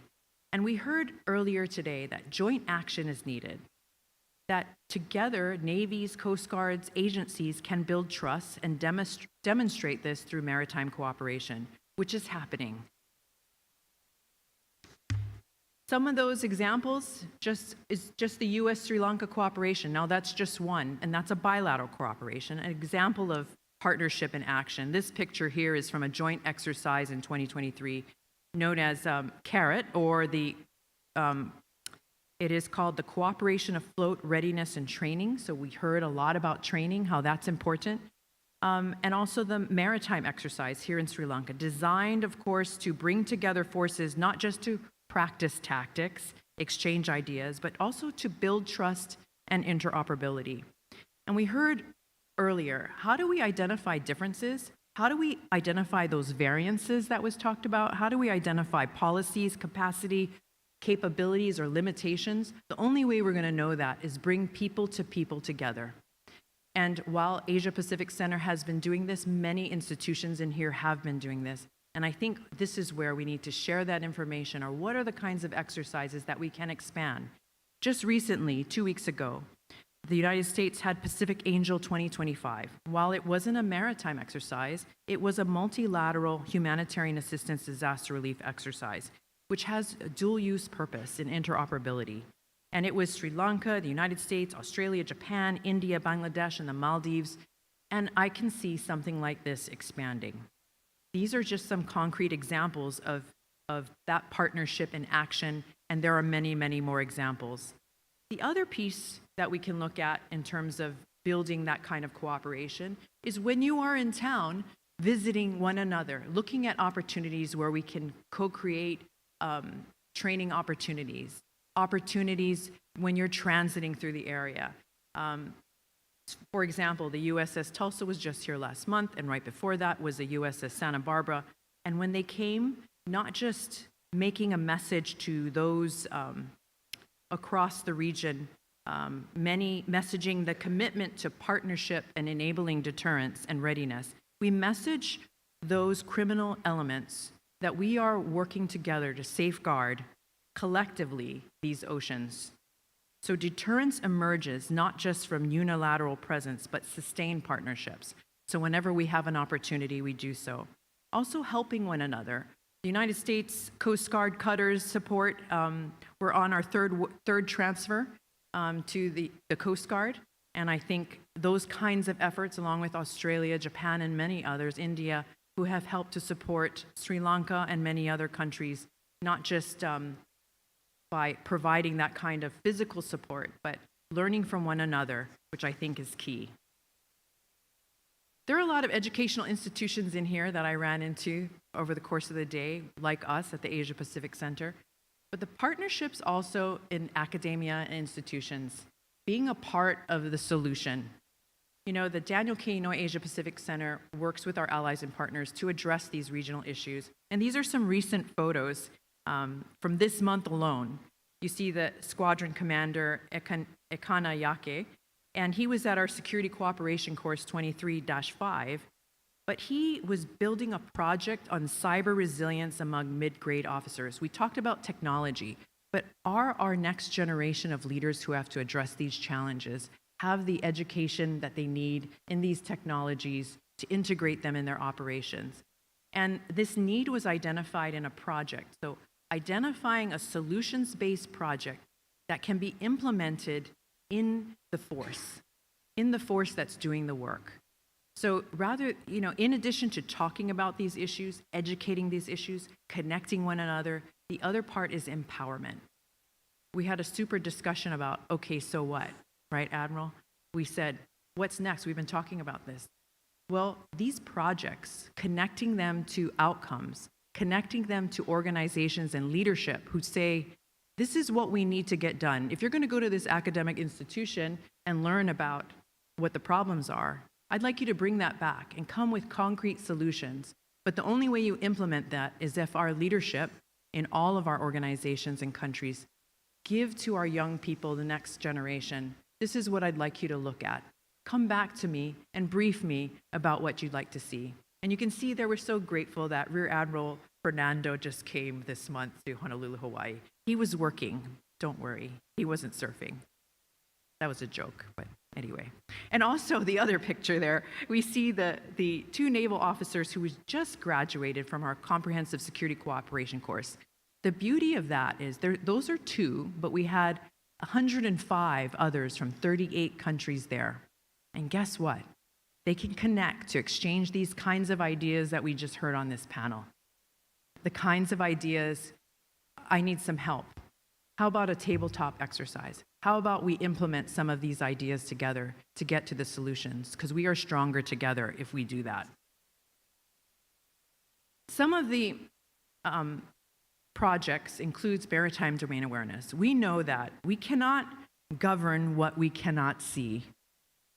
And that's the beauty of this recap, because you are now shedding light on what we can see.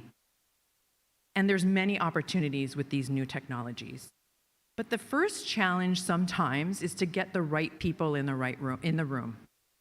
So if we're just talking amongst ourselves because we're believers, and you don't have all the interagency, and some of my colleagues here have mentioned all of the interagency who are key to this. whether it's the military, fisheries, customs, immigration, law enforcement, and environmental agencies, they have to be part of that discussion and awareness, or otherwise it doesn't move. It stays in the stovepipes, and we continue to talk about those stovepipes. And unless you have them all in the room that may not want to be in the room, unfortunately, sometimes it takes a disaster or report where you see this increase in piracy to propel or compel people to get into the room to talk about these issues. So hopefully it doesn't take us that. It's the Galle Dialogue here that will help us to realize that we need to take action. We need to move. One example I did want to mention is we can learn from others. Papua New Guinea is an island nation whose coastline is larger, but a smaller population than Sri Lanka. While it doesn't have the central global shipping, it's still a strategic hub in geopolitics in the region, as Australia would know. And it has IUU, smuggling, a bunch of natural disaster search and rescue issues, resource management issues, massive exclusive economic zone, and disaster risks. But they realized that they did not have a fusion center and access to this kind of information. That even if the countries that you saw on the recap chart come together, within a country, you still have these stovepipes. You could have all this information, but if they're not working together in order to do what my colleague before mentioned, is how do we implement, what are those laws, what are those response mechanisms that are needed? If they're not in the room to discuss it, we won't get there. And so we had a cohort come that was selected by the government within Papua New Guinea, the right people in the room. There were 6 of them that got together, all from these different agencies who didn't really know each other, but still from the same country. They came together and they are working on a project endorsed by their government to create a maritime fusion center. And this maritime fusion center will ensure that this information sharing that we heard from RECAP continues within their country for the benefit of the people of their country and the security of their waters. So I mentioned these fellows projects that we have. It's an idea, but we're not the only ones that need to have fellows projects. There are many institutions here, as I mentioned, that can continue to integrate technology. I recently heard from Dr. Eric Schmidt, who is co-founder of Google, and he said the new technologies, we like to look at the shiny object, but really it is AI, autonomous systems, and space together. And those who can master that triad, that new triad, can move forward in achieving deterrence and achieving the things that you need to do. And so I'm really proud of this fellow from Sri Lanka, who in this last course took a look and said, he was impacted by the space lecture, the education, and said, I want to introduce space security into all naval officer courses in the Sri Lankan Navy. That's his proposal. Big idea. And it is this that allows us to take a look at what the disparities are and integrate them in a real way that can lead to outcomes, better outcomes for countries, for communities, and for organizations. So Daniel K., Asia Pacific Center for Security Studies, we've been celebrating 30 years now. And these are just some statistics. We have 16,000 alumni worldwide. 2,300 have become senior leaders. And here in Sri Lanka alone, over the 30 years, 415. And about 186 have become general and flag officers just from Sri Lanka. 16 chiefs of service, 5 chiefs of defense, 23 ambassadors, change makers, friends, a pool of relationships, educated on issues, connected not just with Sri Lanka, but around the world, and empowered to make change. So I hope that all of the leaders who are here, empowered to make change by what you heard today, now it's the next step that we have to take, right, Admiral? And so I thank you for your time and attention. But I want to leave you with this last thing, that deterrence, to deter those criminal activities, piracy, smuggling, trafficking that are hurting our people and hurting our economies, requires capability. And that's what this dialogue helps us to understand, capability. We have to have will to do it. And we have to message that will.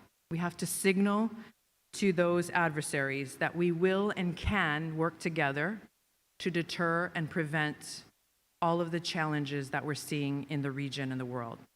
So I look forward to a sustained long-term relationship that transcends the ebbs and flows of geopolitics. And I hope to see you all in Hawaii or somewhere else around the world. And as we say in Hawaii, aloha.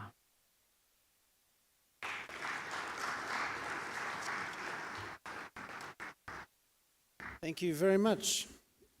There was one comment that Susie made that was really important, and it also actually built on the previous speaker as well, just in terms of the importance of insights from around the world. And I always like that comment that's coming out, particularly in the context of BB&J, that there is only one ocean. But certainly in the context of the Pacific, and just thinking before about the presentation on disparities in national legislation, the Pacific does have some really good examples of collective action to actually address many of these capacity limitations and also some of the issues that Susie was raising. Yeah, there are a couple of fusion centers, for example. There's a regional fusion center in Vanuatu, there's a regional surveillance center in Honiara, Fiji's got its own fusion center, and there's a lot of work that's been done for a number of decades to cooperate and to be able to do collective policing, not just shipwrighter agreements, but really to actually be able to share intelligence and data amongst the Pacific Island states. This isn't, Big Brother coming in and helping or anything like that. It's the island states themselves doing it themselves. So there are really good examples of colleagues developing agreements in sometimes sensitive and difficult areas to address many of the concerns that the panel has raised. But you're not here to listen to me, so I'm going to stop talking and I'm now going to open up for some questions. We've had a couple of questions come over on the computer, so I'm just going to start with a couple of those, and then I'll also just keep an eye out if you'd like to raise your hand, or if the panel has any questions for each other, or if you want to use the app. So I'll start off with a question for Mr. Shavkar from Commodore Alduis from the UK Navy, the Royal Navy.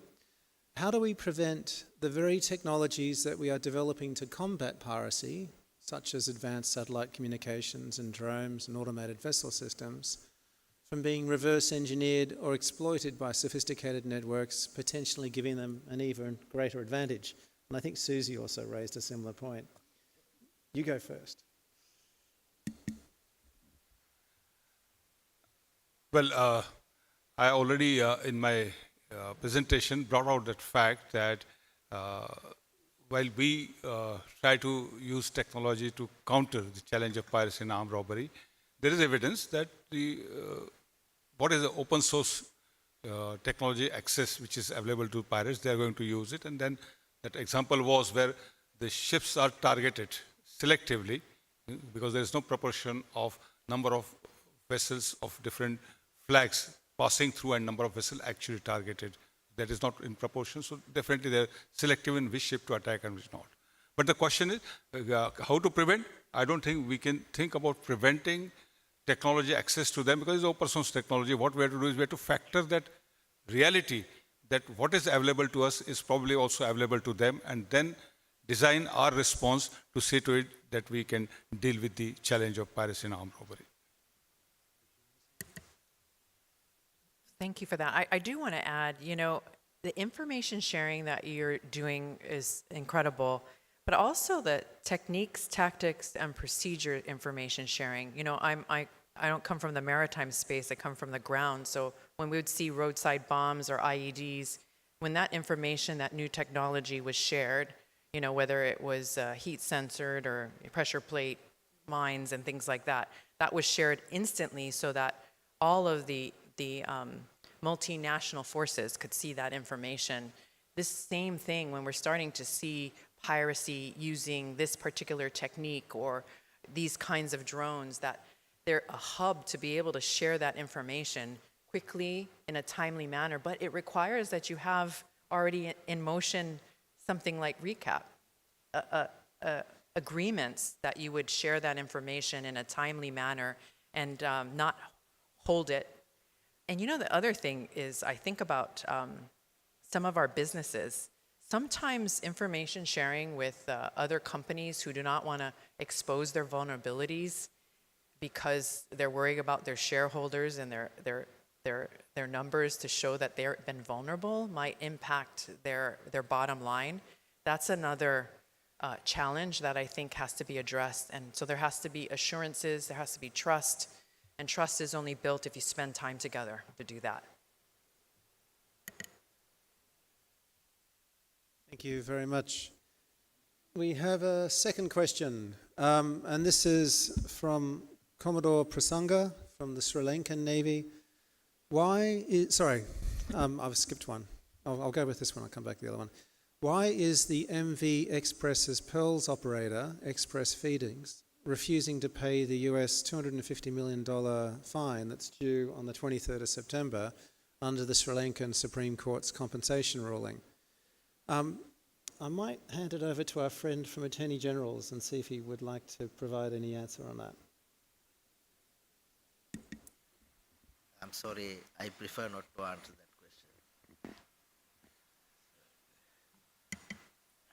question. I suspect the rest of the panel probably doesn't have any information to add to that, so that might be a conversation to discuss on the floor over cocktails this evening.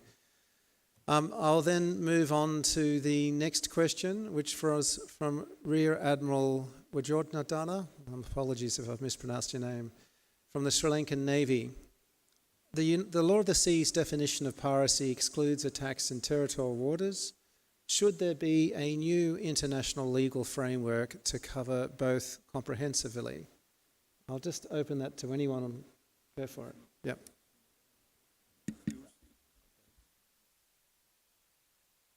Piracy is an age-old tradition. For piracy, there should be, according to Article 101 of the Law of the Sea Convention, piracy, there should be an involvement of two ships for private ends, and it should happen at the high seas.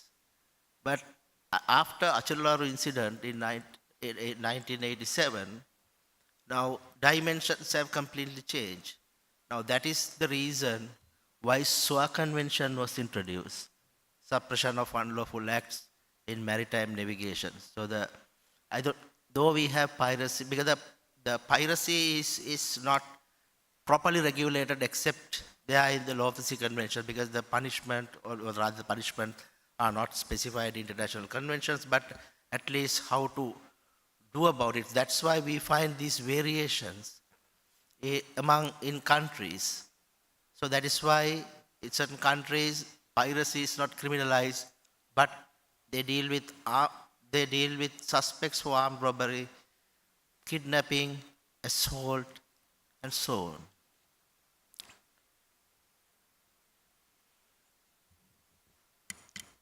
Well, the question is about piracy in the territorial sea not being included in the UNCLOS definition. Now, the UNCLOS covers the offenses and jurisdiction in the transnational terrain that is beyond territorial sea. Within territorial sea, it is an exclusive prerogative of the coastal state to make laws with due respect for the innocent passage for the merchant vessels. And therefore, international law cannot prescribe how to deal with the incidents of attack on ships within territorial sea. Therefore, I don't think that kind of possibility exists.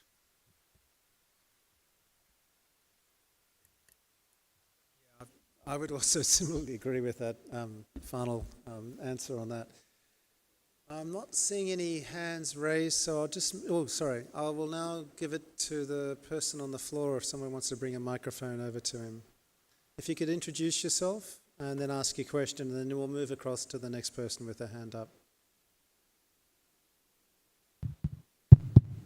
Good evening. I am Captain Retired Devaka Chandrakirti from the Navy. My presence here as the invitee as chairman Ceylon Association of Shipping Agents, where these many shipping agents are involved. So my question is this, before that, I think it is better to know that, first of all, I should thanks for the wonderful informative panel discussion here. And the presently, Sri Lankan government is facing with a big problem of a matter related to same subject, that is 6 Sri Lankan sea marshals have been arrested by Eritrea state, because as we all know, I think the majority knows here, as per the geographical opportunities of Sri Lanka, many Sri Lankan sea marshals who retired as ex-service, from the services, they join as sea marshals. And now the maritime security industry is dominated by Sri Lankan sea marshals. So there was one incident where this three Azerbaijan vessels, commercial vessels, when they were on passage from Baku, from their port towards Saudi Arabia, those vessels were compelled to close to Eritrean territorial waters due to some possible attacks by Yemen. That is other side of the Eritrea, the Yemen is situated, as you all know. So then thereafter, all these three vessels were arrested, and some discussions went on. Then after 3 months' time, the Azerbaijan crew were released with the involvement of Turkey embassy. Then thereafter, the 6 Sri Lankan sea marchers were arrested, and up to yesterday, 6 months already gone, no information, nothing. And the Sri Lankan government is trying their best because of the unrest situation of the no case. And it is a very developing situation where this Foreign Ministry of Sri Lanka, they tried their best, but no response from any ambassador there. Cairo ambassador who accredited to Eritrea, he went there. No, they are not giving any information. So I think as per my knowledge, as per the Vienna Convention, they are bound to give some information, nothing. So my question here is, now as we all know, the onboard security for the piracy is in accordance with the IMO guidelines, it is permitted. But here, there it is not permitted, and this is not the first incident. Before, there was one British crew was arrested like the same way, and after 1 year time only, they were released. So my question is then, how does it imply for the freedom of navigation and the lawful governance of, the onboard security on commercial vessels? Thank you very much, sir. Thank you very much. I'm just going to see if anyone from the panel wants to. A question or an answer? Okay. Yes, please. As I said earlier, states are sovereign, and they pass their laws the way they want. So, because in this world there are two types of legal systems: common law and civil law. So we follow the common law system. So if a country has not incorporated the international conventions or a rule or whatever into their domestic law, because they deal with according to their domestic laws. So this is the one reason. I think there are other instances, like this reminds me the issue between India and Italy, the Erika Lex. So there also, that's the case where there was a shooting in the exclusive economic zone of India. So then the ship was escorted to the Indian territory. Then there was a matter before it lost. So I think the whole issue is that's what I have been saying, that there must be some unification. If the unification is not there just because there are guidelines, if the countries do not wish to follow, because the guidelines are very weak, it's a very weak link compared to international convention. So this is one of the issues, because even though there are guidelines, the countries do not follow those guidelines. So what can we do? If they are a party to an international convention, then in that event, in terms of Article 2 of the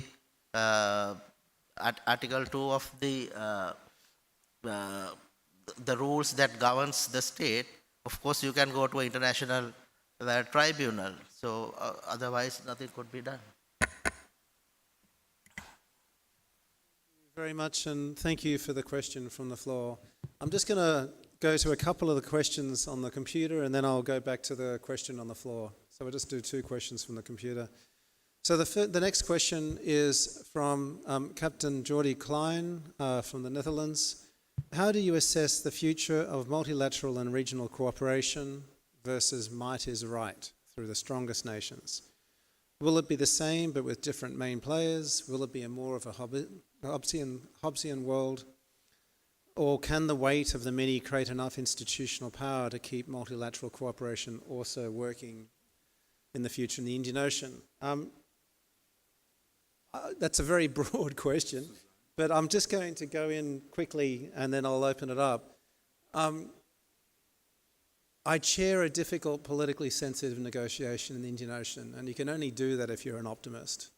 So I'm always inherently optimistic about multilateralism and cooperation.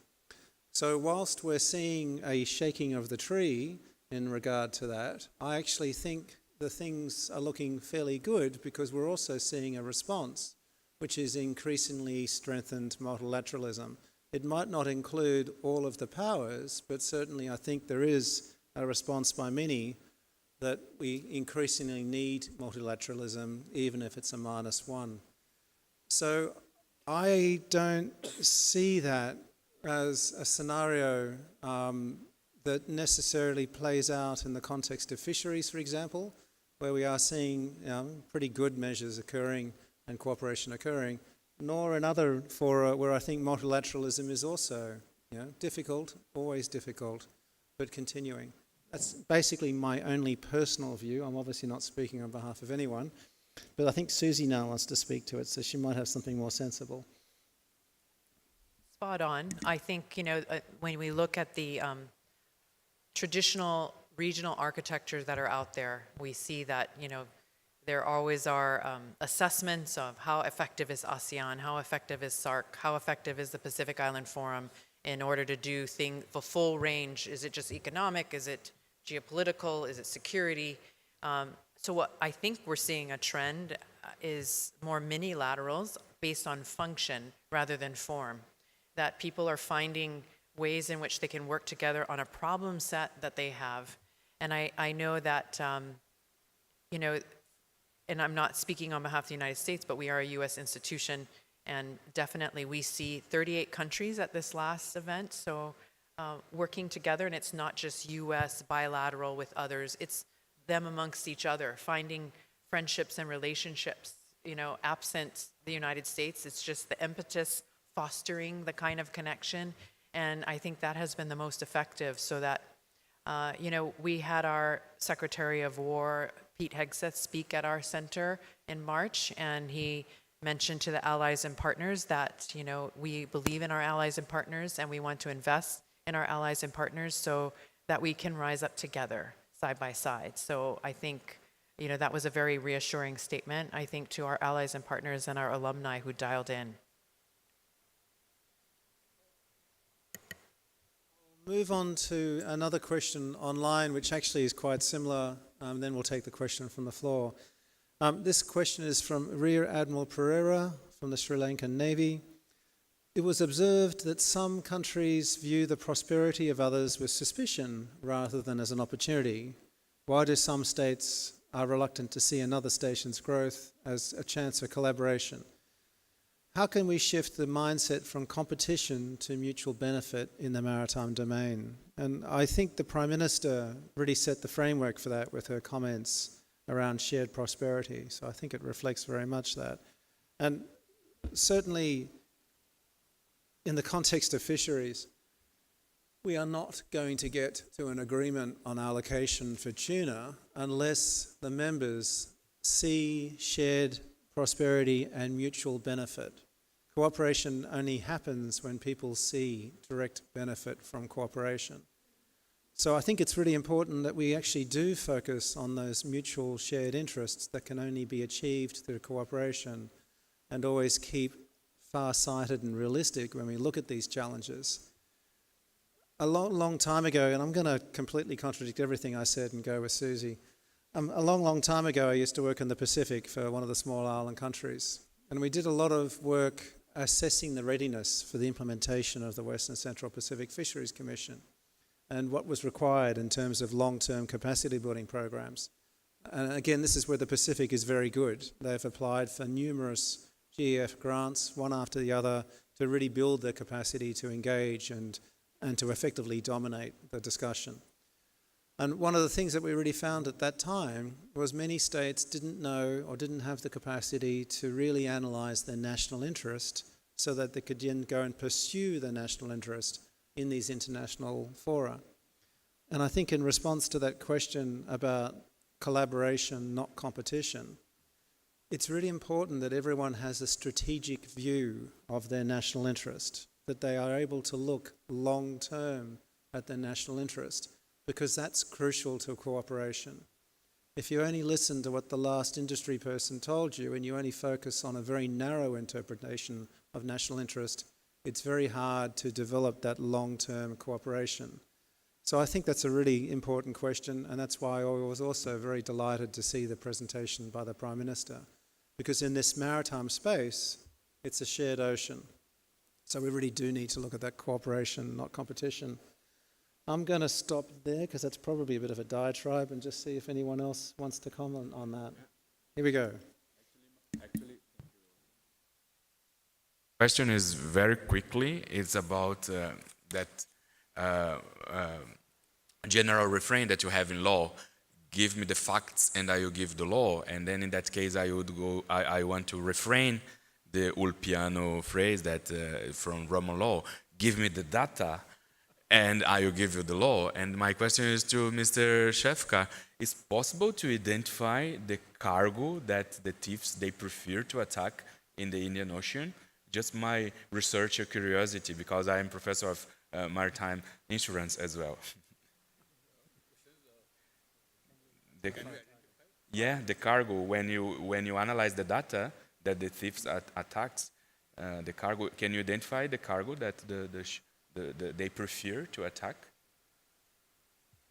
Well, I have data of large number of theft cases or attacks on the ships in the Malacca Strait or Phillip Channel, and mostly what they are stealing, because I said the attacks are not against the container vessels, but more to the bulk cargo carriers, and mostly what things are stolen are the engine room spares, and it has been suspected that those items go back to the logistics chain again for the that's why there is a demand and supply situation, and the items are stolen are actually in the large quantities are the engine room spares, but no cargo theft cases which have come forward. After all, they are it was there in one of the questions, are there socio-economic drivers? Yes, there are socio-economic drivers, and therefore they are the petty thefts. And imagine the amount of risk taken for carrying stealing those low value items. But there is no evidence of specific cargo, or they're not looking from the online information available about the vessels, what cargo they are carrying to actually attack the vessel for the cargo. But yes, they're looking at probably the flag, which ones to attack and which not to. Thank you very much. We have a question from the floor. Could you have the floor? Sir, good afternoon, sir. I'm Commodore Monir. I'm the Defense Advisor from Bangladesh. Sir, here we talked about the Indian Ocean region today, but nowadays more discussed is about the Indo-Pacific region. And my question is related to Quad, that quadrilateral security dialogue. Sir, so far my knowledge goes, it was a tsunami core group, later transferred to Quad, therefore transforming a relief efforts. Sorry, sir. Sir, therefore transforming a pure humanitarian relief efforts to military alliance, and therefore exchanging the extra regional presence of our India and Pacific region. Can you please highlight on the issue, sir?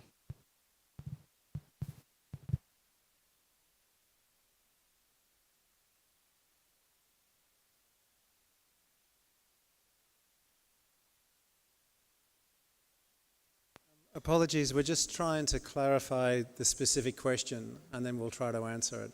Just the question, could you repeat the question?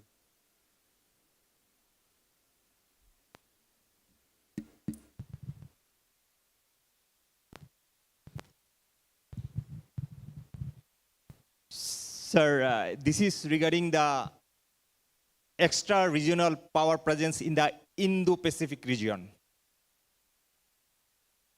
That means one party is calling another over their region, and this vice versa, sir. So I think we understand the topic, we're just not too sure about what the actual question is. We understand that you're interested in the extra-regional interaction with the Indo-Pacific, but what do you want to know about it? All right, how about I guess I can try. All right, I mean, Susie's is it the gonna go. Quad? You're asking about the Quad, India, Japan, the United States, and Australia? Is that right? And yeah, so, you know, that has been brought up quite a lot, and that it wasn't originally designed as a security, although there has been discussions on security. And that goes back to the issue of form over function. Is the form what matters or the functionality of the arrangement? So what we're seeing more is a lot more, while those exist and you see progress in it, I think you're seeing trilaterals, mini-laterals that are being formed to try to get after some issues or problems. So like this information sharing, whether it's in South Asia, Singapore, in the Pacific, for a particular area. And there's no name to it, but we do, I mean, there's a name. You have a name for your for the center, but there's no regional body that, because it's whoever is going to join. You had a whole list of people who can join on. And that seems to be the trend right now. I think we get caught up in the forms that are already existing in the Indo-Pacific, but I think there is a shift right now and a movement from what I'm seeing is bodies coming together. Even in the Pacific, for example, you know, the Pacific Island Forum and the Micronesian Island Forum, I mean, the South Pacific Forum, I mean, all of those different things, they're realizing they need little groupings, whether it's the name or not, because they have some core key critical interests. And I think the same exists within South Asia here. I hope that helped. RECAP was created as an Asian grouping because of concerns of piracy incidents in Asia. But later on, several countries from the region far and beyond, from the European members, US, Australia, everyone, any state which has interest in the maritime trade passing through Asia, they want to secure that, and they feel RECAP makes useful contribution, they're joining the RECAP. So it is no longer limited only to the Asian state, but it's now open to every state which has got interest in maritime trade in Asia, securing maritime trade in Asia. I'd like to add a little point in this question, very interesting. In the end, everybody understood. So there's beyond the geopolitical, present geopolitical division, we must take into account there are historical and geographical connection as well. Because differently of Atlantic, that is patterned by Americas, Africa, and Europe, Indo-Ocean and Pacific are connected by the water body. You understand? So we forget because we have this Western history pattern that the discoveries of the 16th century, Columbus, Vasco da Gama, etc. And we forgot that India was a maritime power in that time as well, and connected even with Arab Sea and with the Pacific Ocean. This connection historically changed trade during 5 centuries. And then, of course, to the present, it has some background to justify this connection. But your question, as we say in academia, is a rhetorical question. Yeah. Thank you very much. I'm going to have to wrap it up as we get to the end of the session, but I did actually want to ask one question. Rafael's comment there before about the connections. I mean, narrative is always important. We heard our Chinese friend this morning talk about Chinese connections, the Indian Ocean, talking about the historical Chinese maritime activities as well. And we certainly hear a lot about European maritime activities and everybody else. The power of narrative is always massively important. But I'm curious today, in other fora that I work within, and certainly in academia and very much in the Pacific, we always talk about soft power. And I haven't heard anyone here mention soft power all day. Sorry, did Canada? Okay, well, I missed that. But soft power is crucial, and a lot of what we're actually talking about is soft power. It's the partnerships, dialogues, relationships, engagements, cooperation, maritime disaster relief, whatever it might be. And that's always very, very much an expression of soft power. And I'm just curious about why that hasn't been mentioned so much in this dialogue. Anyway, that's a rhetorical question, as Rafal had. So look, I'm going to wrap it up just because otherwise we'll go over time. So I just wanted to thank our panel for their really wonderful presentations. I really appreciated it. And to thank also our audience for the questions and for your patience. That was also really helpful. There were some really important synergies that came out of the 4 presentations. Clearly, information sharing is critical, and information sharing is only going to become more critical as we become overwhelmed with data and clouds and everything else. Capacity building and training continues to be a core issue, core business. We see that in BB&J, we see that in naval cooperation, we see that in exercises and everything. And similarly, networks and capability. And I guess the last one that came up a few times, and certainly is something that many of us are working on, is just the technology, the incredibly fast rate of technological change, the innovation that goes along with it, and how we can utilize that for our objectives, and also how we can monitor its use for more nefarious means. So on that, I would like to end the session. Thank you very, very much. And I look forward to conversations in the hallway. Thank you.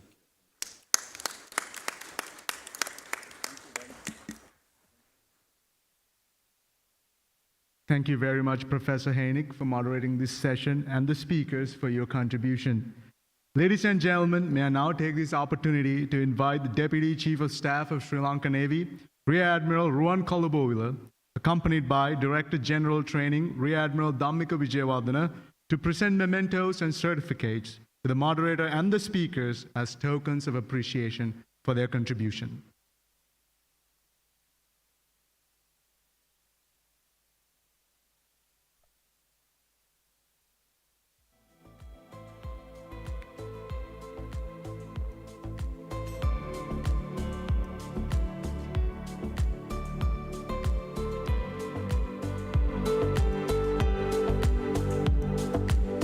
Professor Quinton Hennick.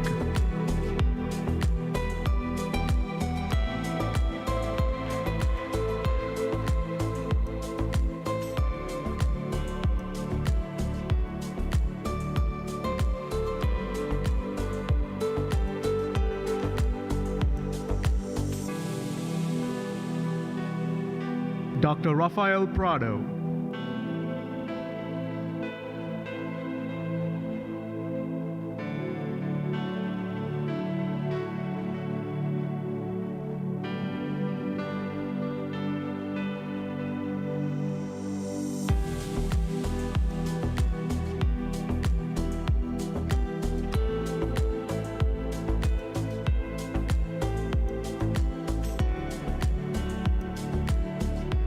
Additional Director General, Coast Guard, Vijay D. Shevkar, retired.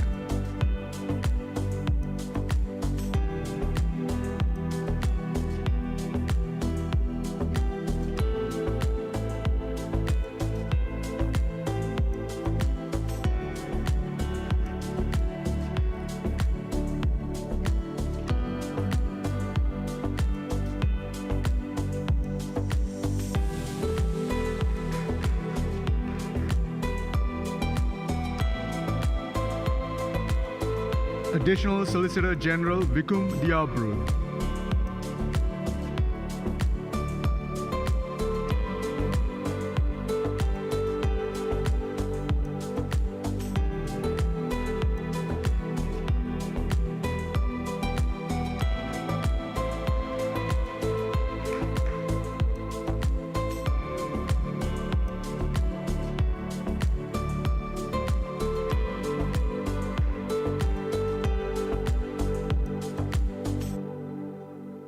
Major General Zuzan Varuslom, retired.